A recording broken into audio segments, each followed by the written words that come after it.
Meet Carpo, who's up against this super rare squirrel boss. No sweat though. He takes it down with a single hit and gets flooded with reward notifications. Checking his status window, he sees he's the first player with a 10-star skill, the first to level up in the tutorial, and even a legendary dungeon conqueror. All thanks to his 10-star skill, which is unrestricted at level 8. With that skill, even a basic leather armor he finds turns into a rare nimblefoot Anar. His buddy's wondering just how far this insane luck will go. And it doesn't stop there, because at the bottom of a chest, he discovers an egg. The magical squirrel he just defeated can now be his pet, and he grins, saying he's just lucky. His friend can only think there's something seriously off with this guy's luck. Even in the tutorial, things get weird. The drop rate for items from goblins is ridiculously low, but when our guy punches one in the face and finishes it off, a chest pops up. His friend is convinced the reward's going to be trash, and at first glance, it seems like just some random sword. The protagonist finishes off his opponent with a decisive blow. As soon as he does, a mysterious chest appears. His friend is convinced the reward will be worthless. At first glance, it seems like just an unfamiliar sword. But then, he pulls out a 9-star spirit and a 1-star skill. But when he uses his 10-star skill to check it out, the item transforms into a hero-class item. It's called the Greenskin Slayer, perfect for taking down goblins, and it's got some crazy stats stacked up. The only place he doesn't hit the jackpot is when he pulls a 0-star spirit in a gacha game. But even that turns out to be lucky. Some random dude dies as the rank 2 player of a game because he's way too hooked. Meanwhile, our main guy is just a chill player who likes to mess around. He jumps into a game where nobody knows who made it, thinking it'll probably shut down soon. The first thing he spots is a gacha machine. A game based on luck like that? I'd uninstall it before it drains my wallet. The machine gives you 2 summons, a skill and a spirit that tags along with you. Together, they need to total 10 power stars. So if you snag a 3-star spirit, the skill comes in at 7 stars. He decides to blow all his coins trying to, considering the protagonist's spirit is at 0 stars, this is huge. Can score an overpowered spirit. On his first try, 2 7-star spirits appear out of nowhere. People on the forum are freaking out, saying that's insanely lucky. But he just tosses them aside and tries his luck again. The problem? He only pulls trash after that. On his last coin, he ends up with a 6-star knight and a 0-star guy. The dude's clothes look like they're straight out of the modern world. Thinking it's some glitch, he picks the guy. It doesn't take long for him to figure out that this guy is the rank 2 player who died from gaming too hard. The dude literally died IRL and got reincarnated as the main character's sidekick. Remember how the total star count needs to hit 10? He insists the guy didn't lie or exaggerate, which shocks Kim, who asks if it's really some kind of charity guild. He just scored a 10-star skill. At first glance, it doesn't seem like a big deal. He can access stuff that's usually banned or restricted. Spirit Boy and RMC have no clue how insanely OP this is. Plus, a ton of achievements and titles start rolling in. He's the first on the server with a 10-star skill and also a 0-star spirit. Meanwhile, the protagonist is freaking out over the whole situation. The deceased addict is over the moon, feeling like he's living out the plot of a fantasy novel. He admits he's tried to beat the game 5 times but failed every single time. The MC is totally in disbelief, but this guy swears he'll help him become the strongest player ever. Suddenly, they both teleport to the first challenge area,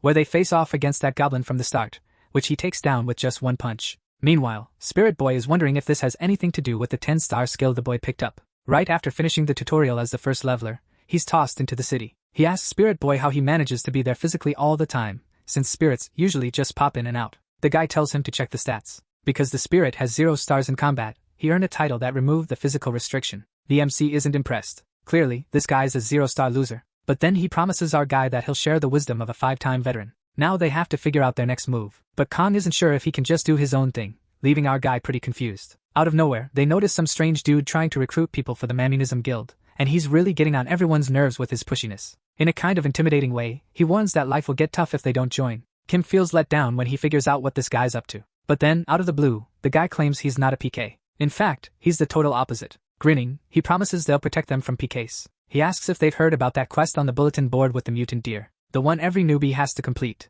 Our protagonist wonders if that quest is legit, and his well-informed friend confirms it, saying it offers a sweet reward. The guild guy continues, explaining that the creature is weak, but the spawn location is tricky because PvP is allowed there. Then he asks if they've heard of the long PK, mentioning there are gangs specializing in long-range attacks. They just camp at the spawn point, waiting to ambush any newbie who gets too close. With an oddly enthusiastic tone, the guy claims it's basically game over for anyone who shows up. He hesitates, then promises they'll protect everyone from PKs, saying that's the guild's true purpose. But of course, there's a tiny catch for their assistance. This totally throws our MC off. What he actually wants is everyone's leftover summoning coins. One guy mentions he has a bunch, but they're not worth much, and the shady dude agrees. The guy then reveals someone in their guild has the merchant class, so they can sell those coins to an NPC for a good price. The group catches on quickly and their attitude shifts from scared to cooperative. They apologize for their earlier comments and agree to follow him. Kong asks what our MC thinks about this guy, and yeah, he's clearly super sketchy. Then he points out that the guy didn't lie or make anything up, which surprises Kim, who wonders if this is really some kind of charity guild. Before anyone can react, something unexpected happens. The developer pulls something from his pocket, saying it's the perfect opportunity for our hero to see just how nasty guilds can get. He thinks it'd be a blast to sneak into the group, and our hero is totally on board with that plan. Soon enough, he's caught up in this whole story about a quest to take down an evil deer and bring back its horn. As he checks his menu, Kim wonders why he's stuck listening to all this nonsense. His friend points out it's because they're in the beginner village. He finally agrees to the quest and is baffled by all the random people around. There's a bunch of folks hanging around, seemingly waiting for the creature to respawn and organizing themselves. Realizing the chaos he's in, Kong tells him to think of it like waiting in line at a popular restaurant. Not exactly reassuring. Suddenly, someone barges in, telling everyone to step aside because they're going first. They introduce themselves like a boy band, calling themselves the Three Sus. They charge at the deer, claiming whoever gets the kill first becomes the leader. Kim wonders if they're comedians, and to top it off, they're doing this for free. Fired up, Shamsu steps up, ready to take on the beast. One of his brothers is about to finish the fight with a flawless move. Meanwhile, perched in a tree, a sneaky player prepares his bow. Right at that moment, Hanzo steps forward. An arrow hits the guy right in the leg, shocking his brother. The guy crashes to the ground, grabbing his leg in agony as his brothers rush over. More archers show up, instantly drawing their bows. The questgoers start to panic, and suddenly, a rain of arrows comes flying at everyone. Rohan shouts for everyone to regroup and protect the newbies. Just then, armored players step up to shield them. After the skirmish, the attackers flee, and the players realize the guild really did have their backs. They start cheering together, showering the guild with love and thanks. Kim notices the line of followers seems even longer, while his buddy nudges him to focus on their quest. But our MC grumbles because the line's even bigger now. He assures him he won't waste his time and leads him into the forest. There are other deer spawn points, he explains. He mentions it's right in the middle of a notorious PK zone, which makes our hero uneasy, given all the deer around. His friend points out that everyone gets 5 stat points per level, but he gets 10, so he can dodge arrows like Neo. He asks if it's clear now how he can handle the bad guys so easily, calling him Mr. Protagonist. From a nearby tree, Rohan orders someone to take out the players who entered the forest. As they're walking through the woods, our hero admits something's been bothering him. He mentions the second arrow shot at him felt different from the first. He explains the first arrows were super accurate, but the second one seemed ordinary. He suggests it looked like the long PK were teaming up with the guild people. The developer is surprised and asks what he's implying. Just as he's explaining it was obvious they were all on the same team, he gets interrupted. An arrow comes flying at him, but he dodges it like it's nothing. The attackers guess our heroes are at least level 10 based on their moves, but they don't seem worried. Kim wonders if there's a way to record gameplay in this game. Not quite understanding, Khan explains that the game automatically records everything and asks if Kim's a streamer. Kim, looking excited, says no, but thinks it might come in handy later.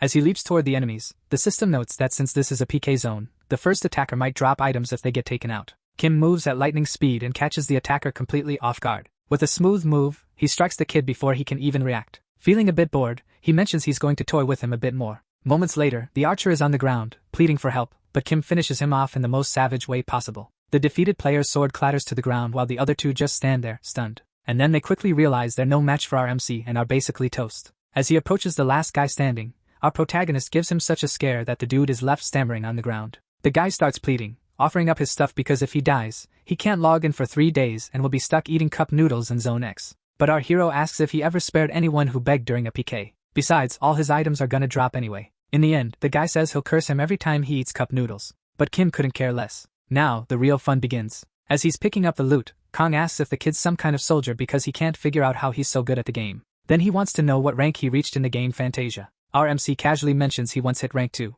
Kim suggests maybe it was just luck, but he had to quit because he was spending too much on the VR room. His friend is blown away that he's been using cheap VR gear all this time. Those rooms stick with the budget VR because it's cost effective. For the price, it's expected to be pretty terrible, causing dizziness or just lagging like crazy. Kong can't believe he snagged second place on such a lousy setup. With what he knows, King's convinced Kim will hit top rank in this game. He suggests they should invest in a new high-end machine first. But our MC admits he's broke and can't afford it. His buddy says to worry about that later and just grab the loot. But something's off. Among the items, he spots a lottery coin. They realize it's not just gear that drops. Any personal item can appear too, even if it's useless. The developer seems to ponder this, while our MC wonders if it could be an issue. Then he advises the kid to think hard about where that guild might be using those coins. The best beginner move is to sell or trade the coins at a shop to buy potions. Kong throws out another question. Who came up with that beginner strategy? Our protagonist is stunned and wonders if it was that jerk from the poop game. His partner confirms it and hits back with another question. Do you really think he was the only one behind it? Then he reveals it was actually discovered by the leader of that guild. Even though it's a solid strategy, it doubles as a trap. After a game launches, little tips start circulating in the community. Strategies are crucial, but there's only one ultimate strategy. Khan explains that people share these ideas for various reasons. from genuinely wanting to help to seeking attention. Some are just out to make a profit. Kim immediately realizes this applies to the leader of the Mamunism Guild. The developer adds, "The human mind is pretty straightforward. Once players buy into that strategy, it becomes more than just an idea. It turns into something sacred, like a Bible. It spreads quickly, so those who saw that strategy end up selling a ton of coins." Kim wonders if there are people who don't bother looking up information. His partner mentions players like Rohan, who are always ready to take advantage of others, leaving Kim impressed by their audacity. But then Kim has a realization. How does Khan know all this stuff? The developer casually mentions that in about a year, someone from the guild will spill the beans. It turns out those seemingly useless coins are crucial for a guerrilla quest that pops up at the antique shop in the starting town. Kim is stunned because he knows this is the most secretive quest in the game. The NPC's appearance and location keep shifting unpredictably. The developer explains that it's straightforward. Find the NPC, hand over 1 to 9 coins, and you get a nice reward. Kim is intrigued but skeptical, since everything in this game seems so random. With a grin, his partner clarifies that he never said it was random, just that the location changes. Kim's face goes blank as he processes this information. He says, "Yeah, it's confusing, but the veterans should just handle stuff like that." Somewhere else, a guy bursts in, freaking out, telling his brothers that the other guys got totally destroyed. Young, the squad leader of the Mamonish Guild, asks what he's talking about. Still trying to wrap his head around the chaos, he's informed there are already 10 casualties. Getting serious, he thinks that's a lot. He gets even more tense when he learns it was just one person who took them out. He's really worried, especially because his bosses are gonna be on his case and cut his bonus. With his kid's birthday coming up, he suggests they find someone to handle the problem. He feels it's time to repay all the kindness he's received. He's the top-ranked helper the guild hired, and he asks if it's his turn now. Hanzo wonders why they're so quiet, while the two guys can't believe he's actually a ninja now. The leader thinks the mission doesn't really match his cosplay but still confirms it's time for the ninja to help them out. Hanzo tells them to relax and that while declaring he'll act swiftly, he leaves his employers confused about his intentions. Before leaving, he recalls a night just like this one, but with one more step he gets caught. Suddenly, he lets out a scream, like he's having a breakdown. The kid collapses, causing everyone to freak out, but he insists he's fine. He says the wound from his past life is healed, yet he still remembers those scars. Hanzo reflects on how he was in the top 100 of the game Lessa, but couldn't crack the top 20 because he chose a weak familiar. After creating a new character, he tried to level up as much as possible, and he's got another motivation to keep pushing forward. That motivation is the God of War, the dude who appeared in Real Fantasia and quickly climbed to the second spot. Hanzo even faced him in the arena but lost, and then, out of nowhere, the God of War disappeared before Hanzo could get a rematch. But Hanzo feels it deep down, the guy behind all this chaos is the God of War. Hanzo sets off, muttering that if it's destiny, they'll cross paths again, leaving his employers completely clueless about what he's talking about. Before heading out, he mentions he vividly remembers a night just like this one. He wonders what his familiar wants him to do there, having brought 3 fruits and a bottle of spring water from the city. The moonlight sets the perfect scene for an assassination. The 2 guild guys watch him leave, looking a bit shocked. The leader reflects on how his kids have no clue about the struggles he faces to earn money, while they both agree the guy's cosplay is pretty bad. Hanzo gears up, placing some fiery traps around the area, and now it's just a waiting game. Even though it's his job, he feels a bit guilty about targeting newbies, but he's relieved because his contract with the guild is almost up. Soon enough, someone emerges from the bushes. Kim appears, asking if there are deer around, but he's really interested in scoring more items from the long PK. The ninja gets excited, realizing this must be the guy, and waits for him to step into the traps. As RMC takes one, his partner confirms he got it right. Then, Hanzo leaps down from the tree and lands on the ground. He declares it's nothing personal, but the guy's gotta go, just as the terminal shows the trap was successfully disarmed. Grinning, Kim admits he was honestly surprised, and he notices his 10-star skill keeps activating. Looks like that's what disarmed the trap and got rid of the burn status. But Hanzo isn't fazed. He says he saw this coming. Now he's ready to play his secret card. He charges in with his kamikaze move, but at the last moment, Kim dodges. That leaves the ninja completely stunned. With a swift kick, RMC disarms him, sending his sword flying. Hanzo can't believe the kid pulls off that move so effortlessly, and he's growing more certain his hunch was right, but another precise hit snaps him back. Kim mentions that if it weren't for his health status, he could have died from that trap. Khan points out that what really matters is the skills effect, and now they know this 10-star no-restriction skill actually has 3 different abilities. Our hero's blown away by this, and his partner's surprised he's reacting like he's just having fun with a game. Hanzo wakes up sooner than expected, stands up, and says these games should have more limits. With his eyes closed, he admits he's a loser, and that this guy's got a one-track mind. He's only okay with dying if it's in a pathetic way. He can't believe he's lost to the same dude twice. Meanwhile, Kim's scratching his head like, "We just met, man." RMC is convinced this guild is full of nut jobs. Hanzo chimes in, saying the MC's a stand-up guy for ditching his past. After all that chatter, the ninja has one last wish before kicking the bucket. Out of nowhere, he sends a friend request, all innocent-like, asking if they can be pals. Naturally, our hero responds in the friendliest way possible, with his sword. Meanwhile, somewhere else, a massive serpent is getting absolutely demolished by a warrior. The warrior slams his axe into the ground, and Mayman, The guild leader wonders if the beast is finally dead. A guy runs up, saying there's a problem with the guild, specifically with the PK stuff. Mayman's puzzled about the drop rate because he still hasn't snagged the item he needs, so he tells them to send Hanzo since it should be a piece of cake. But the guy cuts him off, saying the ninja got taken down. That catches Mayman's attention, because the guy was actually pretty skilled. The messenger continues, mentioning that just a few minutes ago, Hanzo logged off and sent a letter. In it, he explains he found his buddy from Rio Fantasia and reached his goal. Now, he plans to follow him and promises to settle his debt with the guild someday, so they shouldn't bother looking for him. Mayman curses, finding it hard to believe, and the other guy admits he doesn't get it either. The leader's really mad and scolds the guy. He acknowledges Hanzo was talented but moves on, asking who's currently leading long PK. Turns out, it's Jung. He instructs them to contact Jung and tell him to only move in groups of 10. He explains the guerrilla quest is about to start, and they need to gather more coins, ordering them to spread out through the village and report any NPC sightings. He stashes away his massive axe and the item packed with abilities, grumbling about wasting energy in a newbie zone. Mayman mentions that the axe actually came from the same quest. He gets even more irritated when he realizes the guy doesn't have any useful info about our hero. Still, he thinks that even if the kid knows about the antique shop and goes there alone, it won't cause any issues. Before sending the guy off, he orders him to make sure that bastard Jung writes a report, and, of course, cuts his bonus. Somewhere else, Jung gets the feeling someone's talking about him, and his friend checks if he's alright. Finally, after what feels like forever, our MC manages to take down the deer,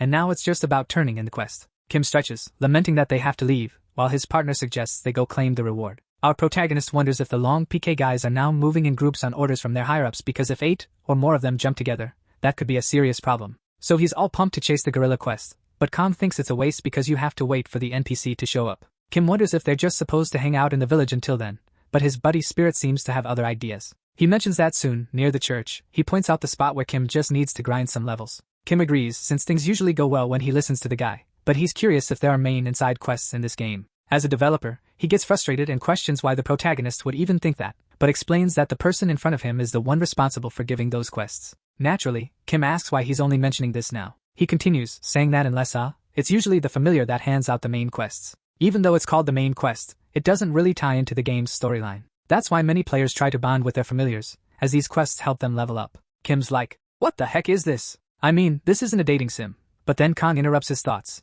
saying he can't give him quests. RMC is taken aback, but Kong explains it's not personal, he just needs to hit level 10 first. Now that everything's sorted, the guy has to head out and slay some monsters, testing his 10-star skill to see its limits. When our protagonist arrives at the spot, it's eerily quiet, not what he expected, but he figures that's normal since there's nothing to collect and no monsters around. His partner suggests he take out the items he bought at the shop. As he's pulling everything from his inventory, he wonders what his familiar wants him to do there. He brought along 3 fruits and a bottle of water from the city's spring. Then he notices another chest nearby and admits he's intrigued. Kim follows his partner's advice and tosses one of the fruits into the tree. Nearby, a rabbit is watching him until a loud, guttural noise sends it running in fear. Suddenly, this crazy, angry squirrel appears. It's actually a hidden monster called the Tyrant Squirrel. Kong tells him he should handle this one easily. Since there are no shortcuts to leveling up in this game, he just wishes him luck. As Kim draws his sword, he figures that's why he only gained 1 level after taking down a level 35 goblin. With a wild look in his eyes, he lunges at the squirrel, declaring it's doomed for trying to snatch his fruit.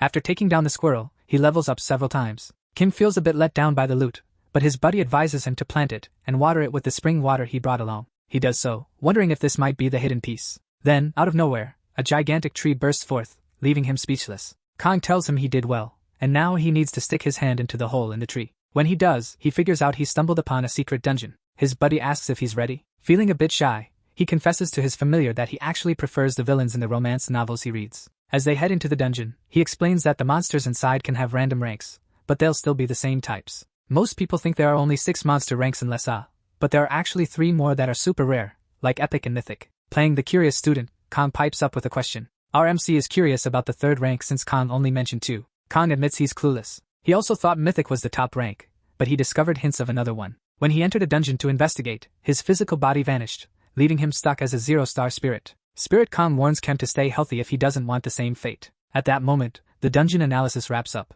The two they stumble upon this legendary dungeon, and our protagonist even earns a special title for it. Kem is losing it because it's so rare. Even in 10 years, he hasn't seen it often. His familiar tries to calm him down, but our hero insists it's not a good thing. Kong, confused, asks why. Kem explains, the monsters inside are insanely strong, making it way more challenging. His friend mentions that players often form raids for these dungeons and still fail, and with a knowing smile, he asks if our hero plans to go in. As expected, our MC says yes. He adds, even if he doesn't gain anything from this dungeon, he's going to keep trying. They continue on, and the developer brings something up. Then, he asks why our MC thinks the message said the boy was the first to enter the dungeon, and not him. Our protagonist ponders and realizes he didn't enter the dungeon this time. The guy reminds him about the chest, and our protagonist forgets his worries and rushes over. Kong mentions that his level is too high for this dungeon because he's completed others before. But Kim wonders why Kong didn't tackle this dungeon earlier. He speculates that maybe the other dungeons had better loot, or Kong knew he'd become an NPC and saved this one for later. We can't be certain, but our hero has a familiar who thinks that's ridiculous and insists there's another reason.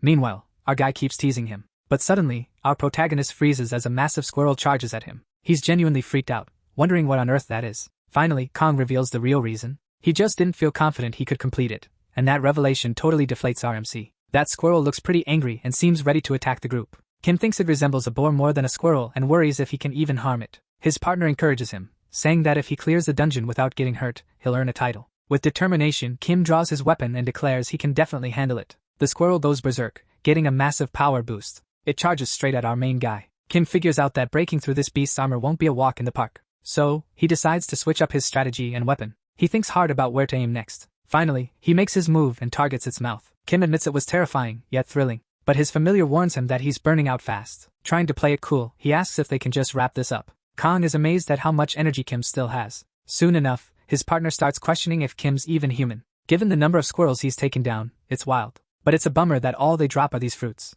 The dungeon does have a bonus drop rate, but the squirrels aren't giving up anything good. Out of nowhere, a treasure chest appears, and Kong explains these pop up in dungeons with rare loot. He adds that getting a rare item isn't guaranteed, and the odds are slim, but our hero's not even listening, convinced he's gonna strike gold. So, without a second thought, he opens the chest, and it's like the game devs never run out of surprises, man. They both figure out it's some kind of rare hippo, way tougher than a boss. This monster only pops up once in a blue moon. Kim wonders if it'll drop some cool loot since it's a rare mob. His buddy explains it's more of a trap, so no items, but you can rack up a ton of XP and maybe snag a title. Our guy says he's definitely taking it down because there's no way he's missing out on a title like that. Kong tries to warn him about the monster's weak spot, but our hero insists he doesn't need to know and plans to just charge in head first. His friend thinks he's lost his mind and is sure he's gonna get himself killed fighting like that. Kim gets that his friend meant you can grow slowly that way, but he wants to do it his own way. He's curious to see just how far his insane luck will take him. That yeah, fighting's fun, but opening reward chests is even better. Kong tells him to grab that pile of fruits and smack the squirrels in. So, he goes ahead and does it, just like that. Imagine what the squirrel must be thinking, witnessing all this. The MC wonders if that's the squirrel's weak spot, but his buddy tells him to relax. Suddenly, something starts to happen. A hidden entrance begins to appear, catching everyone off guard. Our MC is left completely speechless by the reveal. He looks a bit awkward, while Kong tells him to go smack the squirrel. He can't believe it, and asks if he really has to hit it where the sun doesn't shine. Kim is horrified, questioning how this guy can even call himself human. But his partner points out that the treasure and the squirrel are about to vanish anyway. The little critter seems to be leaving, so our MC chases after it, with his partner cheering him on. Our hero is in tears, apologizing to the little guy, while racking up levels, titles, and other rewards. Kim requests a new familiar because he doesn't want to hang out with a lunatic. But Kong snaps back, asking if he's talking about him. Then, the guy reminds him about the treasure chest, and our MC immediately forgets his worries and dashes over. So, this dude reminds our hero about the chest, and just like that, he ditches his worries and bolts over there. To his disappointment, there's a lock on it, and now they need a key of the same rank to open it.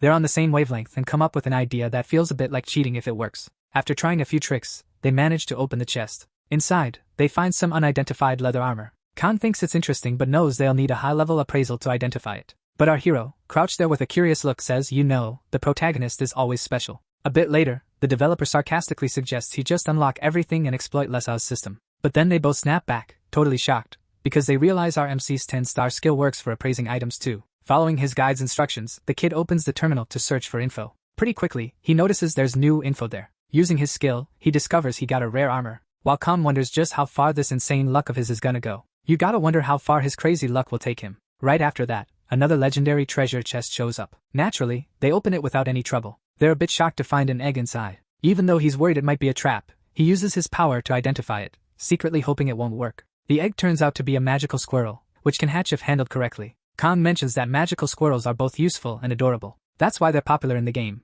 They can attack from afar, letting our MC handle the close combat. The protagonist asks if he just needs to use those fruits to boost the egg stats. He seems full of energy and ready to keep going. Meanwhile, his companion is amazed at how skilled the kid is. A bit later, they encounter more squirrels. Without hesitation, Kim charges at them with his weapon. He attacks the squirrel in a somewhat awkward manner while apologizing, which only makes his friend more uneasy. At this point, he defeats the dungeon boss and reaches level 10. and naturally, he breezes through it without a scratch. He's a bit on edge when he notices it dropped more of those items, but now they're in different colors and have varied stats. Feeling a bit lost, he jokes that it's like choosing ice cream flavors and asks for some advice. Khan suggests he wait until after the job change quest, as he'll have 3 options to choose from. But our guy thinks Kang's expression is off and wonders if they're starting to get suspicious of him. He raises a valid question. If he's not a regular familiar but an irregular one, how can he assign quests? Seems like he's been caught. But he claims he might not know much about it, though somehow, things will work out. Our hero receives a quest from his familiar, and it completes automatically. He remarks that it's basically the perfect spirit. Then he asks if the point is that basic skills are the most crucial. His partner bows and apologizes. Khan explains that since Kim is O-star, his class options are just regular jobs, but he can try an NPC. He just needs to hit level 45, and then he can finally make a change. Kim insists there's no way he's going to be a fisherman or a farmer, but Khan promises him some sweet gear for it. Still, the gorilla quest is top priority. That's Lei Sin, the newbie city. Our MC sees a player finishing a quest and grabbing another one from his familiar, calling him a god. So it seems like that player is basically a divine messenger. Switching topics, he wonders if he'll get something random from the antiquity quest. His familiar confirms, saying sometimes you score something epic. Then out of nowhere, they spot the antique shop owner near the church. The old guy asks if the kid wants to trade with him. On the terminal, it shows the antique shop owner is up for a trade, and of course, our hero is in. Suddenly, a crowd rushes over, furious and shouting that someone already snagged the quest. Kong is stoked they beat that trash guild to it, and tells him to grab the reward so they can bounce. But then our hero suddenly refuses the quest, which freaks out his familiar. It yells that he was supposed to accept it, insisting no one has ever turned it down before. Out of nowhere, the shopkeeper's demeanor shifts. He points out that our hero isn't following any god. Then bam! A secret quest appears, offering a job change to Sorcerer King. The old man suggests they chat somewhere more private if that's cool with the kid. Kong is totally stunned because even he didn't know there was something hidden there. So, our MC decides to go along with it. The shopkeeper approves of his decision, grabs his arm, and asks if they're ready to head out. Meanwhile, that guild group is still running around, shouting to catch the guy. They're panicking because failing the quest means doom. But suddenly, a blinding light erupts around the two, dazzling everyone nearby. Next thing you know, they're in a place that looks like an ancient Greek temple. Khan advises our MC to be cautious when talking to NPCs, as it's different from chatting with regular players, and Kim nods in agreement. An old man introduces himself as Drek and welcomes everyone, saying he's speaking on behalf of Akram. Drek mentions that since the kid passed the first test, he's going to explain why he pretended to be a shopkeeper and what he does with the coins he collects.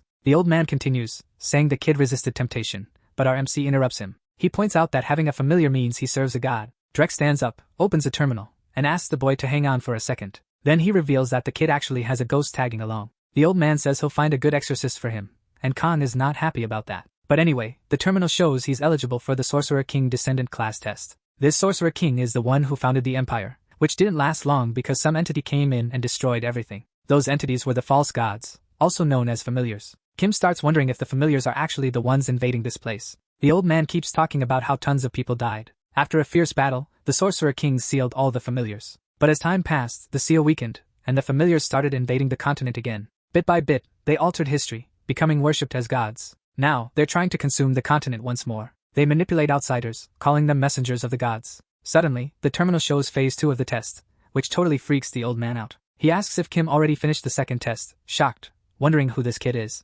Kim realizes that beating up those long-pick guys turned out to be super useful. He recalls the ninja and figures that the ninja's familiar spirit was the second test. Plus, that guy was way too strong for a starter town. Grinning, the old man tells him to follow him to the third test, saying the hero destined to save the world has appeared, just like the prophecy said. Drek explains that there was a big reason Akram got defeated by the invaders. Traitors. After the Sorcerer King fell, his descendant was supposed to have a strong mind. After the Sorcerer King was taken down, his descendant was expected to have a strong mind. He wants someone who won't be swayed by temptation. Then he announces they've arrived and calls Kim a hero. He instructs him to step into the magic circle. He starts explaining the final test, while Kim's thinking, "Since when did I become a hero?" The circle lights up, and the old man tells Kim he just needs to hold on for 1 minute. The terminal indicates the circle's active, and an ancient spell called Capital Vice is in play. The old man wishes him good luck. Freaked out, Kim checks with his familiar and discovers it's a 9-star spell that's likely to put him in serious danger. Kong comments on how the 7 deadly sins are a brutal debuff and thinks it's pretty unfair. He figures that anyone who can survive this test can probably handle the game without much trouble.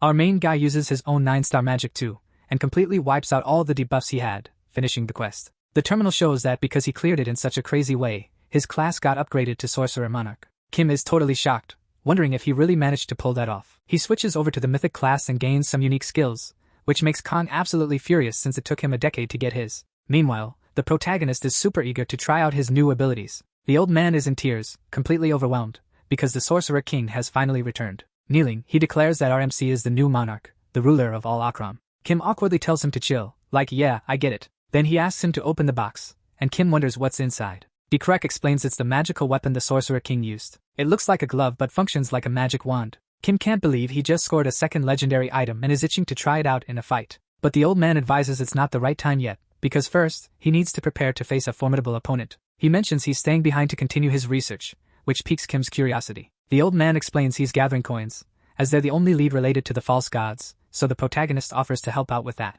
A guy lying on his bed comments on all these people who broadcast games are all the same, and they're getting on his nerves. He stumbles upon a video and wonders if it's about the mutant deer quest. He figures it might be a clip sent by a newbie. Even if it's not great, he thinks it'll help boost his views. He checks out the video and sees our hero effortlessly taking down those PK guild guys. He's blown away that the kid managed to handle the entire PK squad solo. He also spots an NPC near the church that he hadn't noticed before. Then it hits him. It's the NPC for the gorilla quest. Feeling a bit bored, Kim mentions he's done editing and uploads the video as his partner suggested. He's shocked to see it hit 400k views, and he wonders why the plaza is so crowded. He suspects it's those Mammonish guild guys causing the commotion. But his buddy explains it's all because of him. He became a sensation overnight and suggests he should try streaming. RMC isn't really cut out for streaming. As he checks the terminal, a flood of people are asking about the quest NPC, and it looks like the rewards are about to roll in. Kim asks his familiar explains that it's because of him that he became a star overnight and suggests he should try streaming. But RMC isn't really cut out for that. As he checks the terminal, tons of people are asking him about the quest NPC, and it seems like they're about to flood in. Kim wonders he asks if his partner was alright yesterday, and the kid starts explaining what happened. Kong mentioned there were only 30 minutes left, and you're limited to 10 hours a day, which he nearly used up. So RMC is amazed at how much he achieved in just one day. But then the familiar starts worrying about what'll happen when Kim logs out. Unlike other familiars, he's only linked to RMC and no one else. The guy panics, hugs our hero, and pleads not to be left behind. Kim's unsure and asks if he'll really disappear. Kong wonders what happens if he vanishes along with his mythical class. And that's what really gets our hero anxious. Unlike everything else, his partner just sits there, calling him a cold-hearted jerk for not even shedding a tear as he leaves. Then a bit later, he realizes he wasn't deleted when Kim logged out. Instead, he explains he got pulled into Kim's room, leaving our protagonist looking pretty surprised. Kong he recalls that cramped bedroom where he used to hang out before becoming a familiar. Back then, he couldn't use the computer or even leave the room. Our guy mentions that it could have been a lot worse, and his buddy agrees. At least he can chill on the bed with some books. He spots more people gathering in the square and suggests they move their chat somewhere else. A bit later, they're strolling through the forest. Our hero notes how quiet it is, but his friend knows they can be pretty stealthy. The familiar thinks that's good enough and asks our protagonist to open the terminal. So, he does just that. Kong is stunned because it's the status menu of someone who just switched classes. He feels it's a bit of a blow to his pride. He points out that Kim has way more points than expected and suggests he should cover some of that if he keeps making videos. Then he asks him to open the skills window. He mentions it's his first time seeing a skill called Sorcerer Engineering. Still, while messing around in the terminal, he notices there's an item linked to his class in the inventory. So, he decides to open it up and take a look. To his shock, those fruits are glowing. The terminal then prompts him, asking if he wants to synthesize them. Kim gets intrigued and reads up on Sorcerer Engineering, realizing it allows him to create items from materials. Khan thinks it's a crafting skill and remembers the Sorcerer King was also skilled in alchemy. Rumor has it that big guilds are hunting for our guy, but he prefers going solo. He believes the strongest players are the ones who go it alone. The materials he can synthesize appear right in front of him. The interface seems pretty user-friendly. Just toss the materials in and kick off the process. He decides to try out the ice and fire fruits first. What he discovers completely throws him off. There are about 28 possible outcomes from that small combo. Kim freaks out because he wanted to simplify dealing with those fruits. But now it's even more complicated. Then, one option suddenly grabs his attention. He starts adding ingredients, one by one. At the end, the terminal asks if he wants to synthesize it. Khan he doesn't really get it either and wonders if it's even possible to mix fruits with such different traits. Freaked out, he decides he has to stop him because it's way too unpredictable. He's been playing for 10 years and has zero info about this. He approaches calmly and suggests using only 2, because if it fails with all, there won't be any left. But Kim just apologizes. Teasing his partner, he says he's doing it because it sounds fun, while the other guy curses him out for reacting like that. Kim hits the button and starts the synthesis, while Kong just screams in the background, panicking. The synthesis works and creates a legendary fruit, which then upgrades into a primordial fragment of chaos. The familiar sees what our protagonist got and starts questioning the whole importance of his own existence. While Kim wonders if he should use the attribute stone on the egg, his familiar just watches from the floor, totally crushed. And now the moment everyone's been waiting for, they're going to hatch that egg. He asks if Kong is ready, but he's feeling jealous about the significance of his own existence. While considering whether to use the attribute stone on the egg, his familiar just lies on the floor, feeling totally defeated. And now, the moment everyone's been waiting for, they're about to hatch that egg. He asks if Kong is ready, but there's a hint of jealousy. The kid's like, Why are you even asking? I'm doing just fine on my own. The guy gets all dramatic about it, but our MC points out that it's all thanks to him, leaving the ghost feeling awkward and blushing. But hey, this is a shounen, so let's skip the hugging. The terminal shows it's time to hatch that egg, and without missing a beat, our hero gives the command. Since the ingredient used was top-notch, the egg starts getting all these upgrades, and a cute little creature pops out. Kim's thrilled because it's super adorable, while his partner notes that aside from the black fur, it looks like then the terminal pops up again, prompting them to name the pet. Khan suggests QQ, but given the guy's username is Divine Demon, our hero thinks his nickname game is weak. While playing with the little guy, he says he's already decided to call it Mukyang. Kim's there loving his new pet, but his familiar is a bit grumpy and tells him to quit fooling around and test its combat skills already. Our MC suddenly realizes he might not need to graduate from the beginner city now that he's hit level 10. Kong tells him that reaching level 10 means he can get a quest from his familiar and receive Lason's approval. Kong explains that he needs to chat with the mansion's boss, who will send him to the continent. But lately it's trendy to hang around these lands a bit longer. This trend piques our MC's curiosity. With a grin, Kong wonders if it's not obvious why and suggests the kid might want to try out that epic sword and those killer magic skills. Our protagonist, amazed, agrees that his brother's got a point. The familiar mentions that some folks choose to stay here forever, and there are specific mobs and bosses just for them. Kim is surprised and thinks it's perfect for his graduation exam. Now, they're off to tackle Lason's nightmare, the Hellbeast dungeon. The duel continues until they finally arrive at the dungeon. As they stand before the dungeon, it seems they're not alone. They're standing at the dungeon entrance, and it seems they're not alone. This spot is buzzing with people, all either ready to party or looking to buy stuff. Kim's curiosity kicks in when he realizes it's the place he trashed. It's the same spot where you start the mutant deer quest. Someone nearby is chatting about the videos that popped up recently. Kim sees folks guessing about the antique shop quest NPC, since they went there and couldn't find him. One guy thinks about joining Kim's group, but his friend doubts Kim would go for it.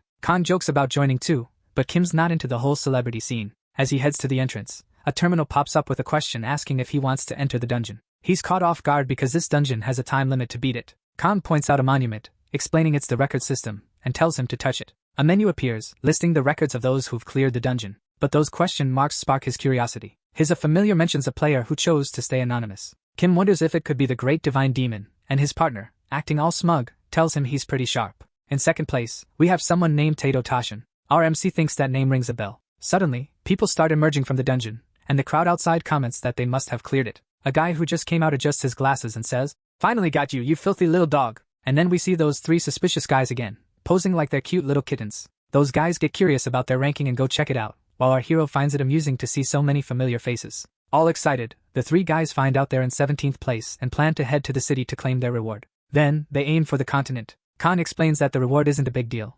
What's important is getting a good rank to join a big guild. He adds that an honorable player would give it a shot regardless, because the records are permanent. The terminal asks if he wants to go solo. Of course, our hero agrees without hesitation. Once inside, a countdown starts ticking, signaling the boss's arrival. Kim realizes, just as he thought, there's no escape or hiding spots. Khan thinks it's a great place to test skills, but stacking weapons like he did is basically cheating. The countdown hits 0, and the boss appears in the dungeon. The creature locks eyes with our hero, growling fiercely. His familiar mentions the boss is a fire type and asks if the MC knows its weakness. So then Kim confirms and tells his pet to get ready. Our main guy asks his buddy to add an ice attribute to his weapon. On top of that, he uses a skill to boost his attack even more. The battle's about to kick off, and a 5-second countdown starts. Our hero charges at the creature, which growls threateningly. He comments on the creature's slow speed, spins around, and dodges its attack. But the monster has other ideas and shoots fire at him, grinning. Kim questions if it's really trying a projectile attack up close, wondering if it wants a quick defeat. Then the kid jumps at the monster with his weapon ready, and he says if that's what the beast wants, he'll send it back to its owner. He delivers a critical blow, and scores extra points with his ice enchantment. The terminal shows he earned a title for taking it down in one hit, but he's bummed it ended so quickly. Outside the dungeon, it's still crowded. Some dude is grumbling about not finding a party and considers going solo. He regrets not trying to team up with the guy in rare armor he saw earlier. Even if that guy was a newbie, he could have used him as a tank. There's some chaos up ahead. Seems like a glitch happened in the game. The guy moves closer and is stunned by what he sees. And some anonymous player just cleared the dungeon in 9 seconds. Khan wonders if the kid is some kind of beast, but Kim says he didn't want to finish it so fast. He wanted to try out other skills. The creature dropped 2 items, but no gear. His familiar mentions that the boss drop rate is super low, so he should be happy with what he got. Meanwhile, Hein seems to be heading off somewhere. The little pet leaps toward a spot, and Kim guesses it must have some sharp senses. Turns out, his pet discovered something that genuinely surprises him. He stumbles upon a chest filled with goodies and realizes it's an Easter egg. While our main guy is enjoying some drinks, his partner reminds him to hurry up because there's still a lot on the agenda today. Kim suddenly gets an idea, and his familiar suspects it might be something sketchy, so it asks what he's up to. Way too excited, our hero tells his pet to start digging everywhere, and Khan thinks they've both gone nuts. A bit later, back in the beginner city, the developer mentions that Lessa is like a fun escape from real-life issues, and they don't have 500 million users for no reason. Kim admits he thought people were overhyping the game, but now he understands. It's not just about hunting monsters with weapons. Lessa offers a whole other life, with people and a complete society. But things are different on the continent because PK is allowed there. If you mess up, you can really get wrecked. When they reach the NPC who handles the transfer to the continent, RMC wants to clarify something. He asks if he can cross over to the continent this year, but it turns out it'll only take about 5 minutes. Kim's in full-on no more wasting time mode. When he hears a player mention the familiar app launches today, they say they're going to install it immediately so they won't regret it later. Kim gets curious, and his partner starts explaining that familiars can't always notify you when a quest appears, so he explains there aren't enough familiars for all the players. Percival, for instance, has 137 million users, so the app was created to improve communication between the familiar and the user, even sending alerts. So Kim figures it's an app he doesn't really need. Then the chief of Laysan welcomes them and asks if they're planning to leave the city. After hearing that it might be tough to return if he leaves, our hero is all set to go, but suddenly the chief looks a bit spooked. The chief asks if he's the player who took down the Hell Beast. Turns out, the chief actually wants to thank him for being such a dedicated protector of the city. So, RMC gets a heroic glove as a reward. The old man mentions he'd love to chat more, but they've got to keep things moving since others are waiting. With the portal open, he can now head to Luana, the continent's city. Kim strolls along, feeling good with the chief's blessing. In Luana, he's struck by how massive and different the city is. His companion points out it's one of the top 3 cities. Khan mentions that with so many people, there are tons of secrets, attractions, and amazing food. The familiar is all excited about the seafood, but our MC tells him to chill. Looking concerned, he says they need to sort things out first. Khan mentions he's got a pretty sharp memory. Kim tells him to stop acting clueless, pointing out that with his special ability, the only way he can learn is through his familiar spirit. Feeling a bit desperate, he adds that the most crucial thing is the bond between them. While rolling on the ground, RMC wonders if they have a good relationship and demands a skill. Khan wishes he could just leave him there. The familiar, tolerating his attitude, says he can give him a skill, but there's a catch. Kim, getting up from his little tantrum, asks what the catch is. It turns out the skill level matches the star level of your familiar, and the familiar decides the skills. And since he's an unemployed guy who spent his life gaming, you can imagine how that goes. But obviously, they're gonna test it out and see what happens, because our hero must be thrilled to get a 0-star skill from an unemployed dude. Starting his little act, Kong focuses and starts using his familiar power. The terminal confirms the quest is completed. 3. Our hero gets a repeat skill, but he's clueless about what that even means. Our hero ends up with a duplicate skill, even after he also receives something that boosts his attribute points. Suddenly, he realizes something important. This is Kang's return. The familiar thinks the game's enemies are tough, and suggests they go all out, but the MC tells him to relax so they can check the skill description. To their surprise, the description just says it repeats, which leaves them pretty confused. Khan tries to encourage his player, who is feeling down because the description sounds so useless. But now they're determined to test it out, and see if they can make it work. A bit later, someone takes down a mermaid on the coast. It's RMC, trying to figure out his skill in any way possible. He levels up but still has no idea about the ability. He's tried using the skill alone and even on the monster, but still nothing. They're trying to use it solo and then on the monster, but still no luck. They're the kids running low on ideas, but Khan reassures him to just be patient. Then it hits him. They need to find an NPC to kick off the quest. The catch is locating someone in a city this massive. But hey, that's the deal when you're chasing a legendary class. Khan teases him, asking if he's really up for it. RMC is all in, thinking it'll be a blast. He's pumped to track down that NPC. He easily discovers where the NPC is, which leaves him a bit underwhelmed. His partner insists it's actually a good thing, so they move on. They take a portal and land at the cemetery marked on the map. They spot a house that seems like where NPC Giji might be hanging out. Kim knocks politely and starts to open the door, asking if it's cool to come in. As soon as he opens it, a lemony scent hits him. Someone appears, chuckling, saying the smell is intense. He explains it's the best way to mask the odor from the bodies. That old guy is Giji, the cemetery caretaker. He finally asks what he can do for the kid. Kim's a bit puzzled because he thought just hearing about the Sorcerer King would complete the quest. While the old man wonders if RMC needs his help, he spots the glove Kim's wearing and gets super excited, realizing Kim is the Sorcerer King. He reacts just as our hero expected. Now Kim's got the VIP treatment. Our protagonist wraps up the quest and leaves the old man behind, feeling pumped and ready to tackle the next quest linked to his mythical class.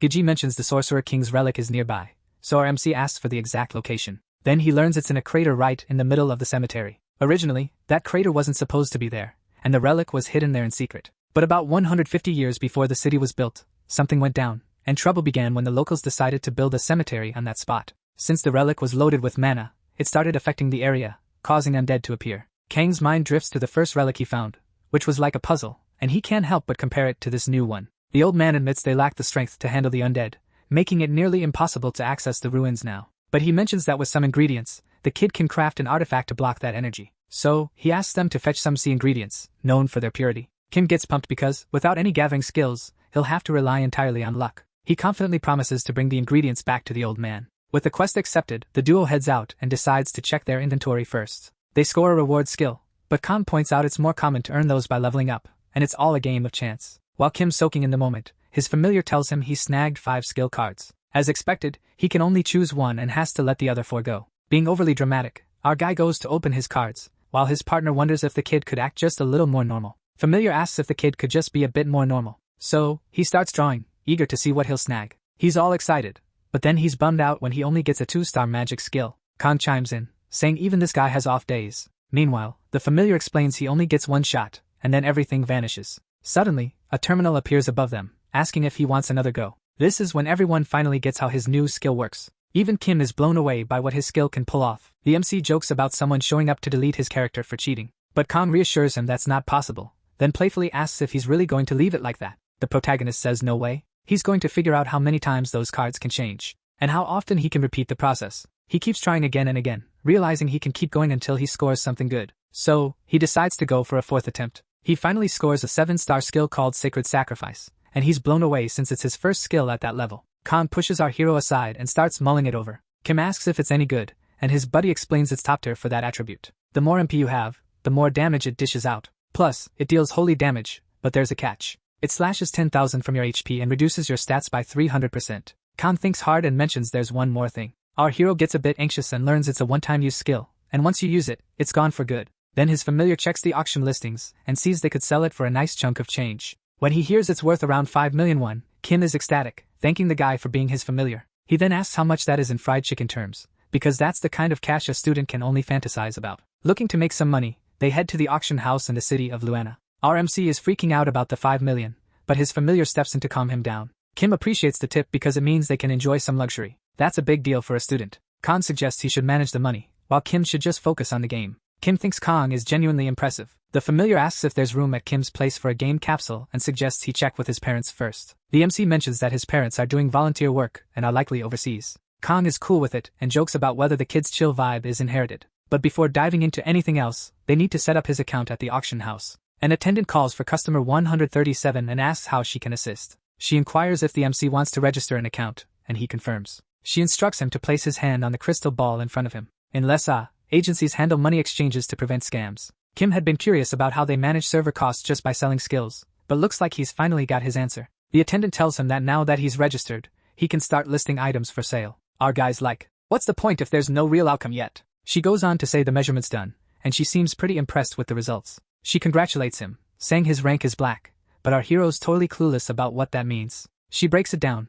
There are 6 ranks from bronze to black, measuring your impact in the game. Kang explains that the crystal ball detected his legendary footprint, and there are only 5 black-ranked players in the entire country. The attendant says everything's good to go, and he'll get an email with all the perks of being an associate. She mentions it's an honor to be part of Lessa's new story and tells him to enjoy the first game at headquarters for a long time. Kim starts musing about how Lessa is just another world. Then he asks his partner if they could hook him up with a free capsule since he's black rank, but Kang just shuts him down with a no. Our protagonist mentions it's pricey and beyond their budget, but his familiar gives him a curious look. Then, the familiar spills a secret, suggesting he head over there and grab what he needs. Our protagonist arrives at a location, and through an intercom, a voice announces, Chapter 163 kicks off. He approaches something and opens it, stunned by the sight. Kim calls his partner nuts after seeing that ridiculous pile of cash. In a bathroom, he gawks at the bag, unable to believe his eyes. There are even gold bars in there. Back in the game, our MC wonders if the guy wasn't worried about losing all that cash in a gym locker, but Kang insists gyms are perfect for that, and the priority now is getting the right gear, that capsule.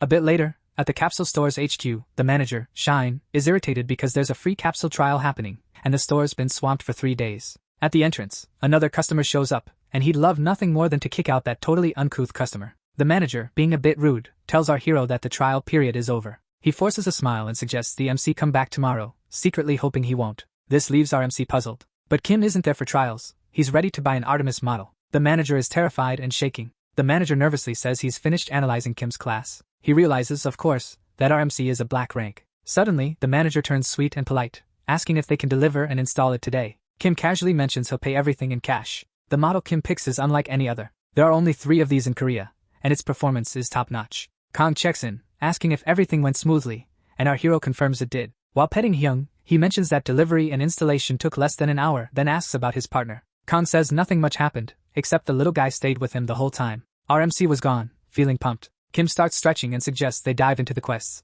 moving forward and tossing spells around. After some time, he comes back to the gas station with everything he was asked to get. The old man is impressed because those items are tough to find and calls him His Majesty. Kim feels a bit shy and says he just got lucky since it's really hard to find those things. He recalls how he got the item, or more like stumbled upon it while his little buddy was munching on it. Kim thanked Hang a bunch and promised the adorable creature a reward. The old man finally says it'll take about half an hour to finish the artifact. Meanwhile, our hero decides to check out a nearby hole. Not long after, with the quest accepted, he's already diving into action. He completes the mission over there. Both of them are amazed because the hole looks massive. Kim hits level 14 and thinks about leveling up again to unlock more skills, but something in his friend's expression grabs his attention. Khan wonders if that last quest seemed a bit forced. RMC didn't even notice. As they're heading back to the cabin, they bump into the priestess and the girl both look surprised. The girl shyly asks for help finding her way, mentioning she wanted to hunt some undead. Our hero points her towards the cemetery. But then, her expression shifts dramatically, and she thanks him for the valuable tip, turns on her heel, and just walks away.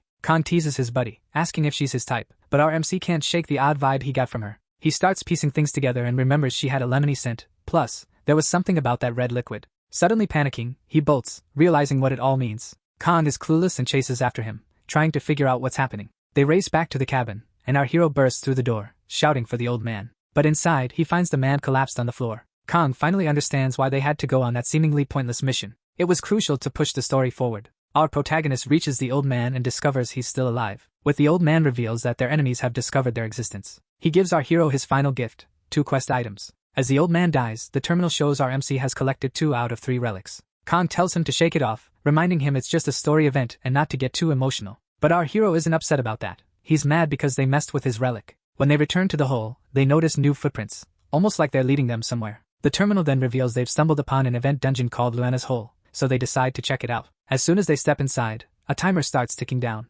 Our hero immediately senses something terrible affecting him. He's bombarded with a bunch of debuffs. Luckily, thanks to the item he received, he's able to handle it. Khan warns him that if he dies even once in there, the dungeon will end. Khan steps in, warning him. He says if he dies even once, the dungeon's over. Kim spots a girl burdened with penalties and wonders if he should be dishing out more bonuses. His familiar agrees, but reminds Kim that his partner will do whatever he wants anyway. Suddenly, a noise catches Kim's attention. A skeletal foot emerges. A terrifying reinforced skeleton appears. Khan points out that the red aura means the monster is a higher level than him. But our hero is eager to give it a warm welcome. He fires a flaming arrow. The monster easily blocks it with its shield. He decides to try his luck with close combat. As he moves in, he spots something just in time and halts. An arrow lands right next to him. Turns out the monster's back on its feet, and now there's a skeleton archer in the mix. His familiar cheers him on from the sidelines, but Kang's like, "Seriously, whose side are you on?" Then our MC asks if it's possible to break monster gear in Lesa. Khan quickly confirms, "Of course it is." While casting a spell, our MC figures if he lacks muscles, he better use his brain,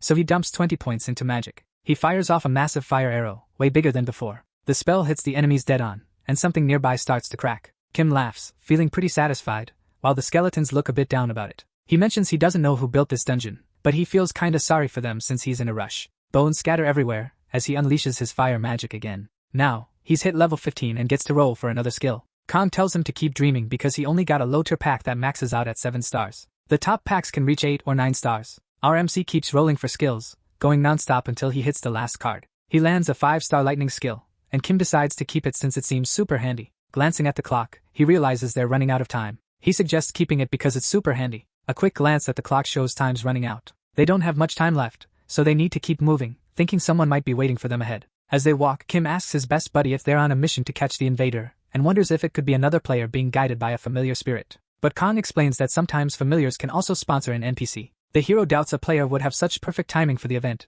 but if it is one, the news must have spread already. Agreeing, his partner mentions that since there are some wild folks in Lesa, it's best to keep the info under wraps, but in the grand scheme, it doesn't matter much. Kim asks if there's something on his face, but his buddy says it's hard to hide anything when he's loaded with skills and weapons. Khan reminds him that it's a crucial quest, so he should focus and get it done already, and then they finally arrive at a massive entrance. The door begins to open. As the light hits them, our hero declares it's time to make history. When as they enter, they find exactly who they expected. The priestess comments that he arrived much sooner than she expected. She admits she was so bored she almost wrecked everything and left, but she's glad he showed up in time. Kim notices she's perched on a coffin, which must be the Sorcerer King's relic. The priestess says she has no clue what's inside, but it must be valuable, so it'd be a shame to waste it. With a grin, our MC asks if she's reconsidered her plans, and she jokes about being polite enough to ask others first. With a flick of her staff, she kicks off the battle. She then casually asks if he'd like to hand over the key to the coffin. Kim mentions the red on her status screen is a bit unsettling, and Kang explains there's a 35 level gap, so yeah, she's seriously tough. In the blink of an eye,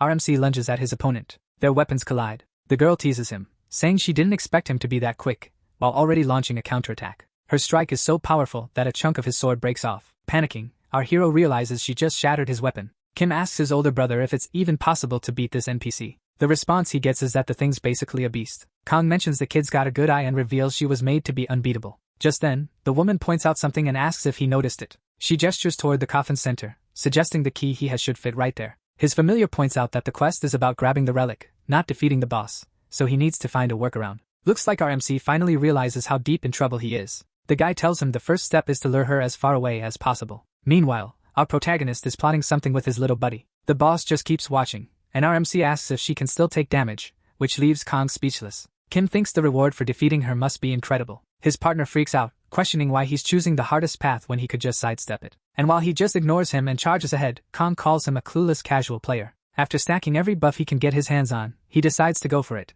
even though the boss is running out of patience with him. With a wild look in her eyes, the priestess claims it's useless since he's attacking unarmed this time. But things don't go as she planned. She suddenly sees RMC's fist zooming toward her face at lightning speed. In that instant, he taps into his agility bonuses and unleashes a flurry of punches on the boss. She complains as he lands a solid hit on her face. But he was hoping to make her drop something, though it seems impossible. Switching gears, he decides to go all in. The priestess, now furious, curses him and demands to know how he dares, while Kim keeps aiming for her weak spots. She loses it and charges at him, threatening to tear him apart. But he just mocks her. Then he launches his fire arrow magic, but the boss is ready and blocks it. This surprises our hero, as he wasn't expecting such a strong defense. Khan explains it's a shield that stops low-star magic but can't handle higher-star spells or physical attacks. Kim figures out his spell and her shield have the same cooldown, but he's just here for a good time since he's a laid-back player. So, he charges in again, set on doing things his way. As he fires off more arrows, the boss grins and tells him it's pointless. That's when he starts timing her shield's cooldown. Midway through, he changes tactics, switching to ice arrows. But the boss just laughs, calling him naive. She wonders if he really thought a little smoke trick could fool her dragon eye. Kim notices the artifact she's wearing and she asks if he's run out of ideas. But as she gets closer, he teases her, saying he's got one last trick up his sleeve. He hits her with lightning magic before she can even react. He unleashes an 8-star lightning spell, thanking his buddy and promising to repay him. The boss looks worried but still blocks with her shield, so she only takes half the damage. Meanwhile, our MC casually approaches her, making her a bit wary. Then he gains the skill Holy Sacrifice. The priestess is freaking out, realizing it's that crazy spell that burns through the user's HP and MP to deal massive damage. Kim places his hand on the boss's head, and she's losing it, begging for mercy. He tells her he's sending her back to her master, as he unleashes that intense spell. A torrent of holy light erupts from the boss. Kim pulls it off and scores a title for taking down an unbeatable opponent. Now, he's got a 10-minute debuff and waits to see what loot drops. He's blown away to find he snagged the woman's unique scythe and that legendary necklace called the Dragon's Eye. Kang mentions that stuff is insanely rare and could fetch a fortune at the auction house. He also suggests the necklace might be super handy in combat events, hinting that Kim should keep it. Just then, a terminal screen pops up. He mentions the necklace could be a game-changer in battles. It's like he's hinting the kid should just keep it. Suddenly, a terminal appears. He discovers that he can use the necklace as a crafting material with his sorcerer engineering skills. But he's bummed out because he's still missing some materials to complete it. His partner brings up an ingredient called Arianstir, saying it's super rare and powerful. Kim gets all excited when he hears it's linked to a boss, the Water Spirit King. But he figures he'll have to put that on hold since those ingredients aren't coming his way anytime soon. Sticking to the plan, he approaches the coffin and opens it. With a vibe that's kind of eerie, he checks out what's inside. When he sees it, he wonders if that's actually the relic he's after. So he decides to examine it more thoroughly later. For now, he's going to check out the skill card. Our guy scores a 9-star skill called Puppets of Terror, and he's really stoked about it. He tells his partner to check it out because a 9-star skill is no joke. While Kim's thinking about that doll, it's crazy how this game showers some players with rewards while others get nothing. They've finally wrapped up the Sorcerer King quest, but something's moving nearby. As the terminal displays the next quest, Kang tries to warn our MC that there's something lurking behind him. Suddenly, the priestess's body starts to levitate,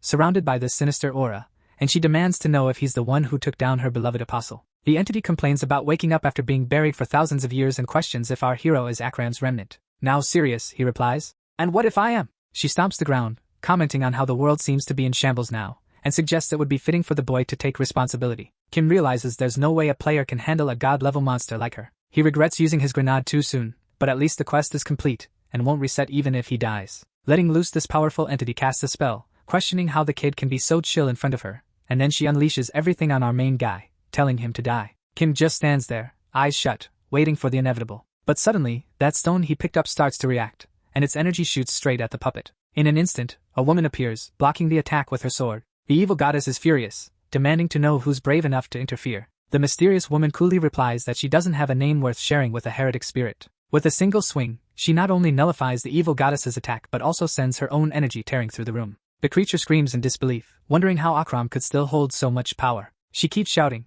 calling them fools, insisting it won't end like this. But the mysterious woman finishes her off with a swift sword strike. She declares that Akram's name isn't for creatures like her to utter. Then she turns to face our hero. Kim can't help but think she's pretty cute. The girl introduces herself as Tiztania. The A voice introduces herself as Tiztania. The Sorcerer King's top warrior, the Radiant Knight, wakes up guided by Akram and wants to figure out what's happening. She turns to our guy, and he gets a bit nervous. He stumbles over his words, feeling like this is straight out of a storybook. All she wants to know is if the boy is her master. Kim asks again, and the girl, clearly happy, introduces herself as Tiztania, but says calling her full name in battle is a hassle. She prefers Tina. So Kim wonders if she's a homunculus, essentially a puppet crafted by the Sorcerer King. She confirms it without hesitation. She explains that the Sorcerer King poured all his essence into creating 7 puppets, who stayed by his side as protectors. She, Tiztania, was the first of them. Meanwhile, Kong is intrigued, surprised that the sorcerer could summon like this. The familiar thought the sorcerer was a jack of all trades, but then, he notices this girl can't stop staring at him, so he calls her out.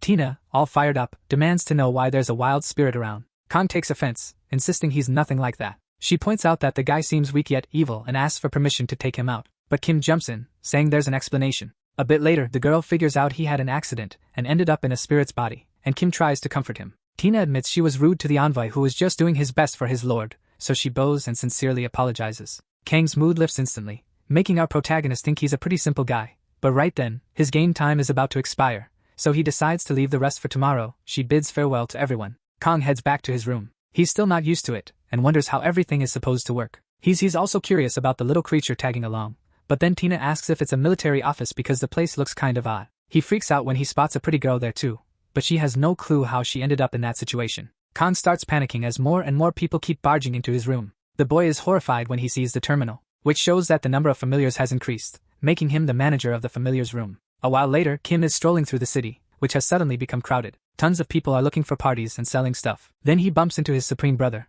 who points out that our hero is running late. With this annoyingly cute face that our protagonist can't stand, he says he just felt like seeing him. Kim notices that the dungeon from before, Luana's hole, has changed now. Everything suggests that since he cleared it, it has turned into a regular dungeon. Our protagonist is curious about he checks out the guy's room, asking if there's a bedroom, but Kong interrupts. Has never seen that either. So when they reach a more private spot, he tells the boy to open his menu. He wants to show him something cool. In the menu, they notice a bunch of requirements for this familiar's room. Kim is confident Kong met those requirements too, but Kong says not in the same way Kim did. Through the menu, he figures out he can visit the place himself. So, naturally, the boy agrees. Suddenly, he's teleported to a place that looks like a stunning mansion. Our main guy is blown away by how amazing it is, and his familiar just nods. He was already impressed by the mansion, but seeing Tina and Hyang tending to the garden is next level. Curious, he asks what they're up to, but the girl just says she's glad her lord is back. She mentions Hyang wanted a fruit tree, so she's helping out to boost affinity. Kim is happy, and Khan explains that as the room expands, they'll be able to plant even more cool stuff. Then they can explore other areas like a lab and a training room to level up the familiar's XP.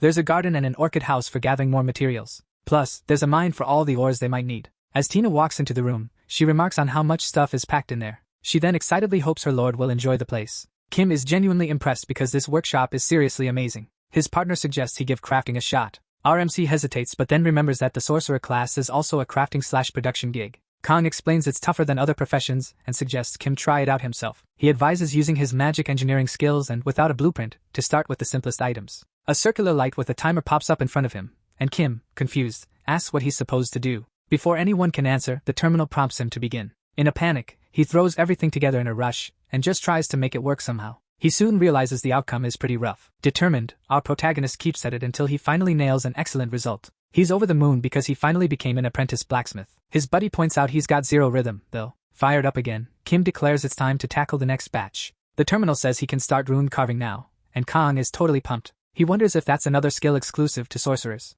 Then Tina shows up, asking him to follow her. She explains that the Sorcerer King was skilled in many areas, but his true gift lay elsewhere. She opens a room and reveals that his real specialty was rune carving. He needs to select an item, draw a rune with a pen, and the effect is randomly determined. Kim debates whether to try it now and eyes something he thinks is the pen. Tina gently offers to guide him through the process, and our guy is grateful. First, he has to pour the pure magic liquid he got from a quest into it to unlock the workshop. Then he extracts the solution and repeats until the pen is filled. He's in awe, holding that magic pen. Tina cheers him on but warns that one slip-up will ruin the item, and Kim isn't exactly thrilled about diving into arts and crafts. Our hero keeps at it, and figures out he can level up his crafting skills to boost the item stats. Now Kim gets curious about their destination, and his partner says they're heading to his room. The guy shows off his little space while our boy wonders why everything seems to work out here, except for his own reincarnation. Kang mentions that after the room opened, something strange happened, and he feels compelled to share it. He stares at something and suddenly freaks out. Not understanding a thing, he wonders why there's a capsule in his room. It's super weird, but it still doesn't function. The familiar thinks that unlocking more room features might get it going. Kim checks the menu but still comes up empty. Then Kang asks if he wants to see something cool. He reveals that the internet works on this thing, which totally shocks our protagonist. But oddly, it only connects to platforms related to Lesa. Kang reveals the internet works on it, shocking our hero. But it only connects to Lesa-related sites. So Kang is like, that's the whole idea. He asks if our guy wants to be a streamer, and if he sent out that video of the crazy monster. Kim replies that he edited it all nicely and yeah, he sent it. The familiar tells him to check out the views. Our hero is surprised by the massive views and is puzzled by how the comments section even works. He starts feeling a bit anxious, wondering what all this means. Kang explains that it's the company's email. The top streamers work with them, and in return, they get all the support they need. Sounds like a time saver, right? So Kim wonders if he could look up a specific place. But his familiar, being all dramatic, says he doesn't have to because the kid can handle it for him. Kim is in disbelief, but his partner explains that now they have internet, he can use his free time to lend a hand. He assures Kim that if it helps him succeed, he'll do whatever it takes, and our hero is genuinely moved by this. So the two of them they hug in this super exaggerated way. But the guy knows if Kim gets bored of the game, he'll be trapped forever as some forgotten spirit there. A bit later, in the city of Luana, he's already auctioned his items, fixed his gear, brewed potions, and now he needs to grab some quests. To his frustration, the terminal shows he can't continue the wizard quest because he's not at the required level. Kang gives him a hard time, pointing out he's still level 17 and should be higher. He's 8 levels short for the next quest, so he decides to work on his weak spots. Kang asks what he's planning, and our hero says the only skill he has right now is fire arrows, and he desperately needs another skill. His familiar mentions that since they have a goal, the only question is whether they should tackle the Sea Cave quest. He explains it's one of the most popular quests in the game because it's great for beginners. But there's a catch, and Kim's a bit worried. Kang explains it has to be done in a group, which makes our MC wonder if the devs ever consider solo players. Kim questions if, based on the whole profession and lore thing, other users aren't supposed to be enemies. The first emperor established Akram 800 years ago. Then the patron spirits betrayed the players, plunging the kingdom into ruin. Kim figures a lot of people were directly tied to that story. Tristania was involved too. So what if another guardian spirit recognizes Tina? The familiar pops out and reassures her master not to stress about it. The puppets were made to recognize her face. Feeling more at ease, our MC thinks it's all good, as long as she's okay with it too. The real issue is having to level up this insanely strong character from scratch. They're curious why the girl is so tiny, and she explains that in this form, she can recover much faster. The group decides to head to the cave, and when they arrive, they see a bunch of people looking for parties, just like them. Kim is on the hunt for the quest starting point, and it looks like it's in that busy area. A little girl approaches him, asking for help to retrieve her necklace. In exchange, she'll hand over a super valuable card. Our main guy steps up and accepts her quest. He notes that she seems perfectly normal on the outside, but he's curious why players refer to her as the angel or devil of Luana. Kang asks if he's figured it out yet, and explains that the quest reward can be either amazing or terrible. Now they need more party members, so he uses his unlocking skill. Kim thought this might open his own entry, but nope, he was mistaken. Kang suggests trying it in other dungeons later, which means they really do need to find more people for the group. Kim isn't picky about who joins, as long as they can complete the mission smoothly, and he doesn't even notice someone approaching. The newcomer asks if they need another teammate.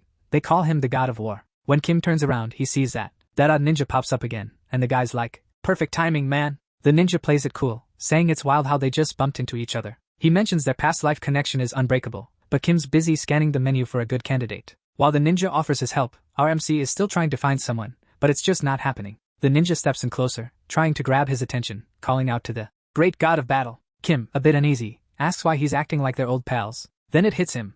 This is the troublemaker from before. The ninja confirms but insists he's left that group. Our hero thinks maybe this guy's here to help, not cause more chaos. The quirky ninja confirms it, mentioning that their goals seem to align. The quest girl just watches them with a smile. He suggests teaming up with someone he's already fought before, but Kim knows it wasn't really a fair fight. The ninja got totally owned. Still, Kim thinks the guy might be a decent ally. The kid seems to play fair and even helped him get his special class, so Kim decides to team up. The ninja gets all emotional and says he'll be right back with the quest. Kim agrees, figuring he can use the time to spend his points. The ninja is super excited and dashes off, promising to return soon with the quest details. Kim's cool with it since it gives him a chance to allocate his points. He's casually browsing through his options when Kang advises him never to show his menu to anyone, warning that it could get him killed. Kim considers investing in agility and magic, but since he has plenty of points, he plans to boost his puppet skill too. Kang agrees that's a smart move, and Kim also decides to enhance his magical engineering and elemental mastery. Just then, the ninja returns. He thanks them for waiting and says if everything's cool, he can invite him to the party now. When Kim joins, he's shocked to see the guy's actually an archer and wonders about the cosplay.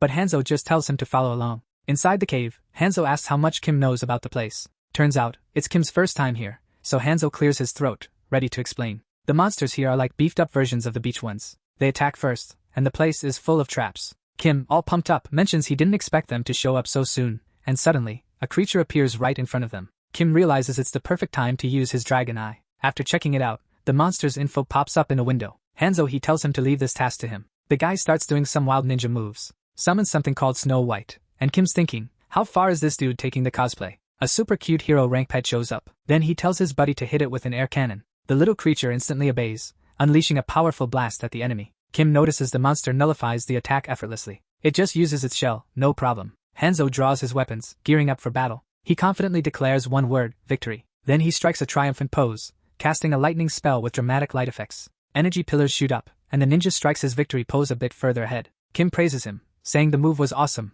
and Hanzo gets all flattered, eagerly anticipating their next fight. Moving forward, our hero has his pet cast a lightning spell too, clearing out a few more monsters in the area. The MC praises his little buddy. Hanzo is surprised, mentioning he didn't know about the pet, and asks about the doll in his pocket. When Hanzo asks if he's a puppeteer, our hero tries to dodge the question, saying it's something like that, while Tina sits shyly in his pocket. Then the two reach a fork in the path. Hanzo suggests they just need to go right, but our hero gets curious and discovers it's because the dungeon boss is on the other side. Kim doesn't get it, and asks why they shouldn't just beat the boss now, thinking they'd score some sweet rewards. Hanzo points out that since their goal is the necklace, fighting the boss isn't necessary. But our MC notices the kid is super nervous about it. Kang is shocked the ninja actually made sense for once, and tells Kim to just listen this time and take the right path. With a silly grin, our protagonist just wants to have some fun, much to his guardian spirit's annoyance. All excited, he suggests they should go check it out first, and his companion starts freaking out. Kim wonders what kind of boss would make Hanzo act like that. The panicking kid begs the god of war to keep it down. Something seems to be crawling around nearby.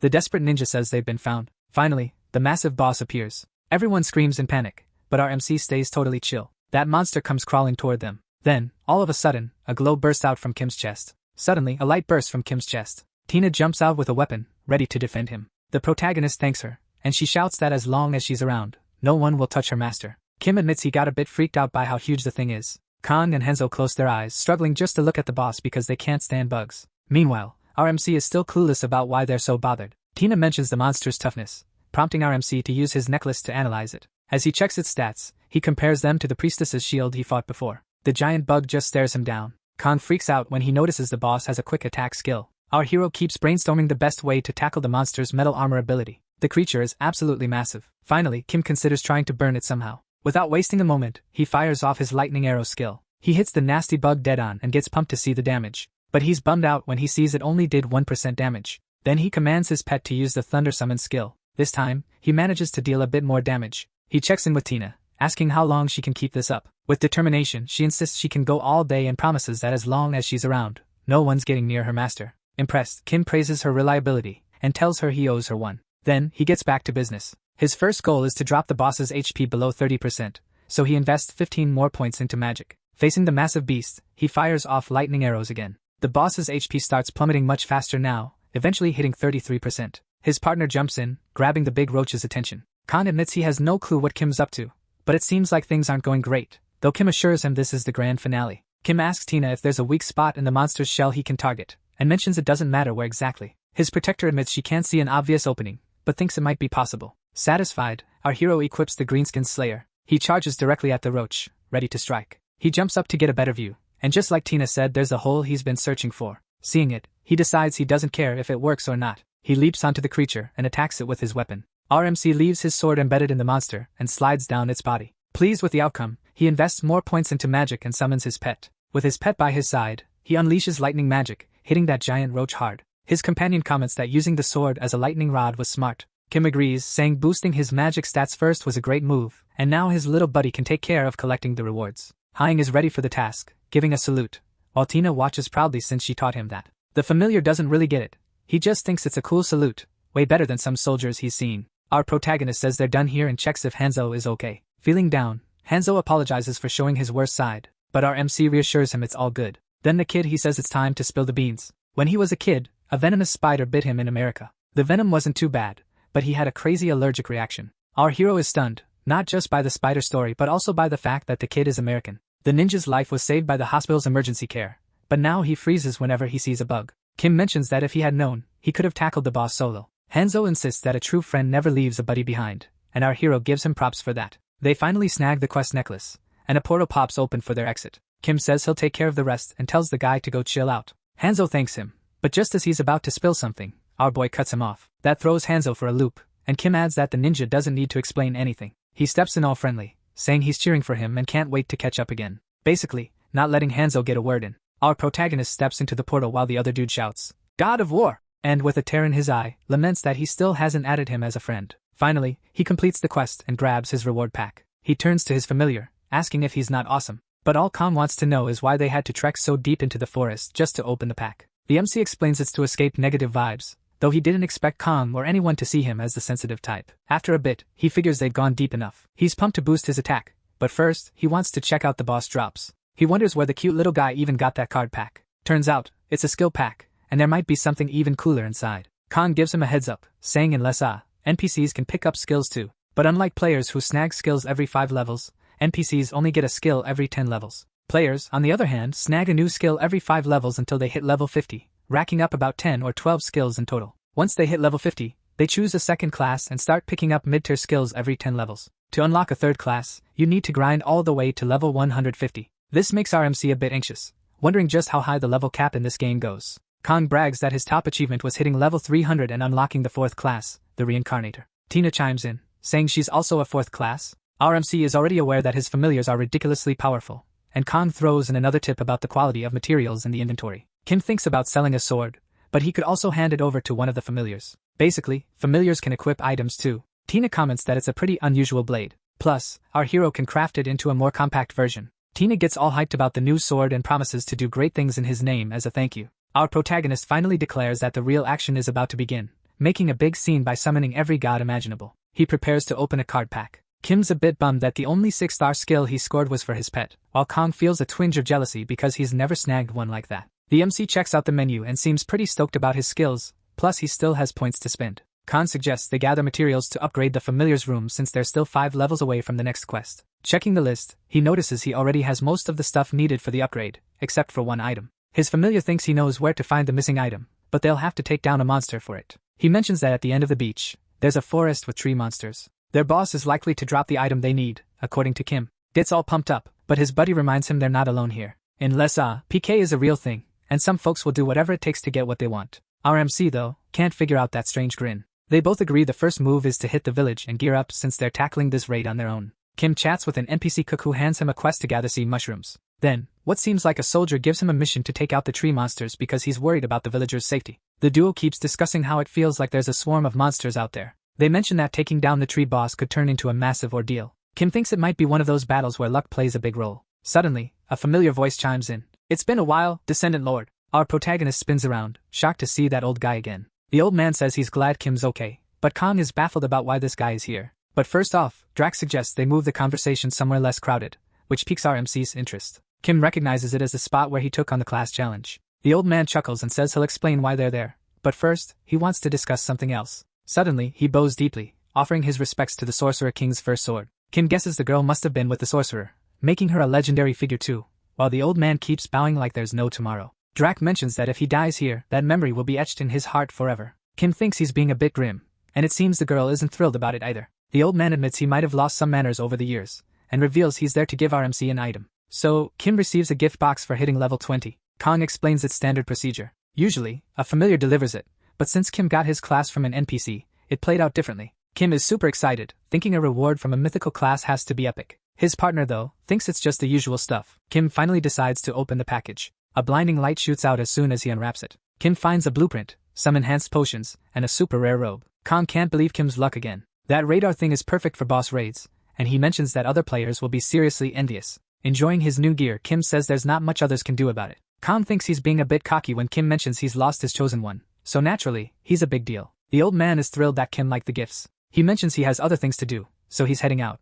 but they can return if they need anything. Then Kim asks if this is related to Gisa's death. Drax explains it's the first time they've been attacked like that, and the Sorcerer King probably knows by now. Kim starts to worry because he thought only the Ekram knew the guy had become the Sorcerer Monarch. He quickly figures out there must be a traitor among the Ekram. RMC mentions he doesn't need to hit the shop since he's already stocked up on potions. His partner thinks that's awesome and asks if he's planning to take on the tree boss next. They chat, and RMC finds out the raid boss is tough, but not as tough as that priestess they faced earlier. Khan explains that raid parties are limited to 4 people. Anything bigger has to be a brigade, but that requires the Lord's permission and some fees. So, our hero thinks it's just a sneaky way to milk money from players. Kim considers trying to handle the work of 4 people solo, but it's rough without a healer and relying only on potions. He asks his guide if there's a way to boost his damage more to clear the dungeon easily. His partner grins and says it's actually a breeze, telling him to follow along. He promises to explain everything on the way. A bit later, they find themselves in Luana's bustling business district. They keep moving, and they're almost there, just past the next intersection. Out of nowhere, Kim feels a wave of intense heat,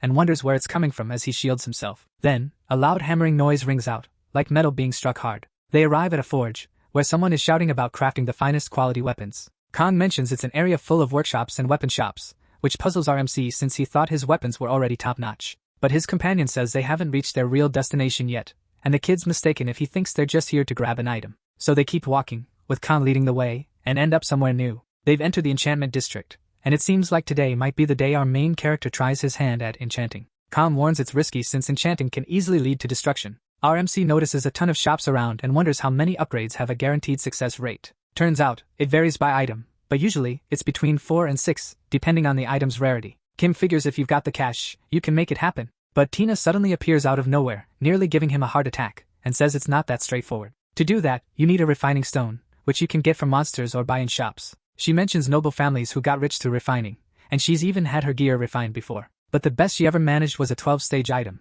and Kim thinks it's kinda sad for her to give a rare item to someone decked out in legendary gear. All pumped up, he suggests they head to the nearest place immediately. But as he walks in, he overhears someone complaining about their bad luck. This guy's freaking out, wondering what he's supposed to do now that his gear is trashed, while a younger dude is saying sorry. The kid looks stressed and says he warned about the risks of refining stuff like that. But the player doesn't care and tells him to start a different shop. Khan chimes in, saying that's just the way it goes, and all shops have the same odds. He mentions there's a place with better chances for safe upgrades. That's where their next quest is. Meanwhile, the guy's still losing it over failing again when someone calls out to him. Kim wants to talk about enchantments. The guy gets all hyped up, making Kim worry he's being mistaken for a customer. The blacksmith apologizes but still drags him inside, even though our main guy's protesting. The guy mentions his family's been doing this for generations. They were so skilled they even became marquis, which reminds Kim of something Tina told him. The guy explains his family needs a unique, rare hammer, a family heirloom. But one day, it just disappeared. So one day, his grandpa just tosses the key to the chest with the hammer into the ocean.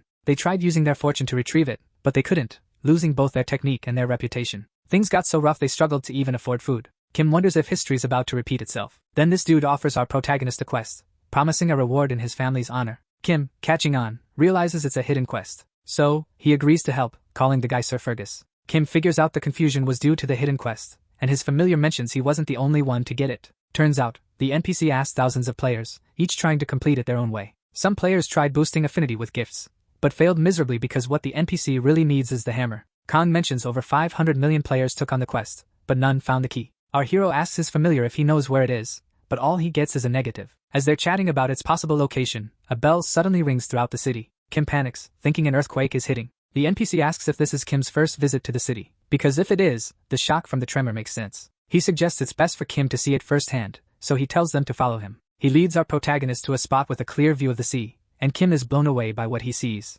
A gigantic sea serpent emerges. The guy explains it's one of the 4 catastrophes, and occasionally it surfaces to clean its scales or soak up some sun. But he reassures them there's nothing to fear, as it never leaves the water and soon vanishes again. Meanwhile, Kim is pondering how it's one of the most powerful beings in Lessa, when his partner shows up and mentions the missing key. Then he reveals it's inside that creature's stomach. To RMC's absolute horror, his friends tell him this boss isn't meant to be defeated. Maybe at level 400 you could give it a shot. Kim agrees, saying he's not even going to try. But he also knows he's out of ideas, and Khan gets curious about what he's planning. Then Fergus asks where his family's box is. He finds out it's at his shop. Kim asks if he can check it out, and Fergus is cool with that. Someone with a 9-star lockpicking skill already tried and failed to open it. Our main guy thinks it's just a level 9 skill, and asks if he can give it a shot. After all, he's the best lockpicker in Lessa. A little later, they arrive at the forge. He explains he's been working nonstop, so he hasn't lost his touch. Then the guy gets our hero's attention, pointing out a door in the floor. With a click, the door begins to open. He tells Kim to head down until he reaches an iron door. After a while, our hero is standing right in front of that door.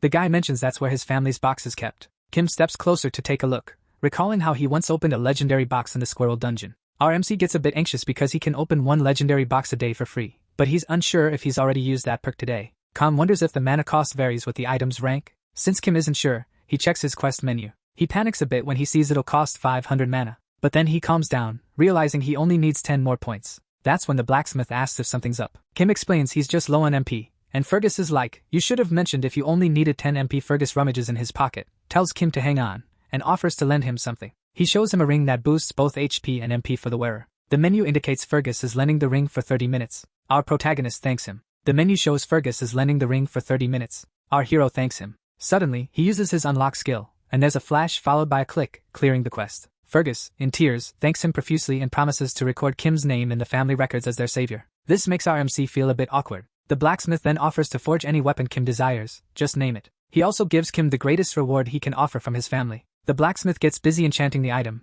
making it more powerful. Kim watches, genuinely impressed by the skill on display, and even gains some permanent attribute points from the experience. Finally, Fergus hopes Kim likes the item and mentions he tried to match it with the riddle Kim is wearing. Meanwhile, our MC examines the item with curiosity. Getting super excited, Kim realizes the quest reward was insanely generous. Later on, they both reach the sea forest. Kim notes that maybe because the trees are small, it feels more like a field than an actual forest. Then he opens his inventory and selects the radar. But it feels more like an open field than a forest. So, he opens up his inventory and grabs the radar. The gadget scans the area for the boss, and our guy realizes it won't appear for another hour and 47 minutes. Seeing this, he gets pumped, saying it's super useful. Now they just need to head to the skull when it's time for the boss to spawn. Khan suggests they tackle some side quests in the meantime. Our hero points out that even though the items are rare, he won't have any issues with the raid. His buddy admits he loves seeing all the different reactions once the video drops. Then, this super excited duo introduces themselves as Joan and Lee. While our MC is expressing gratitude to someone, the host on screen announced there's a bunch of fresh news about the kingdom of Lessa. Some folks nearby mention the heavenly sword, piquing our hero's curiosity. They introduce a player who's got this killer combo of pro-level skills and awesome style. She's also ranked 5th on the global server. Now, we catch her in action, taking on a boss. The hosts mentioned the faint golden glow her sword emits, which is he mentions the faint golden glow coming from her sword. It's probably some kind of attack skill. They're still arguing if it's a skill or just a buff, while the girl in the clip is gearing up to face a minotaur. She leaps onto the beast and delivers a stunning direct hit. This proves that Snowstorm, a renowned unique sword, has been enhanced to level 10. The host can't stop talking about it since she's the first to reach level 10 with an item, while our hero already boasts a level 12 legendary item. Now they're shifting focus to a newbie who's been making waves with his videos, and our hero nearly chokes on his food when he hears this. They discuss his wild feats and question their authenticity. Then the girl mentions there's a new video. The host says it's the perfect video. Everyone's ready to watch, and what appears is a massive cockroach. Everyone watching is completely grossed out, but our hero takes down that monster with ridiculous ease. People start begging to turn it off because it's so disgusting they're losing their appetite. Kim mentions they're getting a lot of buzz from the videos, and his buddy jokes that he's welcome to thank him anytime for it. Our guy predicts even more people are gonna tune in. Plus, the best part was Tina's reaction. The chat's buzzing about her, and it's no surprise since she's got loads of charisma. Kim says he doesn't feature her because he wants to avoid even more attention. Kang's bummed he couldn't enchant his gloves due to that pesky limit. The MC explains that Ferguson's method is one of a kind, so he can't tweak items already upgraded by others, and they're also out of materials. The blacksmith was off to reclaim his companion's reputation and hone his skills. He offered to lend a hand whenever our hero needed it. They discovered that the repeat skill works on enchantments too, but Kim couldn't use it because of his level. His companion clarifies that unlike regular skills, repeat and unlock don't have a cap. Our protagonist suggests that the skill's level will increase as he levels up, similar to a title. He suggests they try out the enhancement again. Khan thinks it's a solid plan but advises him to reach level 65 before heading to the next city. All fired up, he promises to give it his all with his level 12 legendary weapon. He also mentions that the guy who's going to help him pass the time just showed up. When he glances over, he spots those eerie trees. Khan explains that they're slow but really tough. But when he looks back, our MC has already vanished. Frustrated, he wonders if the guy would actually drop dead if he paused to listen for once. Our hero charges forward. The monster like a wild man, hitting it with crazy strength, and the terminal already shows he's taken it down. Kim comments on how much he loves how this glove is performing. With a strange expression, our hero admits he's really into this game, and that all of them are already toast. Our favorite tree slayer keeps chopping them down one after another without a break. Kim notices that leveling up is taking longer now, and his partner explains that's just how it goes, it gets tougher. Our hero adjusts his weapon, casually mentioning that most games seem to work like this nowadays. He's bummed out because he wanted to try his skill that lets him cast spells while fighting, but the trees are just dropping too quickly. Khan grins and tells him not to lose hope. They'll figure it out eventually. He suggests they've started to get the hang of that skill, but for now, leveling up should be the priority. Out of nowhere, his pet comes sprinting towards him. It's got another quest item in its mouth, so they're close to wrapping up that quest too. Now, the guy decides to check out the boss's location on his radar and notices there are only 3 minutes left. Seems like they're in luck since no one else is around. Kam wonders if he's really going solo without his buddy's backup, and RMC, full of confidence, says yep. Kim admits that having his companions helps keep things organized and smooth, but this time, he wants to give it a shot on his own, because tackling this kind of content solo gives a player a unique thrill. Finally, the tree boss shows up right in front of our hero. Excited, he instantly activates his Dragon Eye ability. Checking out the menu, he notices that all the tree monster's skills are focused on defense. Khan explains there's a golden glow around it, indicating it's an elite monster. He mentions it's basically just a slightly stronger version of a regular monster. He notes that, as you can see in the monster's menu, most of its skills are defensive. This monster is known for dragging out fights for ages. Its attacks aren't super strong, but they can wear you out. Kim gets pumped because that won't be an issue for him. That doesn't apply to him since he's got tons of extra points. He keeps running and grinning while activating a few buffs. Khan feels like he's babysitting a hyper puppy when he watches this kid. The monster doesn't waste any time and charges with a flurry of attacks at our hero, but he dodges them effortlessly. Saying that the tree is way too slow, he closes in and lands a solid hit. The monster clearly wasn't expecting that smack and loses 5% of its total HP. Kim grins, saying he just needs about 20 more hits like that to wrap this up. The boss gets up and charges at him, but our guy dodges everything like it's a walk in the park. Those branches lash out, and he taunts it, saying it'll never land a hit at this speed. With just one finger, he uses wind magic to slice those branches into pieces. Kim goes on the attack again, thinking, and with 2 more hits, he activates a skill called Demonic Fists. A glowing symbol appears, and suddenly, fire projectiles start bombarding the tree. The HUD shows the spell bypassed 50% of the boss's defense, dropping its HP to 75%. Just then, the monster casts something on the ground, and our hero realizes it's starting to heal. Kim plans to hit it faster than it can regenerate. Something shifts, and the monster wraps itself in its own branches. Our hero steps back, watching from a distance, realizing the boss is about to enter Phase 2. Khan explains that this boss has a total of 3 phases. After in Phase 1, if you hit the boss with regular attacks, it heals and moves to Phase 2. In Phase 2, its defenses get tougher, and it heals even faster. The big issue is that because of this Phase 2 healing, most teams can't survive more than 5 minutes in Phase 3. So, he's got to take it down in 2 minutes. But he doesn't have any status effects to help him out. He needs to figure out another strategy. Kim realizes his familiar wasn't exaggerating about the boss's healing. This is going to be a major headache. Our guy jokes to himself, thinking that 2 minutes is way too generous. First, he dumps 10 points into both strength and magic. As soon as he does, energy starts radiating from him, and he charges at the tree monster again. He lands a hit effortlessly. The monster doesn't even get a chance to react. Kim watches the boss's HP plummet to 34%, and yeah, it's not looking pleased. Next, he activates a skill called Demon Fist. Feeling accomplished, he notices that the Demon Fist options keep growing as his hit count increases. With a kind of dazed expression, he thinks, I hit the jackpot. Then he casts an elemental arrow spell, and then he casts an elemental arrow spell. The boss's HP hits 0. Finally, the monster crashes down right in front of our hero. Celebrating his victory, he levels up again and scores the Sea-infused tree bark item. Back in the city, our hero hands in the quest and levels up once more. Kim mentions he's now level 25, and the relic storyline is about to kick off. As he's pondering how to snag that quest, Tina shows up, saying her memories about the relic have returned. Our protagonist thinks that's awesome, but he's curious why it happened so suddenly. Khan explains her memories resurface when she hits certain levels, so she starts talking about the second relic created by the Sorcerer King. She wraps up by revealing its mirage, the Phantom Doppelganger. Kim realizes that to snag the relic, he'll need to venture into a part of the forest where elves reside and earn their approval. The narrator mentions he proved his worth in such a way that everyone found it super strange. Khan notes that the update adding the level 25 elf area has been out for a year. Kim is going to be the first to actually see them. He's scratching his head, trying to figure out how to even get there. Tina steps in like a hero, saying she knows the way to the forest. But first, they've got to deal with this crazy force field around it. She mentions the Sorcerer King managed it before, and she's confident Kim can pull it off too. Our guy is a bit tense but realizes it makes sense since he's got that unlocking skill. But then he remembers Drak told him to come find him as soon as he hit level 25. The old dude looks pretty stoked to see RMC, and he explains that, according to the records, Kim will need a special sword to break through the force field and offers him something. Kim gets the blueprint to craft the anti-magic breaker item. He thanks him and mentions he'll give it a shot while upgrading his room. The old guy promises he'll be around when Kim comes back to visit. The terminal shows the requirements to upgrade the room are met, and now it levels up to level 2. Now he's got the mine, the orchid house, and even squirrel workers on his team. Seeing those adorable little critters now working for him, Khan mentions that he'll be able to gather materials automatically from now on. He realizes, though, that the areas they can cultivate are still limited. Khan feels a bit odd, wondering when managing a room turned him into a supervisor. Our MC mentions his familiar is better at handling that stuff, and Khan says he's just editing his videos anyway. Kim decides to head to the workshop to work on the item that'll break the force field. He wraps up by saying he'll leave the rest to them, and his partner assures him they've got it covered. A bit later, already at the workshop, he adds the magic breaker blueprint to his sorcerer engineering skills. With the hammer in hand, he's ready to kick off this crafting session. Tina emerges from the bushes, riding Hang, and tells her lord the path is this way. She promises, as a knight, to guide him safely to their destination. Our hero simply thanks her, feeling reassured. As they trek through the forest, he notices they haven't encountered any monsters or other players since entering. Kim starts doubting if elves are even around when Tina interrupts,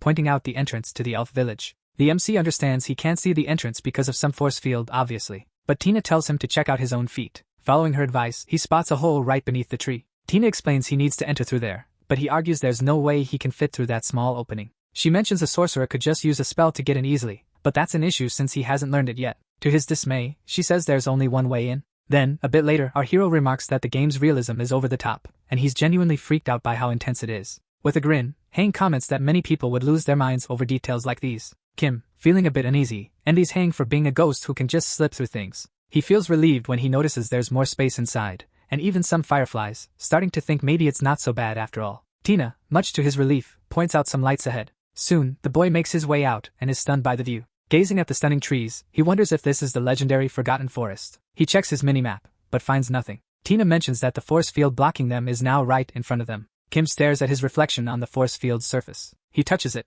commenting that the locals must really dislike outsiders. Hang looks surprised and asks if he's not going to use his unlocking skill, but our MC decides it's better not to. Kim thinks using that skill is a bit of a wild card, and he's clueless about the outcome. His familiar jokes that he might mess up any chance of getting on good terms with the elves. The familiar warns him that he could totally blow any shot at a good relationship with the elves. So, he opens up his inventory and pulls out this magic-breaking weapon. He decides to go with the straightforward plan and draws the weapon. Our guy just goes for it and hits the village's shield. He manages to crack it open and sneaks through, hoping that little gap doesn't wreck the whole thing. Now, they need to reach the elf village. He asks Tina for directions, but she hesitates. She explains there's some weird mana distortion in the forest, so she probably can't guide him. The swordswoman looks defeated and apologizes, but our hero reassures her, saying she's already done plenty. Kong is curious why he's so chill, but he says it's all pretty typical. As they walk, he mentions that in these scenarios, the hosts usually show up. Right then, an arrow flies by, proving him right. An elf warns the human to stop right there. He explains that in situations like this, the hosts usually show up.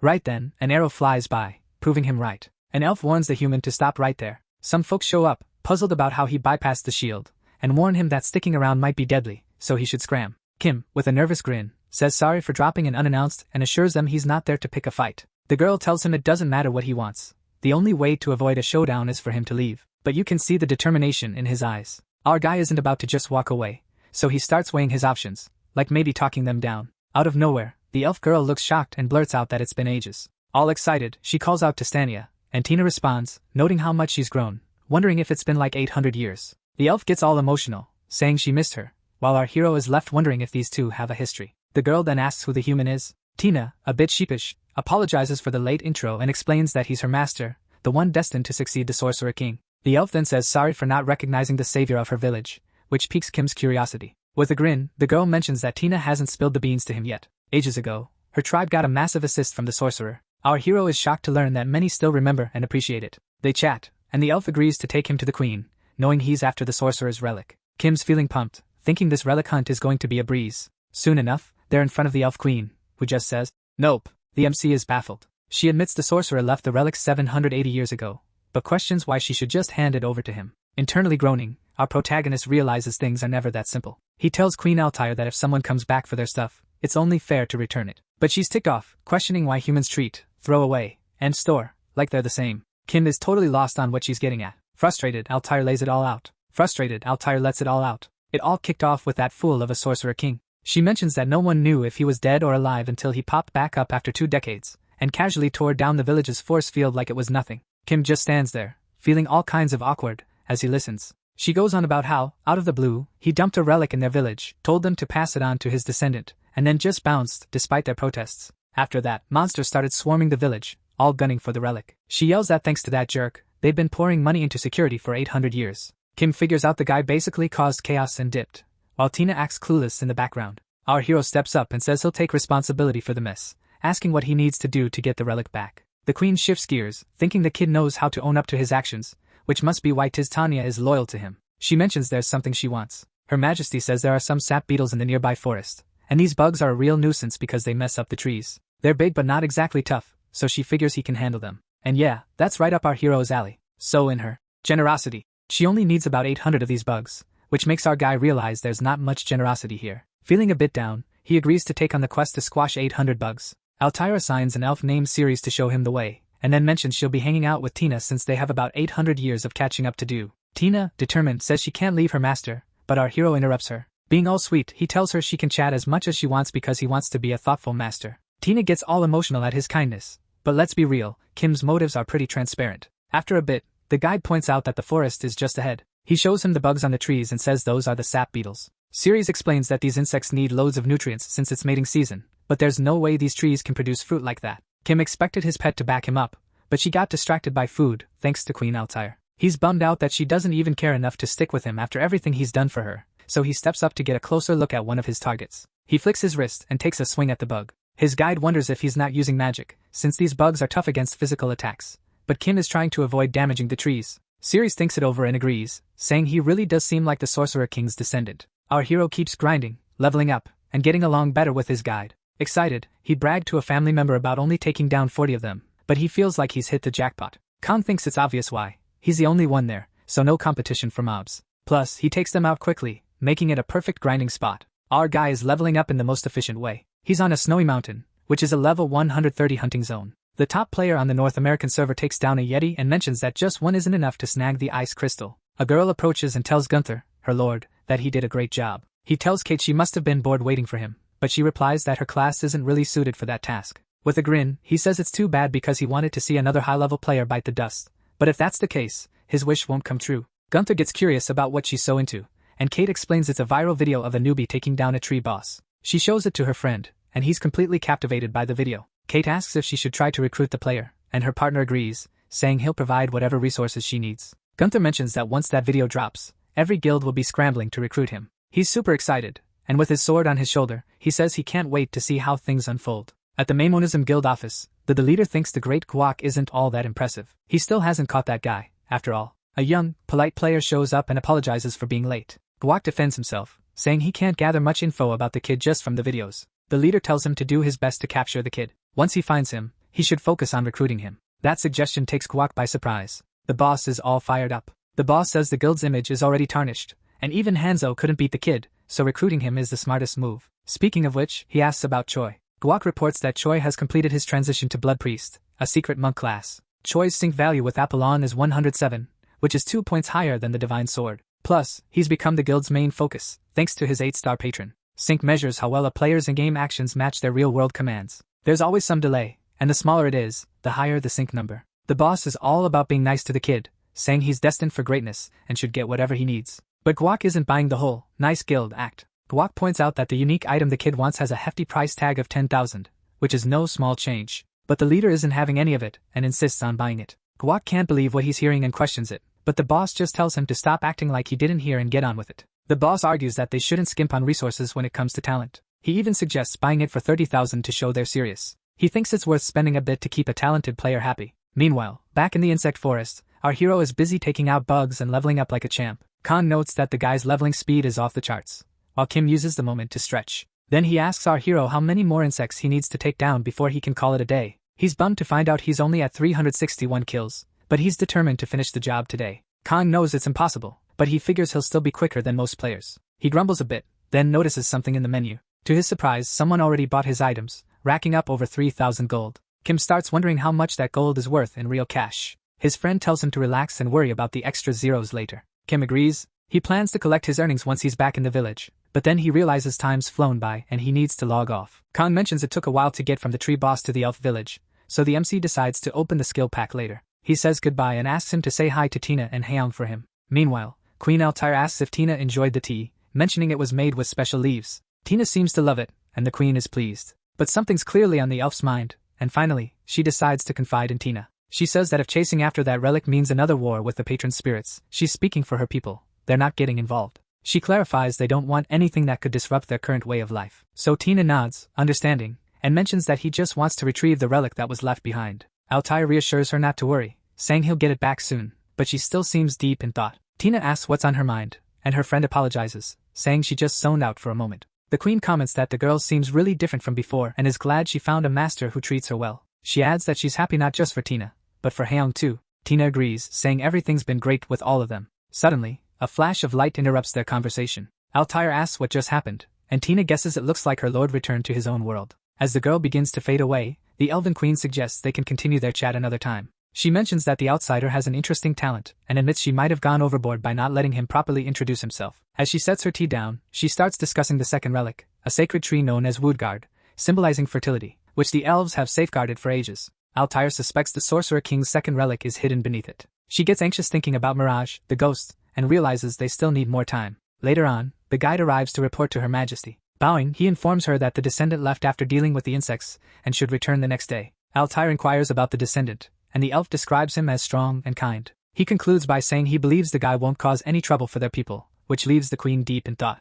The leaves of the sacred Woodrum tree can completely dispel any form of mind control, and she had Tina take them because she suspected the girl might be under some sort of mental coercion. But the girl made her own decision, which shows the descendant has a good heart, so she figures it's okay to hand over the relic. Altair wonders if it'll take the descendant about a week to complete the quest, and the guide seems a bit taken aback. He tells the queen, much to her surprise, that it'll all be done by tomorrow. He mentions he slowed down near the end because he was tired, but the queen interrupts him with a firm no. She insists the boy needs to stay longer, and Ceres is puzzled, not understanding why. He finally catches on and pushes the queen's buttons by asking if it's because he rejected her marriage proposal 800 years ago. As he hints that she's already 1,700 years old and should act differently, she hurls something at him, shouting for him to leave immediately. The elf dashes out, and she calms down a bit, settling back on her throne. The queen mutters that the guy thinks he's hilarious, when something outside the window grabs her attention. The guide hands our hero a return scroll, explaining it can take him straight to the queen's office once he wraps up the quest. Kim appreciates the gesture. It's seriously handy. Ceres throws in a tip: don't stray too far from the marked area. He mentions it's safe there because they've cleared out the monsters over time, but venturing further could be risky. Even though he trusts Kim's abilities, there are still dangerous creatures lurking in the forest. Our hero takes the warning seriously. Kim feels the place is pretty calming at first glance. He's definitely intrigued by the monsters, but he'll save that curiosity for after he completes the insect quest. First up, he checks his inventory to open the skill pack he scored yesterday. The protagonist is pumped to use his repeat skill, while his partner is still waiting for his luck to run out. The skill he gets is called castling, like the chess move, allowing him to swap places with his familiar temporarily. Kong mentions it's not great for hunting, but it might be useful in other situations. Kim's intrigued because this ability could be useful in other scenarios. His familiar mentions guild wars, specifically large-scale PvP battles, as an example. The ability lets him swap places with his opponent, whether they like it or not. Kim thinks of it as a sneaky backstab move, and his friend points out that skills like these are pricey at auction houses, even more so than that sacred skill from earlier. Our guy's tempted, especially since the last one sold for over 5 million won. The next skill up is a 4-star move called Air Slash. Even though Kim already has it, Kong suggests he pick it anyway. Kim's puzzled about taking a skill he already owns, but his buddy insists, promising to show him something cool. As soon as he accepts the skill, Kim's shocked to see an option to level it up in the menu. His partner explains that upgrading doesn't boost damage, but adds a new effect. Plus, when you enhance a skill like this, the success rate is a solid 99% as long as you're dealing with a card that can't be sold. Without a second thought, Kim decides to go for the upgrade and feels pretty stoked about it. But then, he's interrupted. There's more to it. The guy mentions there's a solution for those non-tradable cards. He explains that Lesa gives out cards every 5 levels, and they've created a device to collect those cards as users level up. He adds that there's a card combination NPC in every major city. You can toss in 2 to 6 cards to get a new one. Obviously, the more cards and the higher their level, the better your chances of scoring something awesome. There's even a forum full of card combo recipes. Kong asks if he realizes how many people are obsessed with this, and our hero hopes he never becomes one of them. All pumped up, he declares it's time to get back to bug hunting now that his skills are sorted. The terminal shows he's already halfway there, but the bugs are taking forever to appear, making it feel like an eternity. His familiar thinks it's strange too, because it's really taking forever, and Kim starts to panic. They're like bees chasing after honey. The guy seems to have a light bulb moment when he hears the honey part. He remembers their nest must be close, so he suggests they follow the insects back to it. Kim's a bit taken aback by the suggestion. They venture deeper into the forest, trailing the swarm of insects. Eventually, they find what they're looking for, a cave where the insects are heading. Kim's amazed by the sheer number of bugs crawling on the wall, and figures they've hit the jackpot. As he steps into the cave, he sees even more of them. He notices the trees are so damaged that it doesn't even matter anymore, so he uses his newly upgraded skill, wiping out a bunch of those insects in one go. Even with the cooldown, the kid gets hyped and keeps swinging with his fists, or he just casts more spells to finish them off. Looks like our hero's having a blast, and now he feels like he's in paradise. He finally finishes off the insects like they're nothing, and mentions how much he loves this game. Kong feels something's off, and it's not because the quest was a breeze. The insects didn't react or try to escape, they just let themselves be killed, so he asks Kim if that's normal. When you think about it, yeah, it's strange. And his partner suggests they stay cautious from now on, since he's hit level 32. Then he asks if the kid plans to head back, but obviously, our hero isn't satisfied. He wants to track down whoever's behind the honey. They continue moving forward, taking out every insect in their path until they feel they're near the cave's center. Kong senses a change in the air and warns him a boss fight might be coming. A massive shadow looms in the smoke ahead, while the familiar advises him to be careful. Kim wonders if that's the boss. He's about to make a move when he gets a tip. In the game, if you don't chant while using skills, they lose half their power. The power difference is massive, but the downside is that chanting basically gives away your next move. In PvP, this can get you wrecked. Kim realizes he has no choice but to use a silent chant. He tweaks the air/spell into a riddle, turning it into a silent spell that uses less mana without penalties. Finally, he unleashes his magic against the boss. Kim waits, watching to see what his attack will do. As he looks, he wonders if the creature is a praying mantis. He questions if that giant insect is really the boss, and if it is, what on earth is it? On the terminal, it shows an event has started, and Kong mentions the boss is at least 35 levels above him. Kim, using his dragon eye, sees that the monster is absolutely insane, boasting 8-star abilities. His familiar mentions it's the Ice King's son. The MC nods and asks for help in staying alert, but his partner interrupts, all serious, saying no. He insists there's no way they can beat that beast, and they need to bail. Our hero is confused and questions him, noticing his partner's genuine concern. Turns out, the monster just spotted them. That massive creature makes the first move, using some kind of mind control magic. Luckily, the hero's unlock skill kicks in, breaking the mind control. Kim feels a bit tense but also kinda pumped that he resisted it. Kong explains that the boss is just warming up with its 8-star skills. He asks if Kim remembers the Dragon Eye's limits. He reminds Kim that the item can't detect anything beyond 9-star abilities. This realization freaks our protagonist out. He finally gets that he can't see any of the boss's skills over 8 stars. The monster looks annoyed, and Kim thinks it's because his skill cancelled the creature's magic. For a moment, they just lock eyes, sizing each other up. Then suddenly, this thing seems to unleash some kind of power. Kim wonders if it's like a blizzard. Whatever it is, it's making his HP drop fast. Bit by bit, the ground starts freezing over. One thought crosses his mind, death. The creature uses a 9-star skill called permafrost. Kim realizes his feet are frozen to the ground, so dodging is out of the question. Since he's within the spell's range, he's going to get hit with a debuff that slows him down, making him an easy target. Panicking, he scrambles to open his inventory before it hits. He manages to grab a scroll from his bag, and using his unlock skill, he shakes off the freezing status that had him stuck. Right after, he rips the scroll, releasing this bright, glowing energy. That huge wave of icy energy keeps coming at him. With a flash of light he teleports to a preset location. In the next moment, he's somewhere else, legs shaking. He drops to the ground, terrified, saying he thought he was going to die. Kong realizes even though they avoided a game over, the kid's totally shocked. It's his first time having to retreat like that. He walks up and checks if Kim's alright, and Kim's like, "Me? Okay?" Then Kim's face lights up, and he's all, "Of course I am! Where else do I get this kind of thrill?" All pumped up, he declares that next time, that boss is going down, while thinking the kid's got a few screws loose. Super curious about what just went down, he asks Kong to spill the beans, clearly knowing Kang's in the loop. He shakes Kong nonstop for answers, but before Kong can say a word, a voice interrupts, promising the answers he's after. Altair shows up with a serious vibe and questions what they're up to. Our guy gets awkward and wonders if she really came all this way for him. The queen's irritated by how careless all the wizards are, then tells him to summon Tina and follow her. Back in her office, she says she'll reward him first for all his hard work.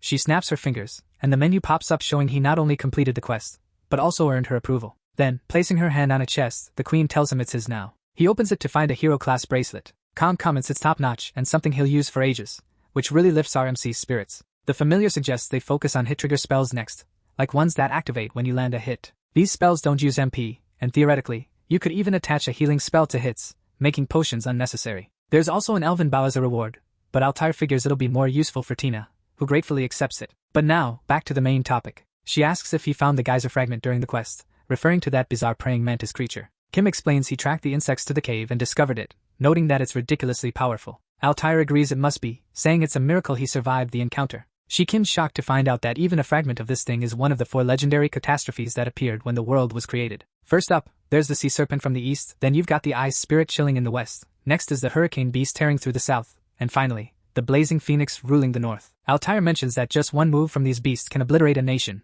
and a clash between 2 of them once turned a whole region into a wasteland. There are countless tales about them, but not much solid info since they're basically myths. But the queen is sure of one thing: no one can truly grasp the extent of their power. She compares them to natural disasters like hurricanes and earthquakes, saying there's no real way to predict their movements. That's why everyone lives in constant fear, always worried about another sudden attack from these creatures. Kim remarks it's a wonder the world hasn't fallen apart, but Tina gently reminds him that sometimes these beasts bring good things, too. Our guy's a bit doubtful, but his buddy vouches for her. She explains that 800 years ago, a group of fake gods tried to take out the phoenix because the 4 catastrophes were a big problem for them. To stop them, 3 9-star beings and 15 8-star beings took on the entity. In the end, they couldn't even scratch the phoenix, and their 9-star leader, Hercules, died in the battle. This whole tale leaves our hero completely floored. Ken finally gets why nobody could summon Hercules in the game for a decade. He died before he could become a summonable spirit. Kim points out that a 9-star spirit is level 400 and starts wondering about these catastrophes. But Tina quickly clarifies, saying they're around level 700 to 800. He's totally blown away. He looks at the girl, and she says that's what the students at Akram claim. Then our hero's like, wait, so a piece of these insanely strong monsters is just wandering the forest? With the queen there, he asks if she really thinks that's okay. He suggests they move everyone to safety, but Altair can't do that. The elves rely on the tree of life to have children, and for that, they need a seed for another tree. That's the fruit of Rudrin, which will be ripe in a week, but she doubts the monster will just chill and wait. The queen notes that the creature isn't in its usual state. He noticed something when he used his dragon eye to check its stats. He recalls it was down to a third of its HP and MP. Altair mentions it's still recovering. During the war, Dreadsure came to the forest for materials for his final effigy, and he helped them fight a fragment of the ice spirit. With his crazy magic, the sorcerer king nearly took it down, but it managed to escape. For 800 years, the monster has been using sap beetles to gather mana. She explains that the tree of life's fruit is basically pure condensed mana. The monster took ages to regain just a third of its health. Plus, she knows it's only a matter of time before it attacks them for the elixir to heal itself. In the end, she admits she has no choice but to seek the Sorcerer King's help again. The elf stands up and formally pleads with our hero to save her and her people. Kim realizes he's got another quest on his hands, and if he completes it, he'll snag the relic and earn the title of Savior of the Elves. He notices this quest is unique because he can decline it and still get the second relic, but it'll wreck his reputation with her. Khan grins, pointing out that the reward seems to hinge on his choices from now on. Seeing our MC puzzled, he explains that the guy can either take the easy way out and refuse or take a riskier path for better rewards. He then asks what Kim wants to do. With an excited look, our protagonist declares he's definitely joining the battle with Altair. He can't just let this go, even outside of casual games. Altair thinks humans are ambitious, which gives her more time until the fruit is ready. To the MC's surprise, she asks him to protect the fruit instead of hunting the monster. The queen admits she's too exhausted to continue and says that even with his help, defeating that fragment is nearly impossible. But does the monster realize that once the seed is planted, it can't be removed? So, it has to back off, which is enough for now. Our main character listens but eventually asks if it's okay if he tries to take it down anyway, even though he's on board with the plan. The friends are walking through the field when Kong calls the MC over and asks, "I know you're usually a laid-back player,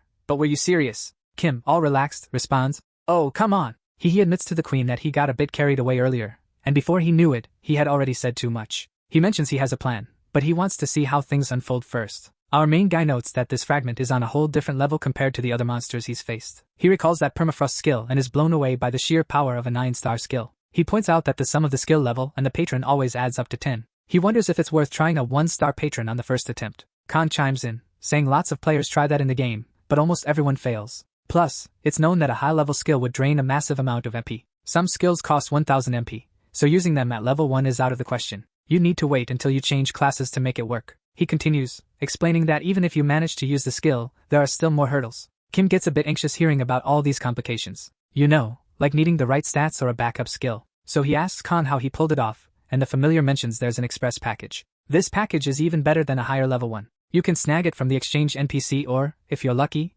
as a reward from a hidden quest. Our MC tells his master he's got a question. His partner thinks he knows what's coming but tells him to go for it anyway. So Kim asks if he knows how to unlock the hidden secret of a 9-star skill. The guy just grins and says he wouldn't have mentioned it if he didn't know. Our hero and his buddy start seriously sucking up to this patron, practically worshipping him for the info, which leaves him a bit taken aback. Eventually, they decide to check out what quests they can find in the elf village. Since they need to wait for the fruit to ripen, the guy wants to level up as much as possible before facing that challenge again. Khan thinks it's a solid plan, but since it's his first time there too, he can't really suggest any specific quests. But our hero is chill about it, confident they'll find something useful in the elf village. As he strolls through the village, 2 elves hit him up with different "go collect stuff" quests. Another elf asks him to handle the monster chaos the fragment is causing in the forest. And there's even a quest from the queen herself, with her aide mentioning that despite being an awesome leader, she's hopeless with directions. He's pretty surprised when they ask him to find her again since she's likely lost. But hey, the XP reward is sweet too. A bit later, our guy scores a bunch of rewards that he gives to Tina, making her super happy with the gifts. Kim excitedly points out that the elves totally adore him, while his buddy wonders if he's worried about the fragment. Acting all cute, the kid admits he doesn't know but figures he'll deal with it when it happens. The menu grabs his attention with a quest to find the queen again, which is odd since she should know the city like the back of her hand. Khan shrugs it off, saying it doesn't matter because the XP and rewards are awesome. They've noticed she wanders around a lot and seems to get lost constantly. Kim's puzzled, thinking elves are supposed to be great at finding their way. His belief in elves being amazing trackers is starting to crumble. A bit later, deep in the forest, the kid spots the elf queen. He eagerly calls out to her, but his buddy pulls him back by his clothes. Confused, Kim says he scared him and asks what's up. Kong asks where they are, and still puzzled, our hero says they're near the Tree of Life. Suddenly, he has a realization. He remembers the Tree of Life is at the northern edge of the village, and elves rarely go there, so why would Altair be there? The woman keeps moving closer until she sees an entrance, and starts going in. Terrified, RMC realizes her behavior is super suspicious. Kong asks what their plan is, and Kim says they have no choice but to continue the quest. Determined, he presses on and tells his supreme brother they need to follow the queen.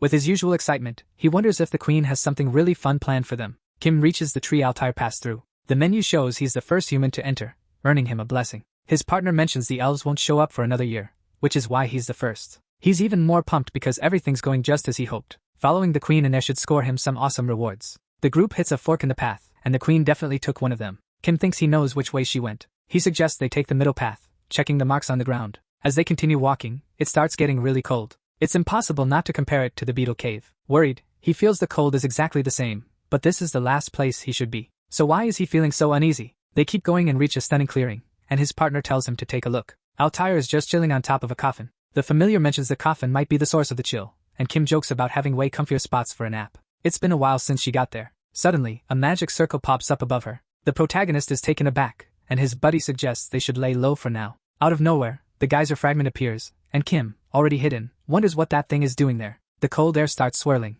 spiraling through the room. Terrified, RMC realizes it's channeling all that icy air into the coffin. Kim gets increasingly confused and worried about Altair, and tells his brother he's got a bad vibe about all this. Kong, with a serious tone, says the queen didn't just vanish, and shocks Kim by revealing the elf transformed into the fragment. He explains she has a skill that allows it. It's an 8-star, boss-only skill called camouflage. Kim figures it's been pretending to be the elf all along, and that's why it's targeting the coffin. But his familiar senses there's more to the story. That thing morphs back into the queen and, looking all sad, says it's almost time. She turns and heads for the exit, while our hero holds his breath, totally freaked out. She leaves the room, and our protagonist is in full panic mode, thinking he's about to get busted. Khan suggests they take a step back and evaluate the situation before making any moves. Here's what they know. The fragment is posing as the queen and trying to destroy the coffin. After that, it turned back into Altair and left. So, he thinks he gets what she meant by, "It's almost time." Kim suggests they might find a clue if they check out the coffin. He notes it looks fragile, but it's still radiating cold. Plus, there's no sign of damage, so he figures she's not trying to destroy it.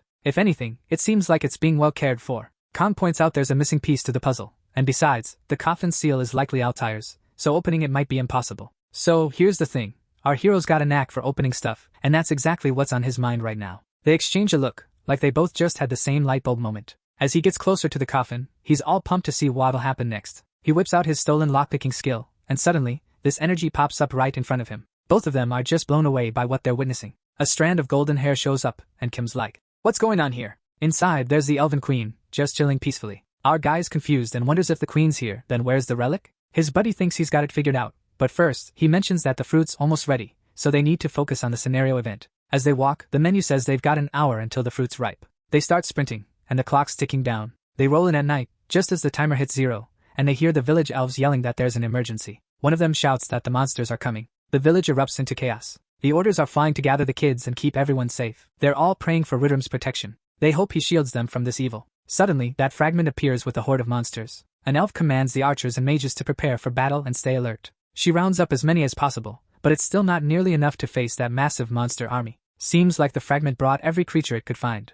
Right then, Altair shows up and warns that if they breach the shield, not even the sacred tree's blessing will save them. The elf urges everyone to stay calm and focused, saying it's a win if they can just defend their land. With a suspicious glance, she wonders what the Sorcerer King's descendant plans to do next. Meanwhile, the monstrous fragment and its army advance. The elf signals to fight for their families and the sacred tree. She instructs the archers to target the ones in the sky and tells the mages to ensure nothing breaches the barriers. He orders the archers to target those in the sky and tells the mages to keep the barriers strong. The elf is puzzled because the fragment isn't doing anything. She suspects it's after the Tree of Life, so she gets her bow ready and vows not to let it succeed. She shoots at the creature, thinking it's like hitting a sitting duck. When the arrow strikes, the creature shatters completely, and she realizes it was just an illusion. She turns to seek help from Her Majesty, but notices the queen has vanished, so she shouts, asking where she disappeared to. Shortly after, she arrives at the sacred tree. She admits she knew the monster was a trick and demands the geyser's fragment to reveal itself. The creature acknowledges she's smarter than the others for realizing it was hiding. Meanwhile, our hero admits he got caught up in this mess. It's a bizarre scene now, with our protagonist, the queen, and a massive, angry monster. Kim thought she was calling for him, but Altair clarifies she was summoning the fragment, and ironically, the most bewildered one seems to be the monster itself. Finally, the fragment's had enough of the disrespect and unleashes its permafrost ability again. Meanwhile, the elf counters with a massive fire spell. The ice and fire spells collide with a huge impact right in the center. Altair is pumped by all the power on display and checks if our hero's holding up. Kim assures he's alright but mentions something about his arm. The queen jumps in asking, "Based on your reaction, how long have you known the master?" Altair is watching him, those arms blazing. Our main guy admits he figured it out a couple of days ago, when he trailed her into the tree. At first, he thought the fragment was pretending to be her, but then realized the real Altair was still in the coffin. He knows the system wouldn't let anyone else grab the sorcerer's relic, but it didn't unlock that quest. Looking at the woman, he concludes there's only one answer. The sorcerer's relic is alive, just like her, and he calls her Mirage. Mirage, the ghostly doppelganger, is the sorcerer king's second relic. Even though she can't be touched, she can turn physical and shape-shift. The MC realizes he missed a ton of clues back in the elf forest. He recalls Tina mentioning some weird effect there that messes with mana. This effect throws off their senses. Kim admits he would have figured out she was fake if he just paused to think. He wonders why she's pretending to be the queen. The fake queen tells him they'll chat after the battle, but right now they need to handle that fragment. The creature warns them to back off from the fruit or face death, and then charges at them. But the ghost just grins, telling her master to pay attention, because he's about to witness the true power of this sorcerer relic. The MC is intrigued, so Tina explains that the 7 dolls are the sorcerer's masterpieces, but this ghost has a unique ability. Tina adds that it can transform into your worst enemy. To the fragment's shock, the ghost morphs into the sorcerer king, suggesting they wrap this up since it's been 800 years. Checking his arm, he notices that not even half of his powers have returned yet. He flips off the monster, saying that's plenty for a creature like it. The fragment gets furious and calls him to monster. The creature attacks, yelling for him to die. Mirage, however, just calls the monster a puny bug. He effortlessly blocks the attack with his bare hands, leaving even the fragment shocked. The wizard starts taunting it, asking if this doesn't remind it of 800 years ago, which only enrages the giant bug more. It then unleashes an 8-star skill called Blizzard Nova, but the wizard just says it's a neat trick and calmly begins casting a fire spell. Shouting Calamity Inferno, he completely nullifies the fragment's attack. Kim worries that the village might get destroyed, but Tina explains that's just how the wizard rolls. A couple of villages mean nothing to him. In disbelief, the protagonist wonders how someone like that ever became king. A menu pops up, showing his stats have increased because he witnessed someone with the same class as him. Just Kang's wondering why the kid's just standing there watching, and RMC's like, "Dude's so good, there's no point in me jumping in." The familiar agrees, pointing out that the guy's already busted out over 30 skills. And the wildest part? Every single one is at master level. They're curious about his actual level. Tina chimes in, saying it's all because His Majesty was born with a divine body. This guy was born with a divine body skill, and as he levels up, he gets double the points that regular folks do. Kim thinks that's amazing and wishes he had it too, but his partner calls him a fool, reminding him he actually gets triple. Now, with just 5 minutes left until the fruit ripens, the Wizard King's done messing around. It's time for the grand finale. The wizard unleashes a massive power called Ultimate Stone Cuffs on the monster. The creature curses, realizing it's a move designed to lock down its movements. Meanwhile, Tina mentions that the injuries from 800 years ago, caused by the wizard, have reopened because they reacted with its mana. Kim grins and thanks her for the heads up. Kang's looking pretty worried because he knows exactly what's going through that kid's mind. The event's kicked off, and he's got to guard that fruit from the fragment. But it seems like the guy's got a trick up his sleeve, catching Mirage completely off guard. Suddenly, a huge white flash bursts right in front of him. The creature starts to crack, and the wizard is totally freaked out. It looks like the thing is shedding its skin. When it was just a tiny ice shard, it had no smarts, just followed the instructions in its mind. But after surviving a near-fatal attack, it woke up mentally, and now the monster's questioning itself and its existence. But it could end all that by grabbing the fruit, which would let it reach its ultimate form. The wizard's thinking maybe the opponent shrunk down to get faster, and on top of that, it's running low on mana. Just as it's about to claim victory, the fragment spreads its wings and takes off. The creature approaches the tree with the fruit, claiming it as its own, and senses the tree's immense life force. But our hero steps in and is like, "Not happening." The monster is baffled,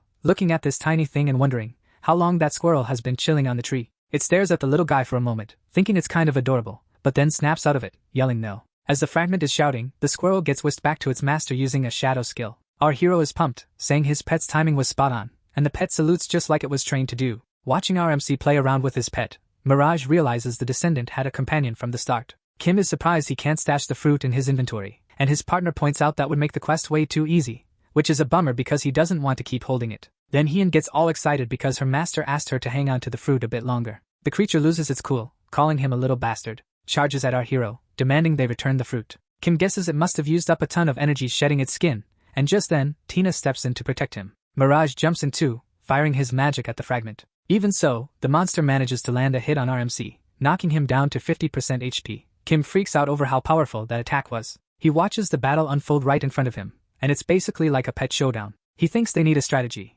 and just then, the fragment realizes it can't see the fruit anymore. The creature searches for that pesky squirrel until it spots it, and that image is exactly how the monster views our cute little guy. Without a second thought, the fragment uses its permafrost skill on the group again. Everyone starts freezing super fast, which is odd because they thought that skill was still on cooldown. Kim figures out the monster used some ability to shorten its cooldown time, and as soon as he breaks free, Khan warns him that another attack is incoming. Khan warns him that another attack is on its way. It's way too quick, leaving RMC with no time to react. He crashes into the wall with force. His familiar panics, but Kim reassures everyone that he's still breathing. The group chats about how insanely difficult this quest is and wonders how they'll ever finish it. Just as Kim mentions it's okay because Khan still has the fruit, everything goes wrong. The fragment appears right in front of the little squirrel, and our hero's like, when did that even happen? It's obvious that massive monster used mind control on our tiny friend. The squirrel dashes toward it, while Tina desperately tries to stop him. But there's no stopping it. The squirrel keeps going like it's under orders, while the fragment laughs, claiming the fruit as his own. The monster was planning to retreat and strategize because it was hurt,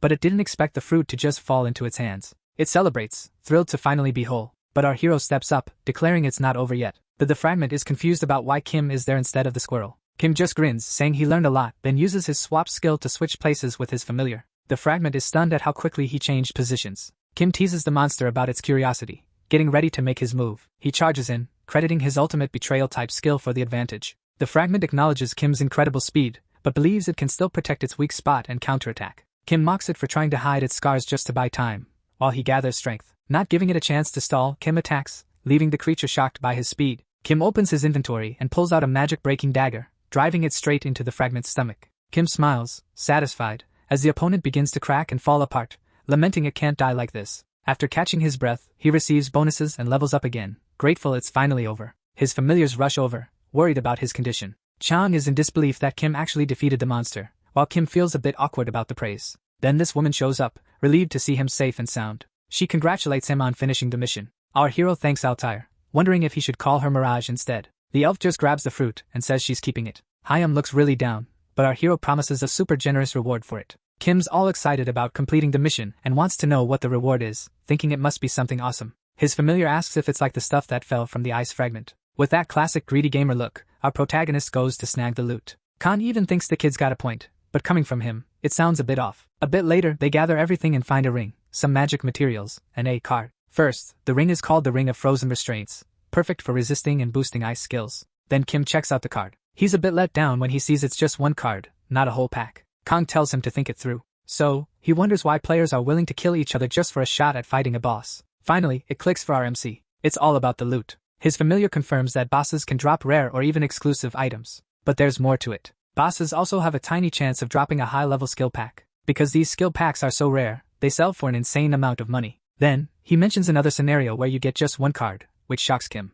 It's when the card is a skill that used to belong to the boss. Our protagonist checks out the boss's skills and asks if he could really snag any of them. He's concerned and asks if the card has any class restrictions, but his partner assures him it doesn't. Kim thinks any of them would be awesome, except for that 6-star one called Mantis Form. He decides to look at the last item, a white ice crystal, which is a legendary crafting material packed with an unimaginable amount of life energy. RMC is pretty surprised by that description. The menu warns that this will set off a despair trap for our hero. It explains that the ice spirit will be keeping an eye on him from now on. Kim panics, questioning why this is happening to him and what Mr. Ice Spirit's deal is. He attempts to use his unlock skill. The terminal shows the curse is lifted, and now both of them can finally relax. Still on edge, he decides to check out he checks the last item in his reward and finally opens the skill card. He gets super emotional, celebrating his new 9-star permafrost skill. Khan congratulates him and suggests he invest all his points into it. Our protagonist admires his status window, which looks pretty impressive now with all those skills. Kim thinks it's smarter to save some points and master whatever skills he can. After watching Mirage fight, he's unsure which skill might come in handy, since even a low-tier skill can be useful. With that in mind, he remembers he still has a card pack from when he hit level 35, and he's planning to open it now.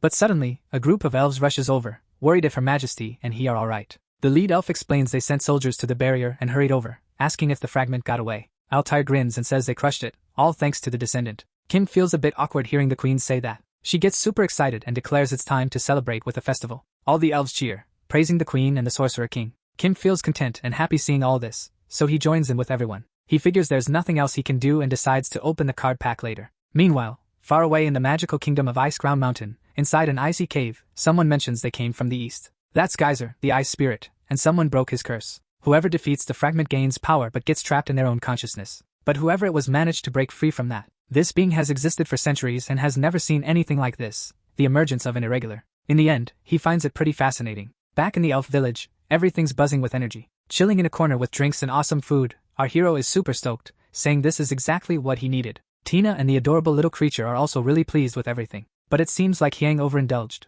An elf wonders if the food suits the sorcerer's descendant. Our MC confirms it's all good. He learns the elves made it themselves, and they tell him to dig in because there's plenty more. Kim mentions his inventory is packed since the elves' blessings are endless. His familiar warns him to keep that to himself. It seems our protagonist had it tough, so he just grabbed whatever from his stash to wear. He remarks that even so, handling the last monsters freed from the fragment's mind control was a breeze. Kong chimes in, saying it's thanks to his new permafrost ability. Kim notes that because of it, he leveled up and his bond with the elves strengthened even further, and in the end, he explains that's why he's hooked on this awesome game. But then someone interrupts, apologizing for cutting in, and our MC realizes it's she. She wants to have a chat with him, and Kim thinks it might be his cue to bounce. A bit later, they're back in the cave, standing before the queen's coffin. Mirage mentions that Altair was a kind-hearted queen, and he first met her when he visited the village 800 years ago. He recalls the battle against the fragment, where he and 2 other puppets aided the sorcerer king. That fragment was crazy strong, but they managed to deal a fatal blow and forced it to retreat, bringing peace to the elf village. Kim gets curious about these puppets, so he figures there must be another one besides Mirage and Tina. After the sorcerer gathered materials for the next puppet, he returned to the queen 20 years later, which was when Akram lost the patron spirit war. Our MC feels the conversation's getting a bit intense, so Mirage admits he was left behind there. In our hero's eyes, the sorcerer was pretty useless. He just left Mirage there to be looked after and took off. Mirage was supposed to wait for the descendant in the coffin, but Altair felt bad for him and let him enjoy life in the village. Even though she allowed him to live peacefully, it didn't last. Mirage discovered Altair was battling a chronic illness. She was holding on with magic, but it was clear she couldn't keep it up for much longer. The queen said it was just nature's way, but Mirage couldn't accept that. As she lay dying, he wanted to repay her for all the joy she'd brought him. So, he dove into ancient elven texts, searching for a cure. He found out that the first leaf from a tree of life can heal any illness, but the first leaf had already sprouted. His only hope was for a new tree of life to grow, and that would take about 800 years for the current tree of life to make happen. To make the tree bear its next fruit, he had to keep sacrificing his mana. Meanwhile, he was allowed to seal Altair's body in a coffin, keeping her at an extremely low temperature to preserve her for all that time. Kim figures out that the cold is coming from the ice spirit, and asks if that's why he transformed into ice earlier. Mirage confirms it, saying it was the strongest ice energy he'd ever encountered. He told the elves he put Altair in the coffin and lived for 800 years pretending to be Altair. Tina is shocked, saying he must have been incredibly strong to endure that, but the fake queen tells her not to look so sad because he couldn't be happier. Mirage is genuinely content and approaches the coffin, saying everything will return to how it was before. A powerful light floods the entire hall when he touches the ground. Kim is shocked, wondering if that's the tree of life sapling. A small tree with leaves sprouts rapidly, and he can't fathom how it happened so quickly. The queen's duplicate finally reaches the coffin where the real queen is resting. She hands over the magic leaf to her. Suddenly, Altair wakes up, dazed and trying to figure out where she is. She sits up in the coffin, startled when Mirage asks if she's alright. The boy rushes to the queen, hugging her tightly because he missed her so much. He proudly tells her he protected the village and fought off monsters in her absence, and Altair reassures him, saying he kept his promise and thanks him a lot. Kim finds the moment really touching, and a tear escapes his eye. He notices Kong is getting emotional too, but Kong quickly brushes it off, embarrassed. Meanwhile, other players have been checking out his new elf video while our hero finally wraps up his quest and unlocks that race for everyone in Lessa. The video is flooded with comments about the elves' location and all sorts of stuff about our now famous guy. It's time to bid farewell to the elf village. Altair, feeling content, gives Kim a second leaf of life. Our hero gladly accepts it to boost his stats even more. Right then, Mirage steps up, all determined, saying he's going to handle all those fake gods to keep the elves safe. He assures Altair there's no need to worry. The queen chimes in, noting that this guy has worked harder than anyone else. He even took her place for 800 years. Our MC wonders if everyone was aware of what he did. She replies that it would be odd if they hadn't suspected something, especially with all the changes in her behavior and her terrible sense of direction. As the group heads out, Altair and her elves watch them leave, feeling emotional, thanking them for everything, and asking them to look after Mirage. Kim checks his menu and sees he's just 2 levels shy of 40 and his next quest. His buddy plans to take him to the perfect hunting spot for that. Just as he mentions needing supplies, a red menu suddenly appears in front of him. It announces he's encountered the catastrophe, the ice spirit, and he hears the creature say the boy seems interesting, and it likes that. Kim is freaking out because he can't move, while the monster mentions it's going to give him a little gift. The monster adds that it's betting on him to break this endless cycle, offering him a gift. Gives him a ring that can be used just once for its power. Our MC is sprawled on the ground, and his friends rush over, super worried. But Kim is lost in his own thoughts, totally shaken by the recent events. A bit later back in the city, Kim is still clueless about using the catastrophe's powers and asks Kang if he got what the monster was talking about. Kang suggests it might be Kim's 10-star skill or something about the only 0-star patron in Lessa. For now, they decide to focus on the quest. They head into a shop, and the clerk excitedly mentions he looks like a divine emissary. This NPC gives the kid a quest to snag an item from the wind spirits. Just then, another player asks if he really took the quest since he turned it down himself. He points out that since the kid's new, he might not know about open dungeons. The kid explains there are two types of dungeons, instanced ones, where only he can enter, and open ones, where anyone can join. This quest ended up becoming almost a must-do in the game, and some gear in that dungeon comes with set bonuses, so players keep farming it. He mentions that if you don't snag the gear in the dungeon, you can gather essences and trade them with the NPC. That player points out the real issue. The dungeon is under the control of a guild called KD Guild, and they kill anyone who tries to enter. Kim says goodbye, thanking him and getting super pumped for the fun that's about to go down. Kang knows that advice is pretty useless for the stubborn kid, but whatever. Our protagonist notices people despise that guild because they're abusing their gear and hiking up prices. Apparently, that guild took over another one 3 months ago, and they're always whining about how the game is full of idiots. His partner chimes in, saying every game is like that, but Kang is annoyed when the kid says players like him enjoy ruining others' fun. He's pumped because this is a chance to level up even more. He's eager to pay them a visit. Meanwhile, elsewhere, a group is bummed after taking out a bunch of losers since they barely had any money. Out he's pumped because this will help him level up even more, and he's excited to drop by and see them. Meanwhile, elsewhere, a group is bummed out after taking down some nobodies, because it turns out they barely had any cash. Meanwhile, out of nowhere, our hero appears, catching everyone off guard. They're all stunned, and he's got them on edge. Playing it cool, the kid mentions he heard this was a great spot to level up, but didn't expect to find anyone here. The guys are in disbelief, but the big bald dude says it's a special day and offers to let him pass for 10,000 gold coins. Pretending to think it over, the kid says that's way overpriced. Then, he casually walks past the guy, ticking him off, and says he'll check it out himself, whether he's allowed or not.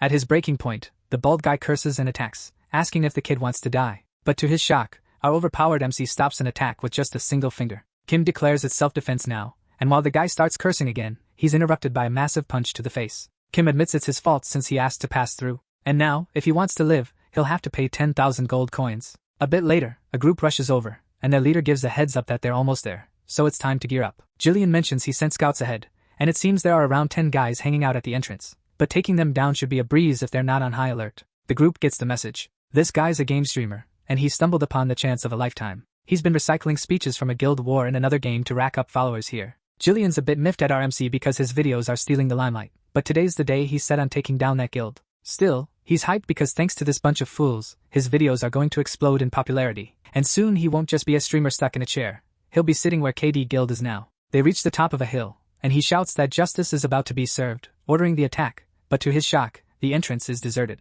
Panic starts to set in because the scouts should have been taken out by now, and people start guessing that the scouts must have forced them to retreat. Jillian claims it was all part of the plan to make things easier for everyone. In reality, he's clueless about what just happened, but at least he can grab the stuff lying around. Just as he's about to collect the loot, something darts by him. To his surprise, a sneaky squirrel swipes everything. The little thief dashes into a cave, and the leader yells for everyone to chase it down. But then, they're interrupted by screams that sound like they're coming from a huge crowd. Another group arrives, accusing them of not being alone with the monster, and they rush in. The dominant guild's crew tells them to back off and prepares to fight, calling them intruders. Amidst the chaos, Jillian instructs his followers to join the attack too. Nearby, inside the cave, a guy on the ground calls Kim a monster, but Kim thinks it's just perfect. He's racking up XP from the monsters and snagging loot from the guild members. Hong rushes over, delivering a pile of items to our MC. The MC thanks him, saying he's truly the best. Tina informs her master that she and Mirage are splitting up now because it's more efficient. But Mirage doesn't really seem interested in fighting. Kim, feeling uneasy, tells them to head straight to the room if they sense any danger. Then the three of them split up and head in different directions. He watches his cute familiars with a satisfied grin while something races up behind him at lightning speed. He even mocks the attacker, saying a move like that would never work on him. Kim thought he'd be up against like 100 people, but there's no one else around. Kang explains that a guild can have up to 150 members. He mentions that the number of players in a guild depends on the leader's level, and the Big Ten have over 500 members in their ranks. Imagine that, but hearing about it just makes him want to mess around even more. A bit later, more guild members rush at our guy. They think there's no way he can take them all on. Kim can't believe they're trying to take him down with the mob drop technique. Kang breaks down a sneaky tactic where someone lures a horde of monsters to a target, then bails, leaving the target to fend for themselves. Just then, these two dudes slip into stealth mode, but our overconfident MC just grins, thanking them for the monster delivery, all nicely packaged. Then he unleashes his epic permafrost skill. Kang figures out it deals over 100 damage, And with an item that boosts his power, it can take down any level 40 character. The guys freak out because dying again means penalties, but our hero's unfazed, just enjoying his new skill. He grabs the item since his squirrel buddy's not around,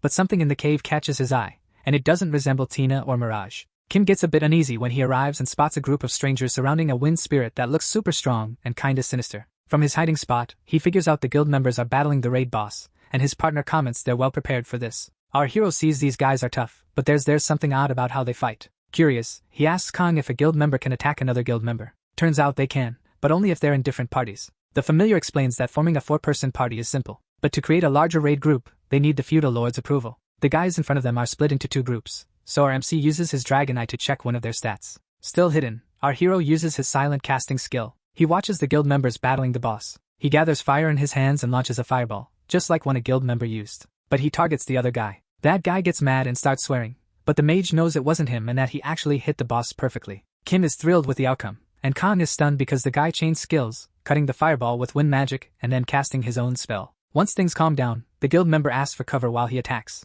Suddenly, a massive fireball comes flying straight at them. The timing is perfect as it hits the poor guy. Furious, he accuses the other group of betrayal, claiming they're trying to kill them and hog the boss for themselves. Kong is stunned by what the kid just pulled off. Our MC mentions that a casual player like him thrives on creating chaos, and all they need to do now is sit back and watch the chaos unfold. Soon, with spells flying everywhere, the unlucky guy's items scatter to the ground. Kim notes they just need the final touch, eyeing the boss, but finds it odd that it's not attacking him. Suddenly, the creature reacts to something in his inventory. A golden light leaps from him to the dungeon boss. The wind spirit, Sofree Wine, emerges. She expresses her gratitude, saying the elf's sacred leaf helped her regain consciousness. To Kim's utter shock, he receives a quest to aid the woman and her wind spirits, who were corrupted by a demon. In this world, humans share their existence with various other races. Beyond the human realm and the in-between world, there are also other realms. These realms include heaven and hell. Together, these 3 realms form the foundation of Lesa's world. Kong is annoyed that such powerful creatures are being talked about in a low-level area. Demons usually only appear after level 200, so for them to show up now, he thinks they must be weakened. Kim wonders if it's bad for this area to be tainted like that. Since it's a beginner zone, the familiar agrees it is, and starts explaining the situation. When the demons appeared, players had a quest to eliminate them alongside NPCs, earning rewards based on how many they defeated. He mentions that the event had no level restrictions, so the top 10 players were battling on the front lines. This piques our MC's interest about the story's conclusion. Ultimately, the NPCs defeat the demon leader, who then makes a run for it, which is pretty typical. Contaminated zones emerged where nothing could survive. Smaller guilds complained, but since most people were into it, their voices got lost in the noise. To our hero's frustration, his buddy mentions that Luana had to be rebuilt during a successful event later on. Kong recalls that back then, folks said the event just appeared out of thin air, but maybe it was a heads up for what was coming everywhere else. Our hero wonders if the domains would be safe if he completed the quest, but his partner isn't sure since they might invade another place instead. He mentions there are too many unknowns, but Kim's already in the zone, admitting he's always wanted to be the hero who saves the world. The guide takes on the quest, and the NPC explains that despite her efforts, she couldn't free the spirits and got corrupted by dark energy. She warns it'll probably happen again, and when our MC asks, she points to the cave wall, explaining that's the way to stop it. She touches it and starts chanting in another language. Kim's stunned when a secret entrance appears, and she says she did her best to handle it. They navigate the hidden passage until they reach their destination, where a huge wave of evil energy hits them. The spirit urges him to press on and destroy the demonic core, but our hero insists she should rest since she's not feeling well, and he already knows the way. Once they're outside, Kim is worried about her condition. She apologizes for causing any trouble, explaining that spirits are basically manifestations of nature's energy, so their energy gets easily disrupted. Kim understands and figures it out himself, explains that item makes the area feel like the demon world, and since there are only 100 of them in hell, each one has a guardian. Kong mentions that the difficulty varies based on the guardian, and once Kim gets that, he decides to return. He checks with the woman if destroying it will suffice. She warns him to be careful and says she'll handle the other lesser spirits. Our MC explains the plan to his familiars. While Mirage is terrified of demons, Tina is pumped and says she's got something for Kim. Then, to his surprise, she pulls out something unexpected. He pulls out a pack of mid-tier cards. Kong finds it odd since he heard there was a delay in leveling, but our MC is too hyped to care and just wants to open it. He flips the first card and sees it glowing with a rainbow hue. Our hero gets all excited, saying he's never seen anything like it. His familiar congratulates him on scoring a new 8-star skill. It's a super strong buff, no doubt, but he grumbles that the other cards are low tier, which drives Kong nuts because of how greedy he's acting. That skill's gonna be a lifesaver when he's in deep trouble. The last card reveals a mount skill. Decent, but nothing special. He makes his pick. Even though Tina's bummed and curious about the skill, he chooses the 8-star one for his family. With everything sorted, Kim is ready to get started, and when he touches the core, he realizes it's a hidden dungeon. The menu pops up, asking if he wants to enter the dungeon, And of course, our hero isn't saying no to that. He strolls through the strange place, feeling let down, because he expected more, but it seems like just another dungeon. Khan mentions each one has its own quirks and tells him to look up. There, he spots something resembling a purple crystal. As he's pondering if it's the demonic core, something starts approaching. A sinister voice demands to know how he dares. A massive, furious minotaur shows up, introducing himself as Krull. Krull is a servant of Agar's, a duke of hell. Kim gears up, thinking he just needs to take down the big bull and destroy the core. But Tina steps in, asking him to let her handle it. She explains that demons are pretty straightforward in battle, and she wants to try out her new skills. RMC is concerned because she's only level 15. His partner reassures him, saying if she gets hurt, she can just recover in her room. Kim agrees, and Tina jumps into action without hesitation. The Minotaur notices she's a homunculus and charges at her, claiming this will be over quickly. He orders her to die and swings his axe. Just then, a brilliant light fills the area. Tina emerges at full power, ready to take him on. Kim is cheering on his buddy while his partner mentions that the sorcerer's quest was legendary. She explains that the monsters in that quest were way tougher than this one. This dungeon is just hero class, according to Khan. Khan also jokes that what he really needs is a nerf. The fight goes on, and Tina starts gaining the upper hand. She taunts the Minotaur, which only makes it angrier. The Minotaur demands to know how she dares mock him, but Tina's ready to wrap this up. She unleashes her new Radiant Order skill and delivers a massive blow to the beast. The Minotaur collapses with a gaping hole in its chest. RMC notices the menus going wild, realizing it must have given a ton of XP. Tina's thrilled she defended her lord's honor. He thanks her profusely, and he receives something that Kong says is linked to that event he mentioned earlier. You can collect these and trade them for a sweet reward. Our hero catches on and gets pumped, but first, he wants to handle one last thing and shoots a flame arrow at the evil crystal. So, he wraps up the dungeon and gets zapped back to the cave, right in front of the spirit woman. She's all smiles, thanking him for finishing the mission. Then he asks if everything's cool now, but she says the contamination was so bad that nature needs time to heal. Kim feels like nothing's really changed, but she assures him he made a big difference and wants to thank him more, handing him a reward. To Kang's utter shock, our hero not only levels up again, but also scores 100 bottles of wind essence. The familiar is losing it over him, gaining 2 levels in 5 minutes, while Kim just chills, saying he digs the Les Al lifestyle. With the dungeon behind him, he's set on taking down the rest of the guild guys so they won't even think about teaming up again. Later, he enjoys watching justice play out, as other players beat up the bad guys to free the Wind Cave. Leaving that chaos behind, he uses a teleport scroll to zip back to the city of Luana. They chat about their next move since they've got a lot on their plate right now. Our hero makes a call. Since the Lord is nearby, he decides to handle the badge situation first. A bit later, the guards, looking shocked, block our hero's path, because regular folks aren't allowed through. Kim tells them he's there to meet the Lord. One soldier laughs, thinking he's nuts, because you can't just drop by to see the Lord whenever. But our hero just grins and flashes the demonic badge. At first, they're clueless, but then they realize it's the badge you earn for taking down the demon Kroll. An older guy approaches, curious about the commotion, and after the guards show him, he starts to ponder. Much to our hero's relief, this guy is way more reasonable. He apologizes for the guards and offers to personally take him to the Lord. As they walk, the guy can't help but notice how fancy the castle is, and obviously, the man ahead of him has to be the Lord, who greets him warmly. Lord Chris mentions he heard about the demon attack and was surprised they reached the city, adding that without Kim, the city would have been in big trouble. He wants to express his gratitude properly, but our hero insists he just did what anyone would have done. As he notices his rapport with the Lord getting better, he mentions he couldn't ignore a visit from the hero who saved the city from demons, so he instructs his butler to bring the reward.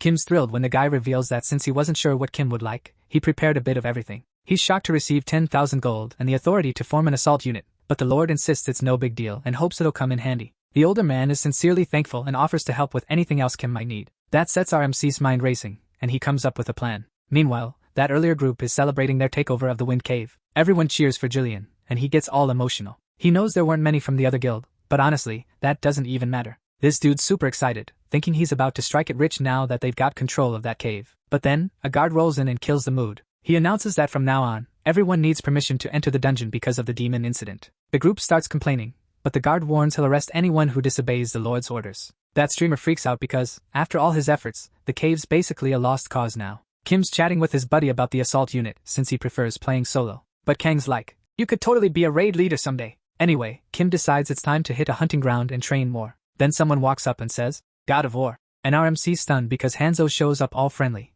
acting like it's wild they bumped into each other. The ninja starts geeking out in a cute way, thinking it must be fate, which reminds RMC that this guy really doesn't listen to anyone else. Kim gets curious because Hanzo's heading to the Lord's castle. Hanzo explains he's got a mission from the butler there, but he needs to wrap up the quest today, so he has to cut their meetup short. Just as RMC's about to leave, the ninja grabs him. Fixing his hair, our guy asks what's up. Finally, Hanzo says he has a favor to ask, and sends a friend request. In a kinda awkward way, he asks Kim if he'd like to be friends. Then he gets all tense because he just popped such a big question. Smiling warmly, our hero says he accepts the challenge. Hanzo gets super emotional, tears in his eyes, thanking him loudly. A while later, our hero runs into that old guy again, and the man mentions Kim's gotten strong really fast. Kim politely replies it's all thanks to him, so Drak gives him a small gift before discussing the next relic. Kim's shocked to see a soul stone, but there's more. Drak hands him something else as well. He guesses Kim wants to make something for his familiars too. The MC appreciates it. He just snagged a beginner blueprint for puppets, which is pretty cool. Drak says Kim's achievement is wild because, according to old records, controlling puppets is tough, yet Kim handles two like a pro. While the old guy is gushing over their cuteness, the MC knows it's all thanks to his stolen unlock skill. Staying positive, our guy realizes he can't control all 7 puppets yet due to low mana, but he's sure something will change to help with that. Now, it's time to dive into the third relic, and Drak mentions it's being kept under some really bizarre conditions. Super excited, the old man reveals it's in the Empire's palace. He shares that 800 years ago, the Sorcerer King united Anicrax and founded the Empire, but it crumbled after the war with the patron spirits, and since then, the bloodline has barely survived. So, the Kingdom of Remark dodged the patron spirits by renaming itself to Akram. The old man explains that Anicrax is now supported by the 4 most powerful countries. He mentions Rindera, a place where you gain knowledge before advancing to your second class. It's known as the starting area for players. Remark seems like a tiny spot squeezed between Rindera and the Julian Empire. The third relic, he says, is a death knight named Linda the Dark, who once led armies. But Linda's soul stone was destroyed. To Kim's surprise, he learns he needs to find a new soul for Linda's body. Later, our MC is out there setting things ablaze when his soul stone reacts. It asks if he wants to store the monster's soul inside it. He realizes it's easy to store a soul,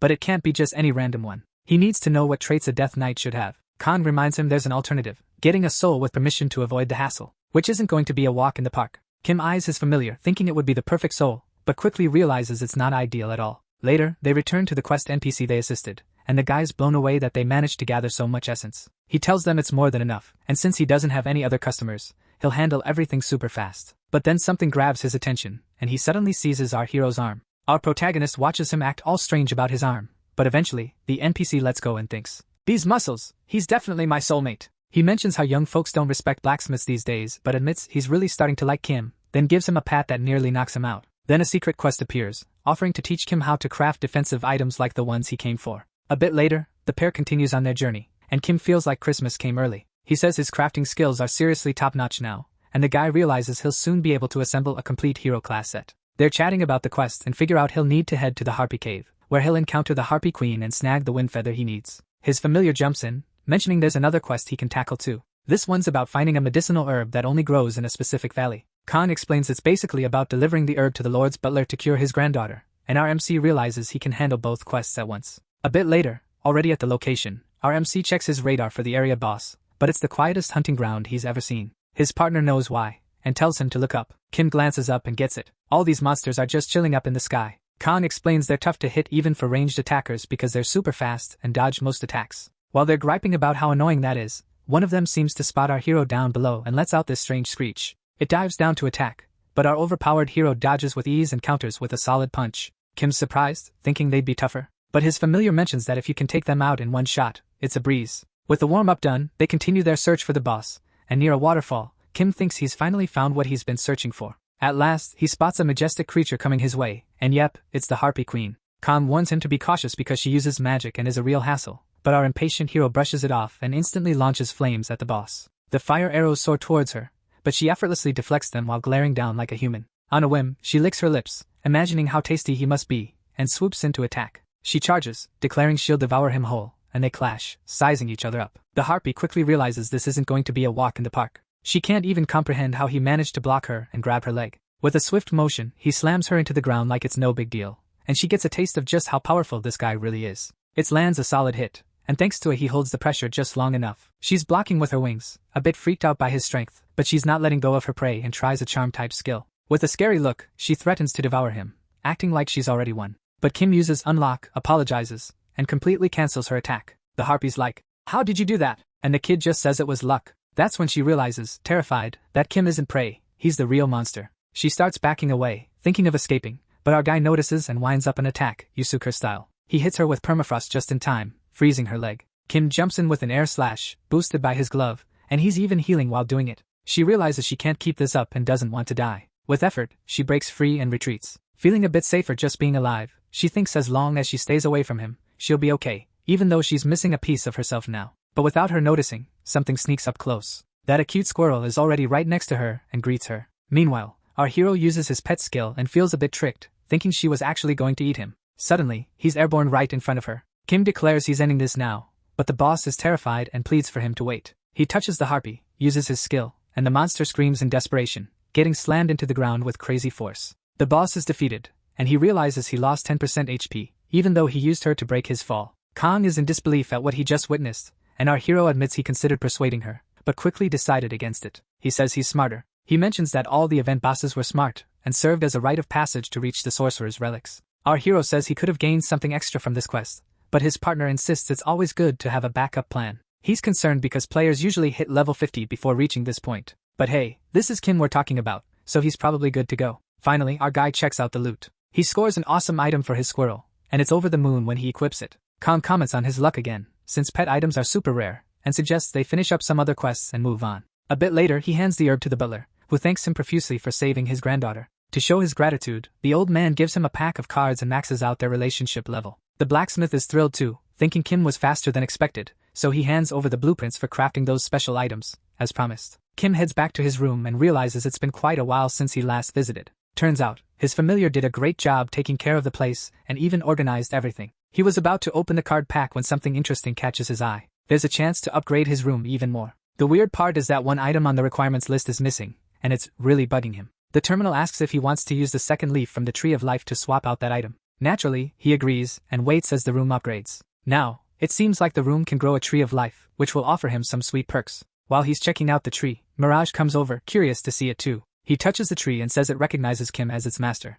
And obviously, our guy gets a bunch of bonuses from that, leaving everyone around him totally baffled. He's over the moon about it, and Kong is in disbelief at how easy it was for him, while others have to complete epic quests for the same reward. Now, he's more excited about upgrading the room than about the relics, so he checks what's needed and sees he requires a hide from the Great Tiger. Luckily, Kong knows where to find it, but then he remembers the manager skills he got, and Kim, realizing he forgot all about them, goes to take a look. Turns out, he needs to fulfill a special requirement to unlock the skill, but he decides to give his unlockability a shot, even though he's not convinced it'll work. And somehow, it actually does. All the familiars gain new skills, and Kong mentions it'll be super useful if they use it wisely. Our MC feels overwhelmed by all the info, but his partner's got it covered, so he doesn't need to worry. His familiars reassure him that he can go do his thing, and they'll handle everything here. Seeing their enthusiasm makes him happy. Feeling grateful, he heads to his workshop and starts crafting. As he looks around, he gets a bit anxious when he spots 2 blacksmith hammers lying there. He follows the menu tutorial until it clicks, because it tells him to put 2 bars into the forge,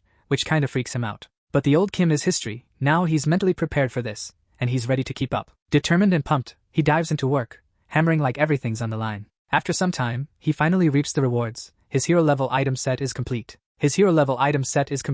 Tina Khan shows up, praising Kim's work. He mentions those items are good enough to use even after a class change. To Kim's dismay, Kong says legendary or unique item sets are practically impossible to craft. Anyway, Kim's attention is elsewhere now. He pulls out a card pack, apologizing for the wait. He's nervous because it's one of those packs with just a single card inside. So, he can't keep using his ability repeatedly on it. Without delay, he opens it and scores a 7-star Windblast skill. His partner explains it's a core spell for wind-type mages, being strong with a really low cooldown. Kim realizes he already has a ranged spell, so he doesn't really need this one. Then, a sudden idea hits him. Our hero gives the skill to his pet, and it looks thrilled with the gift. Mirage is happy for the squirrel, but Tina seems a bit disappointed since she wanted to get stronger too. So Kim hands her the equipment set he was using before.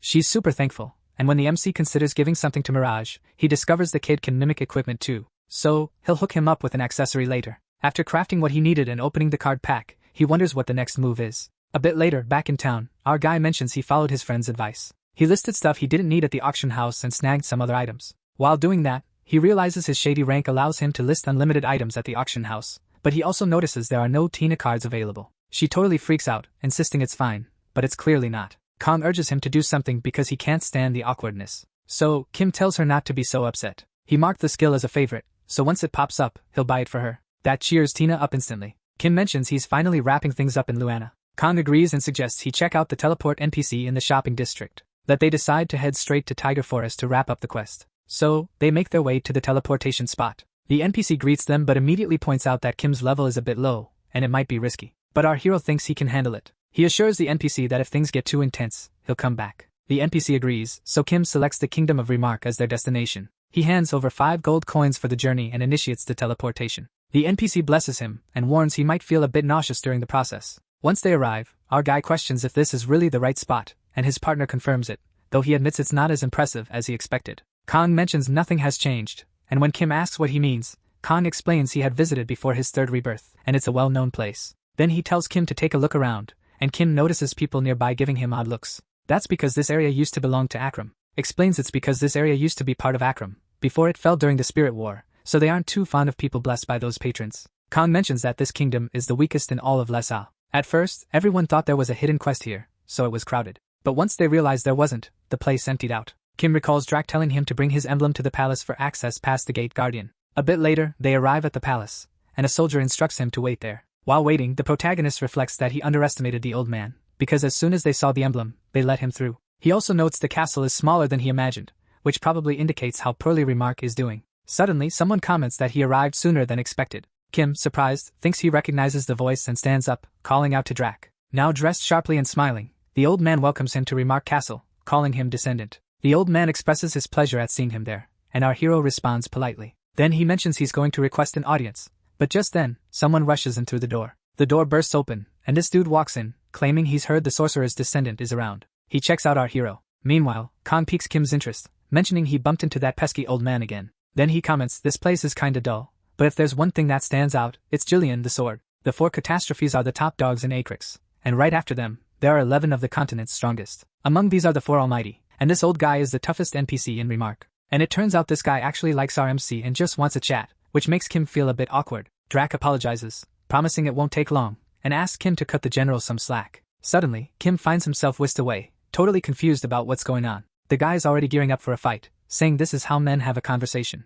Khan explains that unlike other NPCs, Jillian shares his techniques and offers quests. But the catch is in how he goes about it. But the issue is how he goes about it. The old guy is super excited and can't wait to see what the protagonist can do, so he tells him to go all out with the first attack. That general is level 200, and it'd be a miracle if Kim could even scratch him. But of course, Kim's not backing down without a fight. Suddenly, it's like the fight's already over, and neither of them gets what just happened. Jillian mentions that judging by his moves and strength, the MC is perfect and has a natural talent for it. Super pumped, the guy thinks maybe the kingdom's not doomed after all, and decides to delay his retirement to train the kid. Time flies, and our MC trains until he's completely worn out. Yet, despite all that effort, he still can't land a single hit on his teacher, even though the guy seems proud of him. Jillian asks Drac about the audience with the king, but they're basically just hanging out, watching our MC get beaten up. Looks like things aren't going well, and they'll have to delay it. But the general's annoyed, saying all the guy ever does is slack off and wander around. Drac warns him that those words could be seen as treason and might land him in jail, but the general just gets even more furious, acting like he couldn't care less.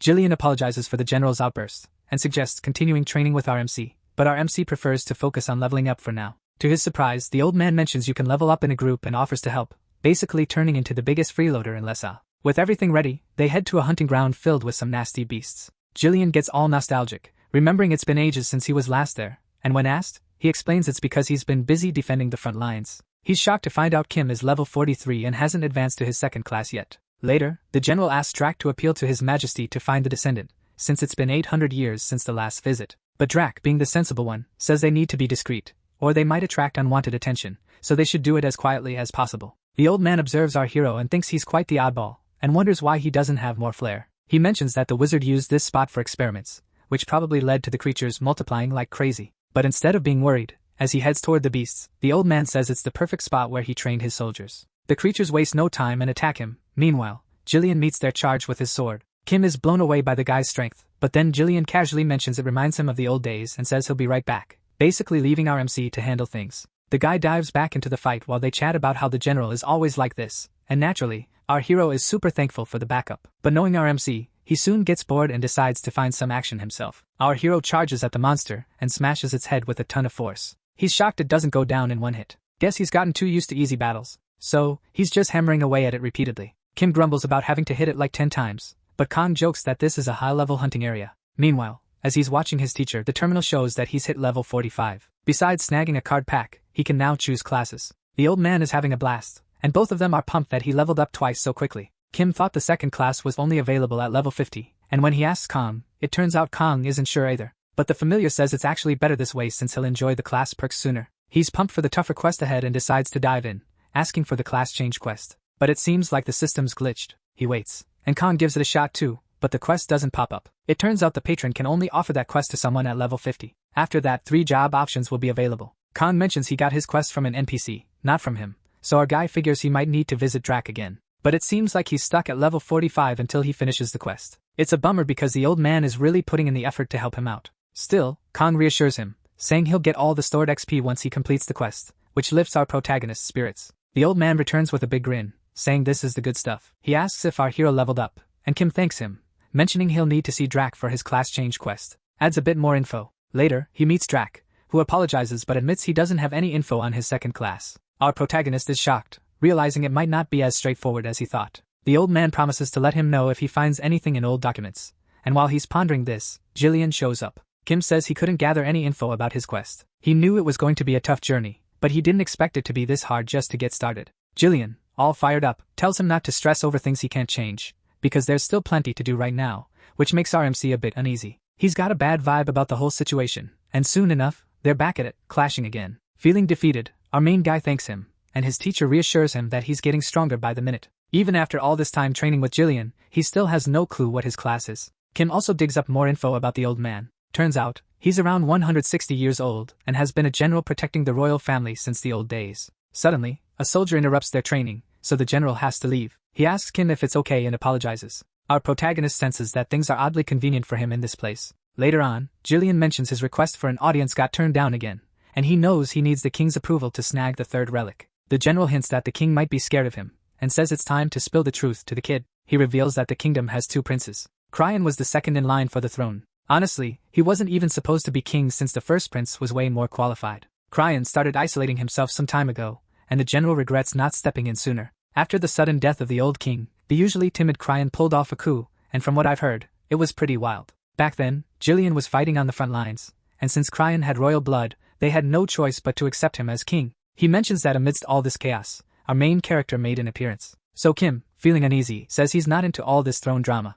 The old man understands but explains that the kingdom is officially a Kram, and now the last descendant of the old empire has returned. And he questions our hero about who truly holds the kingdom's legitimacy. Just then, a messenger barges in with a message from the king himself. Jillian asks if the king has agreed to the request, but it's quite the opposite, which makes him furious. Then the messenger reveals that the king still doesn't acknowledge him as a descendant, and if he wants a meeting, he must complete. The messenger says the king still doesn't acknowledge him as a descendant. If he wants a meeting, he needs to complete a task. There's a mission lined up for him. Kim checks the menu and realizes it's the quest for his second class. He feels like he just hit the jackpot. He's thinking he just got insanely lucky. But then Jillian shouts, asking if he heard that correctly. Kim holds him back as Jillian rants about how they should be celebrating the descendant who appeared after 800 years, not giving him chores. The messenger, a bit nervous, explains that's why His Majesty insists he must. Kim notices the quest difficulty plummeting. When he checks out the missions, the general thinks they're absurd and is frustrated that the king stopped him from helping. He's furious that the missions involve the White Nightmare and centaurs, and he wants to complain, but Drac advises him to chill. Jillian says if anyone's got an issue, they can say it to his face. But Kim reassures him, saying he can handle everything solo. The old folks are amazed that the kid is taking on these impossible quests so calmly. Meanwhile, Kim has no plans of failing any of them, because he's got this cheat ability that basically does all the research for him, pointing out exactly where the monsters are, and where he needs to head next. Before he takes off, Jillian shows up wanting to give him a reward, but not to help him out, since that's against the rules, but as a personal gift. So, to his complete shock, he receives a high-level skill pack. He can't figure out why he got it, and even Kong has never seen anyone get a pack like that before hitting level 50. Either way, it's amazing. He decides to open the smaller pack first, finds the Windcutter skill, and opts to enhance it. Since he already had it, the skill levels up and now can cause bleeding on creatures like undead and golems. Then the big moment finally arrives. He opens that pack, super anxious, and draws his first card. Right off the bat, he pulls Windcutter again, and he's a bit let down. Second card, Windcutter. Third card, another Windcutter. And then, just keeps going like this, until he's freaking out and totally confused, while Kong is just enjoying the spectacle, hoping for better luck. He reaches for the last card in the pack. To his relief, he pulls a 6-star card with the skill. Right. Tina shows up right then and there, and she's all excited, realizing he finally got something for her. Dramatically, she vows to repay his kindness with her life and promises to take down anyone who threatens him. Kim wants to jump straight into the quest since they're done here, but his partner suggests they hit the shop first, which leaves him puzzled. Kong explains he'll need to defeat a monster before facing the ancient Cobra boss, but he requires a special item to summon it. A bit later, they find themselves in a hunting zone called the Meow Forest. And just like the name hints, the monsters there are cute yet sinister. They're tiny, tough to hit, and they pack a surprisingly nasty punch in terms of damage. Kong mentions that's why many people pass through thinking there's no boss, just like what happened to him initially with the Squirrel Emperor. Kim says he placed the box as instructed, but he doesn't see any monster, so his partner tells him to hang tight. Then, out of nowhere, a massive tiger appears. It approaches the box and does what every cat would do. Khan insists that's the best way to handle feline-type creatures, so he tells our main guy to go ahead and catch it. He quickly outsmarts the creature and grabs the items he needs. The meat is what they'll use to bait the elder snake, but before they chase the snake, he decides to collect the rest of the items to upgrade his room. Later on, they arrive at a secluded area, and Khan explains where to place the tiger meat. Kim gets curious and asks if there's anything important about the snake, and yeah, it sounds pretty formidable. Besides being strong, the snake uses poison and petrification, but his familiar mentions that it's different for him, so he heads over and tosses the meat onto the next move, ground, and then the snake tries to petrify our hero, but he just grins. Now he understands why he's the chosen one, and he starts moving toward the monster, which makes it super annoyed. Kim gears up for the fight, and says it'll be like taking candy from a baby. Our protagonist taunts the snake, and it lunges at him, is staring him down while using a 7-star poison. This poison drains his HP by 1% every second, but Kim doesn't even flinch, because none of that affects him. He just uses his unlock skill to remove the effect, leaving the snake totally frustrated once again. Realizing its mistake, the snake tries to flee, but Kim taunts it and attacks again, demanding an apology for messing up the plants. The battle rages on, and our guy is glad he had time to craft that armor set. With no other options, the snake tries to look cute, and Kim seems like he's buying it, but he says all's fair in war and games, so he promises to make it quick as he prepares to strike. He charges at the monster, telling it to hurry up and hand over its XP, and then he takes it down. Now, it's time to gather the loot. He scores a unique item that looks valuable, but he need to swap out his glove for it, so Kong suggests selling it or saving it for when he needs a poisonous dagger. The second item is a poison crystal, and Kim wonders if it's like the ones from martial arts stories. That's what they'll use to lure out the white tiger. Khan explains there are 2 creatures, each with a crystal packed with light and darkness energy. These creatures can't absorb the energy themselves, so it slowly eats away at them. The crystals act as a neutralizer, causing them to fight over control. Kim figures out that everything's falling into place, and the tiger must be nearby. He asks if it's going to be easy, but his partner hints that he already knows the answer. After taking down the monster, he notes that training with Jillian was totally worth it. With that victory, he meets the 2 requirements for his quest, and scores a bunch of items. When he grabs the crystal, his menu shows he can fuse the 2 using his sorcerer engineering skill. He doesn't hesitate and tells them to fuse, then gets pumped when he realizes he hit the jackpot with a bonus. He ends up with a legendary item called the Tigo Crystal. A symbol he scores a legendary item called the Tigo Crystal, a symbol of. It's all about balancing yin and yang. Khan tells him to check out the items because they're semi-epic and epic. Kim kinda gets it but is lost on this awakened potential thing. His partner explains it's a random ability. Usually it's a stat boost, but it could also enhance defense or power. He adds that it wouldn't work for Kim. Kim's confused and asks why. Khan explains that unless tolerance doesn't cut damage, it's about resisting status effects. It would give him 50% resistance to that. But since he has the unlock skill, it's pointless. Annoyed, he realizes the crystal is useless because of his god tier skill, but his friend says they couldn't use it anyway. This leaves our MC puzzled. His partner says he can't take it, but knows someone who can. He agrees but notices the 3 of them are already fighting over the crystal. Things get messy, and Tina starts arguing her point, claiming she should have it since she's on the front lines. She's the perfect choice to handle Kim. Even agrees and decides to pass it to her. But Mirage jumps in, saying he's not cool with that. He mentions how he risks it all by sneaking into enemy lines as a doppelganger. While they're bickering, Khan chimes in, saying family fights are normal, but their guy is something else. Even so, Kim's still clueless about what to do. But it seems like this is all part of the quest, and things will return to normal afterward, so he figures he can just chill. The argument cools off, and they decide to chat about it later. But right then, Mirage isn't noticing the legendary power, crystal, and it doesn't hesitate. It just swallows the crystal whole, instantly gaining a ton of benefits. Our hero watches, expecting something wild, but everything seems fine until an alert pops up over his pet. The menu reveals the kid can now evolve his familiar, which totally blows his mind. In most MMORPGs, a pet is crucial. It can fight with you, give buffs, or even boost your XP. Unlike familiars, pets level up through evolutions. The higher the pet's rank, the tougher the requirements get. Our protagonist is frustrated because who would have thought feeding a crystal to a pet would actually meet those evolution requirements. Khan mentions that if it evolves, the pet will jump a rank. Since it's already epic, it might just hit mythic rank. And that's not all. When a pet evolves, the owner scores a bunch of rewards too. In the MC's case, it's likely a level 9 card pack. Plus, there's a series of quests he'll need to tackle. And with this being a mythic evolution,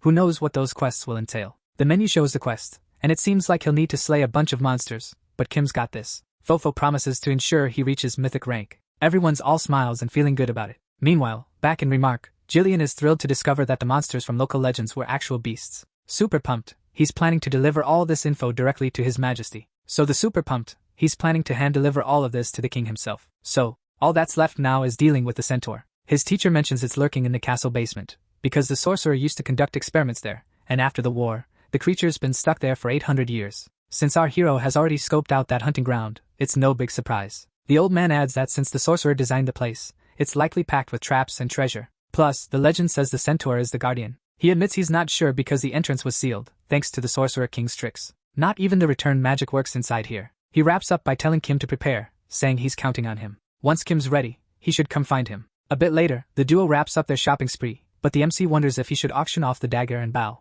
Out of nowhere, the MC hits up Hanzo, who is totally floored that the god of war is contacting him. Kim asks if he's interested in the bow and dagger, but Hanzo says he just bought a solid gear set recently. Still, the MC insists and sends the link for him to check out the items. After for a moment, on the other end, the ninja suddenly shouts, and finally agrees to take them, offering 40,000 gold coins. Kim is blown away by that amount, and wonders how this ninja can spend so much like it's pocket change. Switching topics, he asks how the move is going, and Hanzo says it's going great. As he's leaving, he thanks him and says if Kim ever needs anything, just give him a shout and he'll be back in a flash. But Kim already feels more than compensated with those 40k. In the end, he says they'll meet again and leaves, but the MC asks why Kong is laughing, and Kong asks if he noticed. The familiar asks if he met her offline, and it seems like the answer is yes. Hanzo, or rather Reina, asks the god of war if he already knew her true identity. Hanzo, or rather Reina, asks the god of war if he already knew her true identity. Kim agrees, thinking it's a no-brainer, but regrets setting up a meeting with her at the mall. It's the same program, and our hero hopes no one misunderstood. He asks if all he needs to do is help her find a place to live. She admits she's never done that on her own before, explaining she used to live with someone who had to move away, so the landlord reclaimed the place. Then, she goes full drama queen, pleading for help, or else she'll end up homeless. Kim just wishes she'd stop acting like she's in a soap opera. Hanzo tells him to follow her to her new spot, leaving our MC wondering if this is real life or if he's somehow in another dimension. She shows him the super swanky place and asks if it's good enough, while our protagonist is thinking, who even are you, really? Meanwhile, back in the game, our hero is more pumped than ever for the mission, and his teacher accompanies him to the labyrinth entrance. Jillian mentions it's a secret spot known only to a select few, but when Kim reaches the labyrinth's entrance, he's genuinely blown away. With just a wave, the old man opens the path. Kim immediately senses the air is different inside and spots a staircase leading down. That general mentions the place makes him feel alive and promises to shut the door once the kid enters. He also assures Kim he'll keep searching for a worthy soul for the relic, so our MC shouldn't stress about it. He adds that when Kim returns, they'll toast with a drink, and Kim is actually looking forward to it. Finally, the kid steps in, finds a door, and thinks he'll be back before the ice in that drink even melts. Our ever-prepared guy pulls out a flashlight from his inventory and realizes, yep, it's a legit labyrinth. Out of nowhere, Kong appears, startling him, and comments, well duh, it's a labyrinth, and asks if he thought it was going to be a cakewalk. He tells them they need to keep pushing forward and get familiar with the place, which reminds Kim that it's also Kang's first time here. So basically, he just needs to take down the centaur, and it should be a breeze. Right after that, he bumps into this massive minotaur with a different color scheme than Krull's, making it even creepier. Thinking quickly, he decides to deal with that beast first. She charges in with Windcutter. He lands his attack on the monster, which tries to defend itself any way it can, but it doesn't stand a chance. It gets hit, and suffers a nasty debuff. Not giving it a moment to breathe, he strikes again, hitting it with a series of quick blows. No biggie, the kid finishes it off and realizes he got worked up over nothing, thinking this is gonna be easy, but Kong complains, saying he literally just got here. Our guy rushes over to grab the loot, while his partner thinks he'll never get used to his style. Checking the menu, he notices his pet's evolution quest is underway, and he plans to wrap it up right here. A little later on, he stumbles upon a pretty cool looking chest. Naturally, Mr. Curious rushes over to open it. He realizes two things about this dungeon. First, there are 4 monsters lurking around, and second, there are a bunch of suspicious chests everywhere. But this time, our guy gets lucky again. Khan advises him to hang on to that material since it might come in handy for a quest, and they decide to keep moving. After some more battles with minotaurs, our MC starts feeling a bit lost. His partner suggests trying a different path. Kim knows his familiars don't remember the place anymore. It's been 800 years, but Khan has this uncanny knack for finding the right way. Out of nowhere, a scream sends chills down our hero's spine. He glances over, puzzled about how that could even happen inside a cave, but driven by pure hero instinct, he rushes toward it and finds a woman battling 2 terrifying gargoyles. She's wielding some kind of magic spear and desperately begs for help. She's wielding some kind of magic spear and desperately begs for help. The duo is skeptical, thinking it's a trap, but they admit the girl is really convincing. As they're congratulating themselves for spotting the setup, Tina arrives and insists they help because she knows the girl. Suddenly, our hero and his little Pikachu-like squirrels start shooting lightning everywhere. Before long, the woman is safe, and she's super grateful. She thanks them profusely, saying she has no idea how to repay them. But then the MC notices something odd. She's kind of see-through. She apologizes for not mentioning earlier that she's just a lingering spirit from the dungeon. Kim is taken aback by this revelation, and the girl is too, but for a different reason entirely. She freaks out when she spots Mirage and oh yeah, Princess Tina. Totally baffled, our hero asks if Tina is actually a princess. The girl explains that the title doesn't really apply anymore since Akram is gone, and suggests he just call her Tina. Kim gets tense, mulls it over, and recalls that all NPCs tied to Akram know Tina. He figures out that Tina is actually the Sorcerer King's daughter. She apologizes for not mentioning it earlier, thinking it wasn't a big deal. But he disagrees and asks if the sorcerer really turned his own daughter into a homunculus. Just then, a woman interrupts, apologizes, and suggests they find a safer spot before more monsters appear. Later on, the girl reveals her name is Alice and explains she was the Sorcerer King's assistant in his experiments 800 years ago. Tina chimes in, saying Alice is incredible and that even the sorcerer used to say she was better than him. Alice shares that she was working on a magic weapon with the sorcerer. When the war erupted, she continued the project on her own. After the sorcerer vanished, she kept at it. Completing that weapon became her life's dream. But one day, a mistake caused the magic circle to malfunction, and she got pulled in. Fortunately, she could still continue her research, even though her body isn't quite normal. She admits she's kind of glad she doesn't have to worry about dying anymore. But Kim thinks the girl's a bit off her rocker. She claims she's finished the blueprint, and just needs some spiritual energy now. She even went hunting for it but came up empty. Then our hero starts rummaging through his pockets. He shows her something he picked up earlier, and she gets super hyped because it's exactly what she needs. So, she gives him a quest to craft a legendary item set. Khan is blown away that Kim managed to snag something like this so early in the game. Khan figures these items must have effects similar to sub-epics, and at best, they might qualify as a mythic level set. The girl asks him to bring the energy, and our hero accepts the quest. Kim realizes he needs a ton of items, and when he asks about it, Alice confirms that the boss has the rarest one on the list. Looks like the centaur is the one holding it. So, when the guy takes it down, he'll complete his pet quest, his second-class quest, and the weapon crafting quest all at once. Alice tells him to wait and start searching for So, she stumbles upon something and lights up with joy. To the MC's surprise, she hands him a map, mentioning she's glad to assist and will tweak the design while waiting. Khan feels a bit envious of our protagonist. He's only wielded a legendary item once, back in the day, when he was still among the living, that is. Checking out the map, our guy spots 8 potential spots where the centaur might be hiding. He suggests using the third relic for Alice's soul, but Tina quickly shoots it down. She argues that despite the girl's engineering prowess, her combat skills are lacking, so her soul might not adjust well. The MC is starting to see this isn't going to be easy. Then, out of nowhere, he gets curious and asks Tina how she ended up as a homunculus. Surprisingly, it doesn't come off as rude, and she's cool with sharing her story. She reveals it all started during the height of the war, when Humans says it happened at the peak of the war, when Humans got tired of her and the patrons betraying Akram. The Sorcerer King crafted weapons that would follow his every command, and that's how the 7 homunculi came to be. These beings had the power to obliterate enemies on command. They were essentially living weapons designed for battle. Tina reveals her soul was one of those selected. She was already near death due to an illness, making her the ideal candidate. And as we know, soul transfer requires mutual agreement, so she accepted without a second thought and got her new body. Kim senses the mood getting a bit intense, but Tina says that was actually the most rewarding moment of her life, and if given the choice again, she'd pick the same path. Smiling, our hero tells her she's incredible. She thanks him and alerts her master that they've arrived. Then they hear hooves, and a creature approaches. Seems like our hero's luck strikes again. A centaur appears, furious and ready to kill him, referring to him by the Sorcerer King's old name, Dronzer. This monster's got a serious grudge against Akram and announces it's going to take down Dronzer. That's when the boss event kicks off. The creature lunges, but our hero blocks the attack with his arms. He insists he's not Dronzer, while Kim wonders why this wizard king has so many enemies. The monster hits him with a curse that piles on a ton of penalties. But that's no big deal for our guy, so he uses his power to shake off those debuffs. He charges in, laughing, and goes after the monster. The kid shows no mercy, taking down the centaur. He defeats it with ease, wraps up his quests, and strolls away with his hands casually in his pockets, collecting aura. Khan asks if things are always this easy for him, but our hero tells him to relax,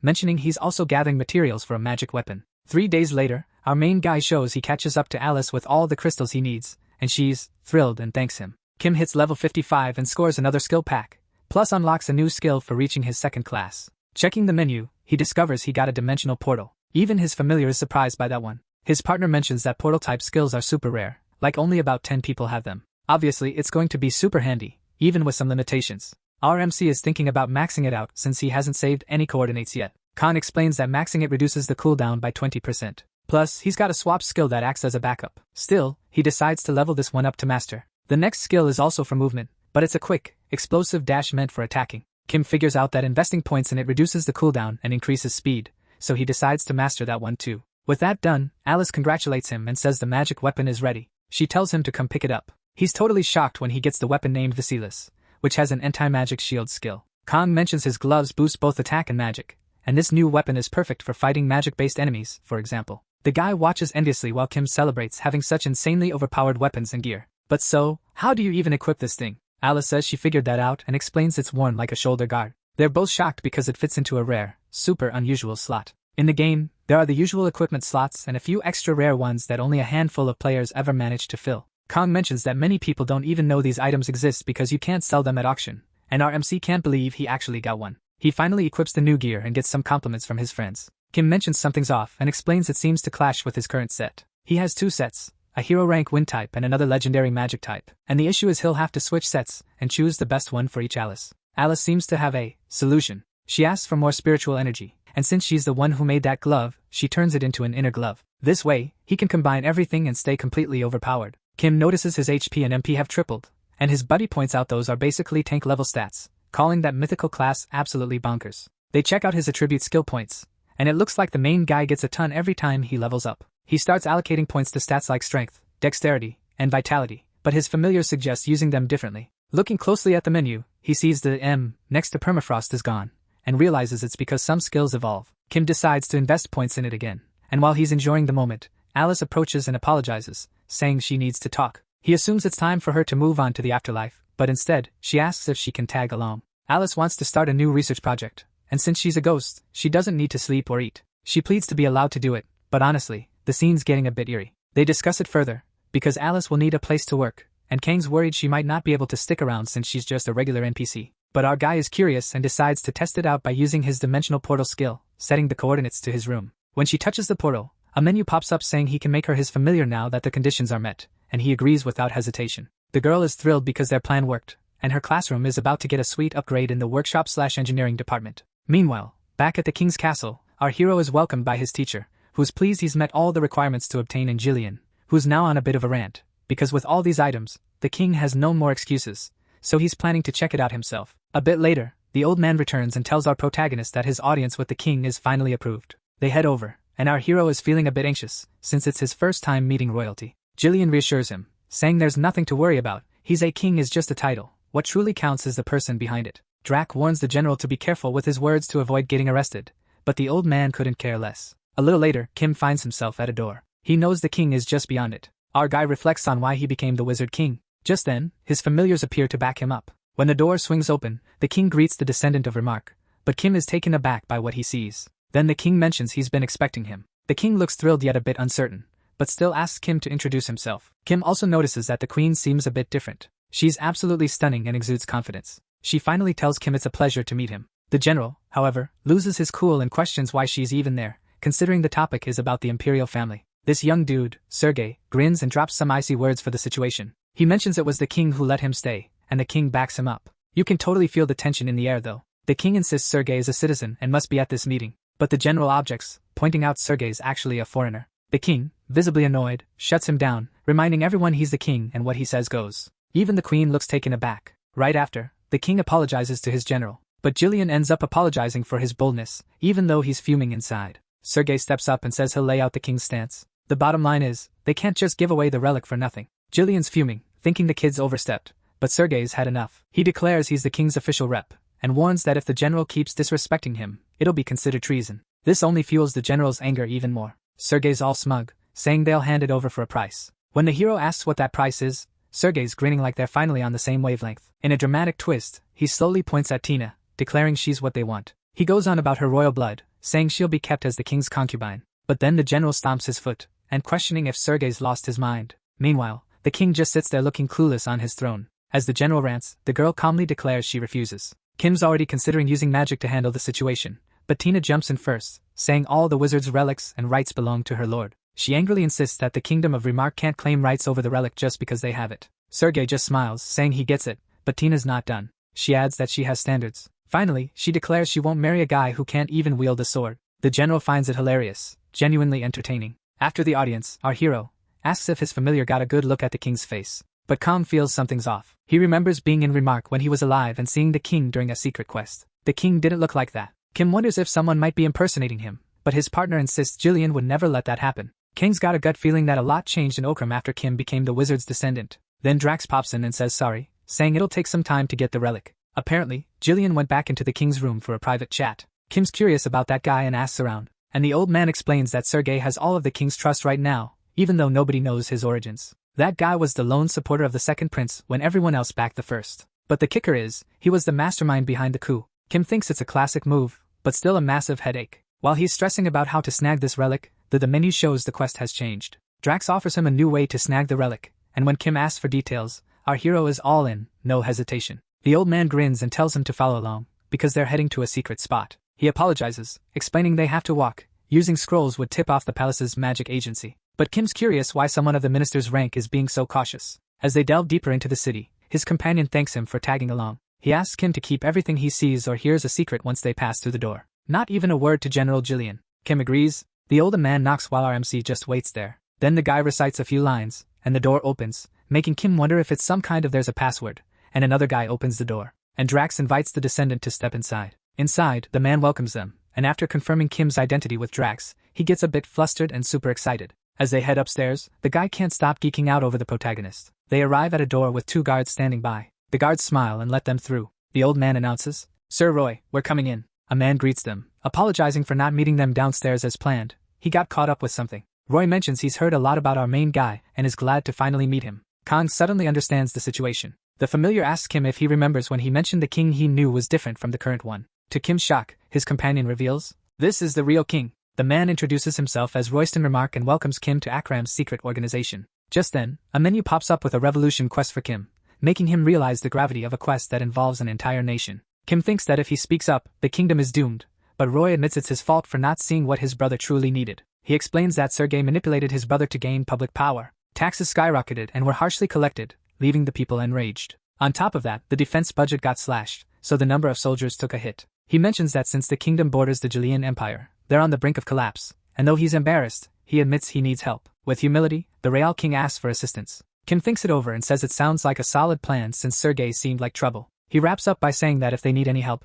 they can rely on him. The moment RMC agrees to the quest, the guy spreads a map out on the table, highlighting strategic spots. He explains he's got about 30,000 soldiers ready to move at a signal, and Kim realizes there's a lot of discontent in the country. The king pulls our hero's attention back to the map, pointing at it, and saying the issue is right there. Those mountains are tough to cross and crawling with monsters, and most of the revolutionary army consists of regular folks. So there's no choice but to involve the army at the fortress. But at that moment, our hero spots something. The most of the revolutionary army is just regular folks, so they have to get the fortress army involved. But then our hero notices something. The king gets the message and confirms it, which totally freaks Kim out. The general guarding those borders is one of the top 11 powerhouses on the continent. After some discussion, they decide it's smarter to take the risk and head through the mountains. Meanwhile, over in the Gilead Empire, Marquis Huinhin can't believe someone is seriously suggesting that angelic gods are ready to serve him. Evans, a top member of the Great Ten and leader of the Silver Angels Guild, argues there's no reason for his lord to target some small country. The guy tells him to leave it to them. Naturally, the lord agrees, giving him the green light to form a strike unit and promising a reward.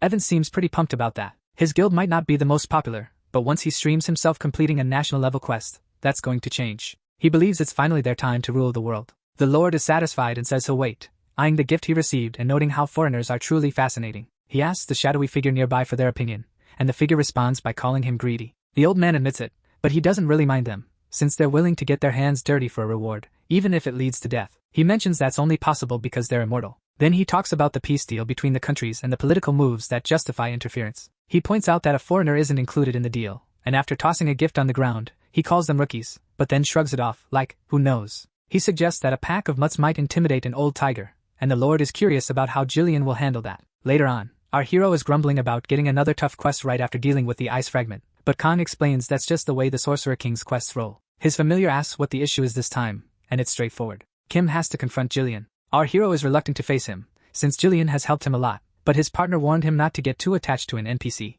Kim's pretty rattled and decides he needs to clear his mind. So, like a true addict, he opens his inventory, just like Kang would suggest. Kang's advice is spot on. Nothing beats opening a card pack to lift your spirits. Kim tears open the pack, and on the second card, there's this crazy glow. He immediately thinks it's an 8-star card, which sends his familiar into a frenzy. Turns out, it's the Sharp Punch skill card, a super rare find. Khan explains it's an attack that bypasses defense and adds a debuff to lower it. Plus, the cooldown is short, so Kim can spam it like crazy. After investing some points into the skill, our guy knows his next move. He's set on convincing Jillian to join his plan. Later, Kim and Jillian are chilling with a drink. The professor's glad they could catch up, and our MC appreciates it. Jillian mentions that even if the drink isn't fancy, it's got its own charm. As Kim sips, he thinks about how, thanks to Jillian, he's leveling up to 56 in no time. Plus, the drink's surprisingly awesome. Plus, the drink is absolutely fantastic. Jillian tells him he called him over because there's something important to discuss with Kim. This catches our MC off guard. He mentions that the Jillian Empire has been acting a bit shady lately. The country's in turmoil,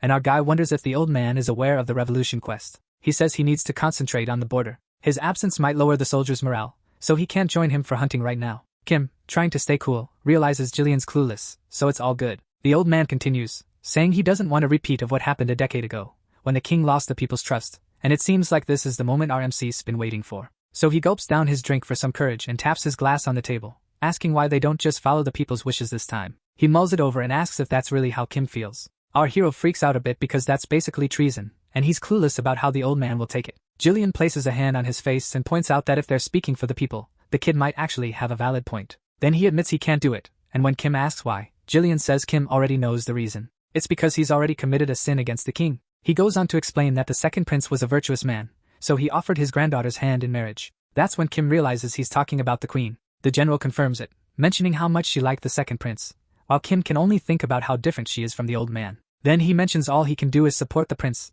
and hope that one day he'll wake up and distance himself from Sergei. Just like the Revolutionary Army, Jillian has his own reasons too, so that wine that once tasted sweet now feels bitter. 2 days later, Jillian's army makes a move on Ramark. On that very day, Evans shows up at a border fortress. He feels the moment has arrived, gathers all the guild members, and believes he can succeed with 5,000 people. The live stream is up and running, but people aren't reacting well, and that this guy thinks even negative attention can be useful. He decides it's time to get started. The two opponents lock eyes from a distance, ready to face off. A worried friend asks if he's really going through with this, especially since the general already spotted them. But Evans reassures him, saying the old man won't be getting any backup. He knows this because there's a spy in Jillian's court, who's been secretly working to weaken their defenses. With a grin, he mentions they're not alone in this, and right then, another group arrives, shouting about overthrowing the incompetent king. Evans is aware that everything is part of the Marquis plan, knowing they couldn't handle this with the usual tactics. Pointing at the crowd's army, he reveals they're targeting something else, not the fort. The group gets fired up, thinking the king sent his army to crush the people.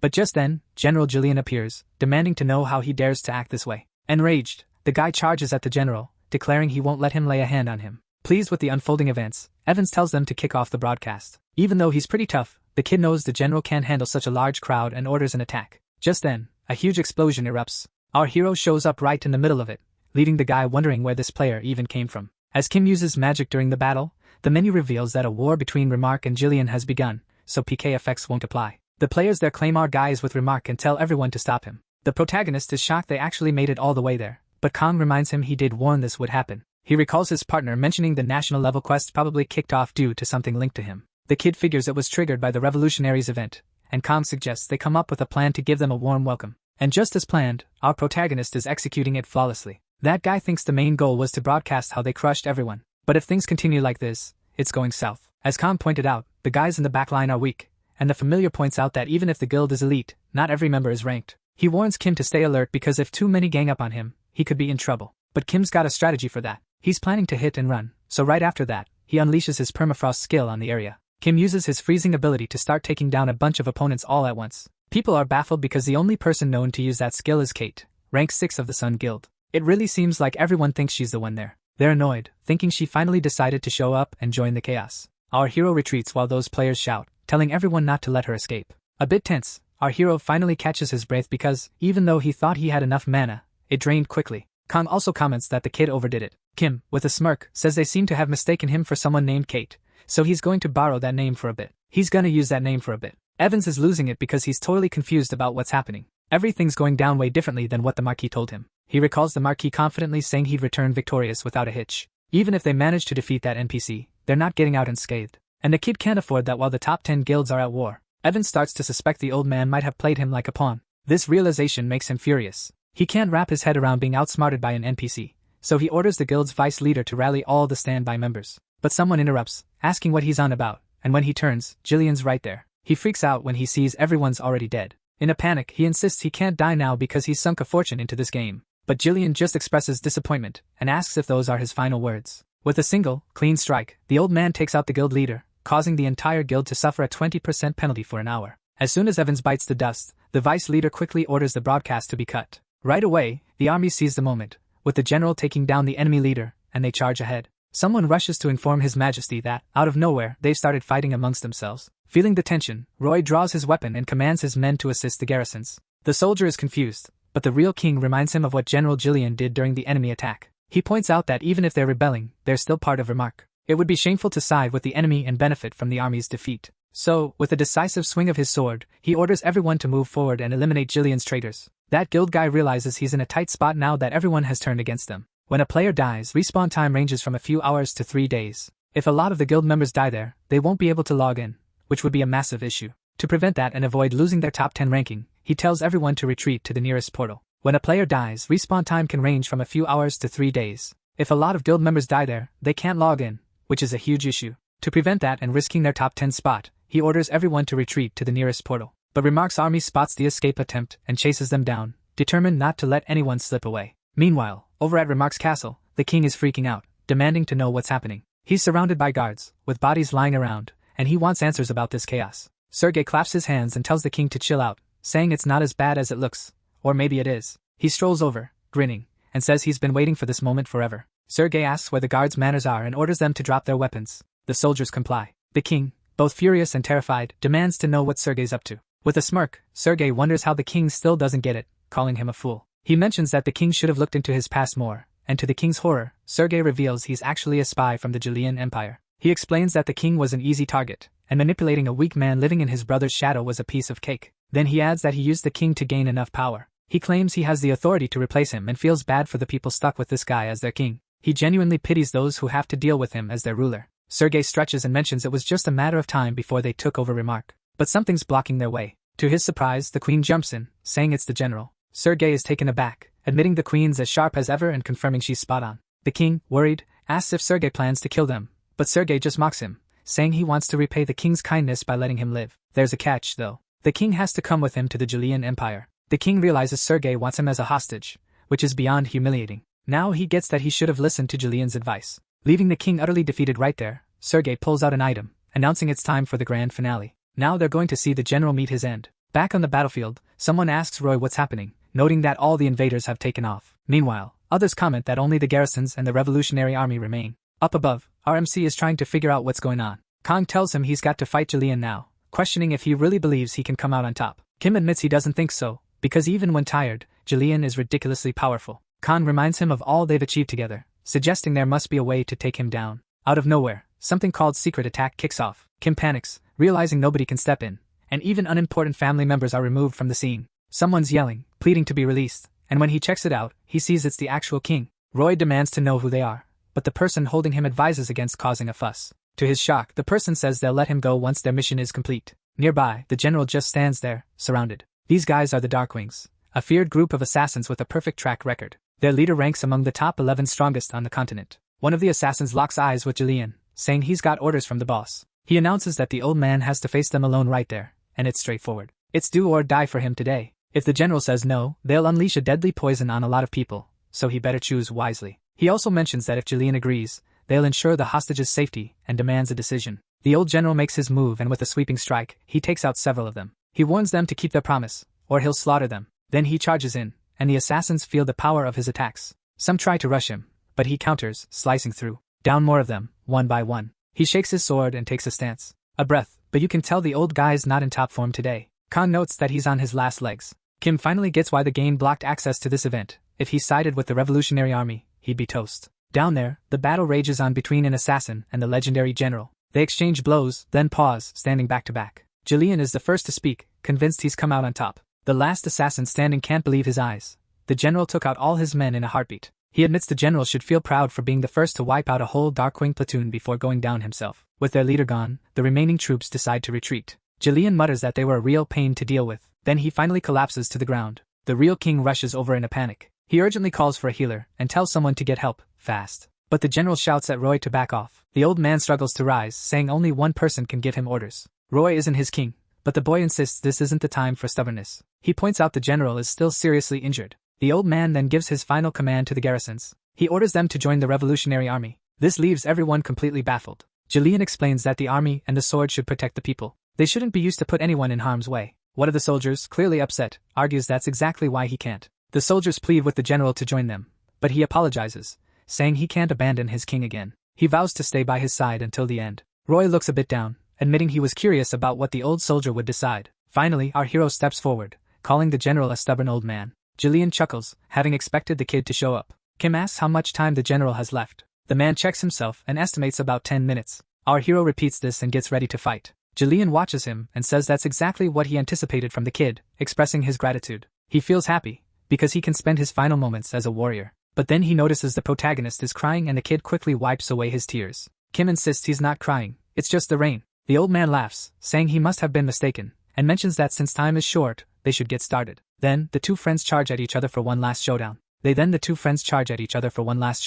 They exchange blows, and Jillian admits he can't think of a better way to go out. He laments that he can't savor this moment a bit longer. With a powerful strike, the old man collapses to the ground. From there, he calls out to our protagonist by name. Kim kneels beside him, tears still in his eyes, and says he's listening. Jillian tells him it was an honor to battle him in his final moments, and thanks him. Our hero expresses his gratitude to his teacher for everything he's done. The general replies it was a pleasure, and admits he's lived a long life. He confesses that only now does he realize how exhausted he is. He mentions the sun will rise once more, and now he just wants to rest. Jillian was a legendary figure, undefeated in battle, and so ends his epic tale of 1,607 years. Nearby, Sergei starts laughing, thinking that with the old general gone, he can now seize the king. But the king, tears in his eyes, interrupts him. He declares he won't follow Sergei and dares him to kill him right there. He wraps up his long tale of 1,607 years. Nearby, Sergei bursts out laughing because now that the old general is gone, all that's left is to seize his majesty. And with everything else sorted, it's time to take his majesty. But he's cut off when the king,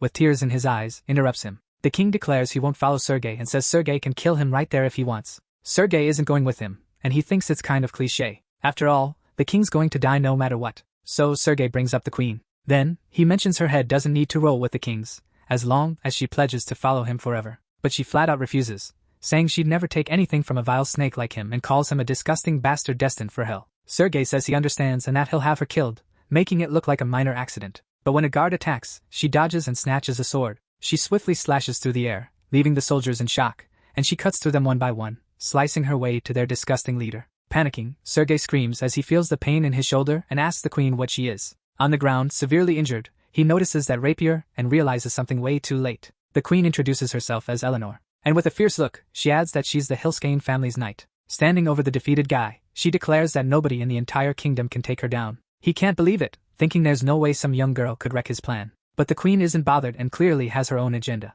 In a flash, Sergei's on the ground, totally beaten. She approaches the king, apologizing, while he asks what's going on. Kneeling, the queen explains her father taught her everything to protect him, and she's glad she succeeded. Eleanor mentions he once saved her, so she's been by his side ever since. She's been with him all this time to repay that debt. The king gets emotional, touched that she still remembers. Just as he's about to say something, the queen grabs his hand, stopping him. She tells him he can make up for his past mistakes. With a smile, she advises him to keep asking for forgiveness from those who hold him responsible, and promises to serve him until her last breath. Nearby, RMC Soul Stone starts reacting, and Khan explains that, with consent, it can store a soul regardless of the level difference. He mentions that Jillian is eager for it. Suddenly, a prompt appears, asking if Kim wants to bond with the general's soul. Of course, he clicks yes. A bright energy envelopes the old general. Roy approaches and thanks our protagonist, saying that Jillian can finally rest peacefully because of him. Kim was about to inform the king, but the soul stone started vibrating wildly, making him feel like the general wanted him to keep quiet. Now that he's got the soul he needed, his work here is done, and he trusts everyone will handle things just fine. Some time passes, and a mob demands the tyrant be released. The soldiers comply, and the gates swing open. Right after, the revolutionary army seizes the capital, and the defenders quickly surrender. When they discover the revolutionary leader is the first prince, the surrender is swift, and with the people celebrating, it marks the end of the war. Later, Drac greets our king and protagonist, expressing gratitude for everything he accomplished. He expresses gratitude for everything Sergei has done. Roy credits our hero for everything, and Kim's taken aback because the queen looks completely different. She smiles and confirms it, adding, she no longer holds the queen title. She mentions she's now in the position her father once held, since you never know when the kingdom of Gilead might strike again. She explains the former king was demoted to a low-ranking officer at the fort, and he vowed to serve the kingdom for the rest of his life. Sergei, on the other hand, got arrested, and they discovered he was involved in the murder of the gravedigger Giaz. This means the priestess Kim met was also tied to Gilead, and our guy realizes just how intertwined that kingdom is with his quests. He thanks her, but the ex-queen insists she was just doing her duty. Then someone interrupts, carrying a small chest. Drac opens it, revealing Remark's relic. Inside the chest lies another puppet, Linda of the Dark. Kim decides to kick off the process, and light floods the area as an armored warrior materializes before him. Everyone's stunned by Linda's true form. Eleanor explains that among all the relics, he was the most talented. She mentions he needs a new name now because Linda's is no longer relevant. When asked, Kim reveals he's already got one in mind. He thinks back to his teacher, and decides to name the relic Gilliant. Drac then talks about contribution rewards, saying Kim can exchange his contribution points for specific items. With a snap, the menu shows our guy has 3,871 points. Kim realizes that with 3,200 points, he can either get a unique class weapon or a loot box for a shot at something rare to legendary. Then the old man tells them to bring something over. On the menu, it shows he's getting a few rewards, and finally, a hidden one. Our hero is seriously blown away by what he sees. He gets a legendary sword that once belonged to Gilliant. The plan was to keep it as a national treasure, but Eleanor opposed that, arguing it would be a waste to leave it as just a symbol, and she adds her grandfather wouldn't have wanted that. But all our hero can think about is whether to go for Gilliant's sword or take a chance on a loot box. Kim keeps mulling it over, and his partner pleads with him not to tell him he's seriously considering the loot box. Our MC asks why he think that, but honestly, he's really tempted like a total loot box addict. Drac asks if Kim's stressed about the decision and tells him to chill out. The menu shows he's maxed out his relationship with Drac, so the old man mentions there's a quest Kim can do to rack up more points. So everyone then heads to the new king's coronation. The crowd's celebrating, and the menu shows our hero snagged the powerful gravity blade with his contribution points. Plus, he gets the loot box. Kim still can't believe they pulled off a national level quest and that he leveled up so much from it. But then he starts wondering if it's really okay to just leave without saying goodbye to the new Lord of Darkness, Gilliant. And the old guy's totally cool with it. Gilliant says everyone would probably end up crying a lot, and besides, he's excited to explore his newfound freedom. The old man is super pumped about retiring, and you can tell he was probably stressed out before. Our main guy figures the old man must have been under some pressure. Gilliant compares it to setting sail in uncharted waters, and Gunther wraps it up by saying he can't wait to fight alongside his new master. Meanwhile, somewhere else, a woman is shouting, "No way!" She's telling them to open their eyes and asking how that even remotely resembles her. She's super annoyed, saying the person even looked like a dude, but her friend tries to calm her down. Gunther steps in, saying she should be used to people throwing their names around by now. But Kate's not having it. She's worried about why people are trash-talking the guild because of that guy. She wanted to use her game log as proof, but she can't because of some hidden quest. Gunther thinks that might actually work in their favor. He suggests they just claim the credit for it. This totally throws her off. He points out that she never really liked the Silver Angels anyway. They see a chance to finally get rid of them for good. She tenses up, asking if he's serious. He eases the tension, saying of course not. That's not her style. Gunther tells her to chill and focus on the frozen flame, adding he's curious about who else could have skills like hers. Meanwhile, our hero sneezes, and his partner jokes about catching a cold in an online game. Kim says it feels more like his ears burning, and Khan points out it'd be odd if people weren't talking about him after all he's done. The familiar asks him if he knows where they're headed next. Kim leaves it to Khan, and they decide on Zenonia. Later in the city, merchants are loudly advertising their services, selling potions and fixing up damaged weapons.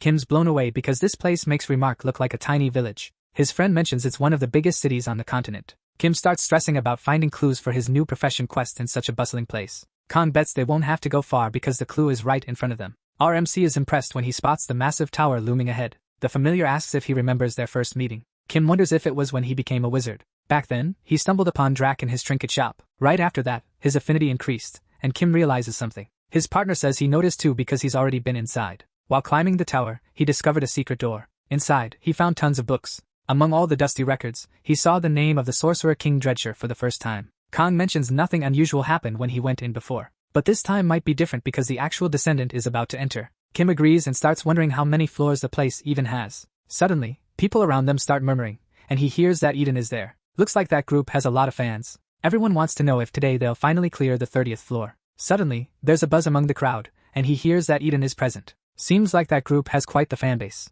and everyone is eager to see if they'll finally conquer the 30th floor today. Khan mentions that Eden used to lead the tower raids, which surprises our MC. He thought high-level players couldn't enter low-level areas. The familiar confirms that's generally the case, but the area around the tower is an exception since there's no PK allowed. Inside the tower, there's a pattern. Every 9 floors, you hit a safe room. Every 10 floors, the difficulty spikes, which breaks up a lot of parties. The remaining players often team up to keep pushing forward. Khan adds that after floor 70, many groups start running multiple quests simultaneously. Then, something from Eden's holy sword, Snowstorm, catches Kim's attention. He's puzzled about why it's getting closer to him. Kim is even more confused, trying to figure out what's happening. A girl approaches, calling out to him, but she actually tells him he's in her way and asks him to move. Kim laughs awkwardly, apologizes, and tells her to go ahead. Kim gives a nervous chuckle, apologizes, and tells her she can go on ahead. His partner jokes around, asking if he thought the girl was into him, which leaves our hero feeling a bit awkward. But then, out of nowhere, something strange happens. Eden suddenly freezes, startled by something, wondering what it could be this time.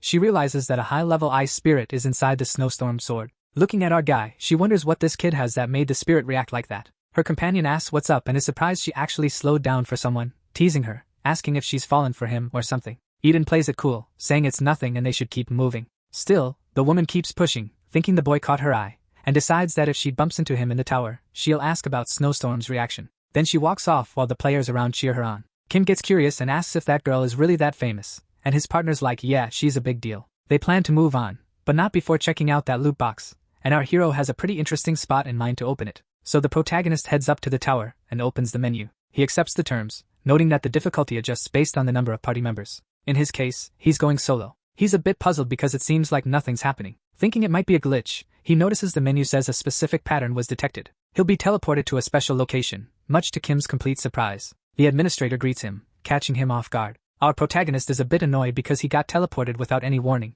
Looking around, he sees a room packed with gadgets and gears, wondering where on earth he is. That's where the video wraps up. See you next time.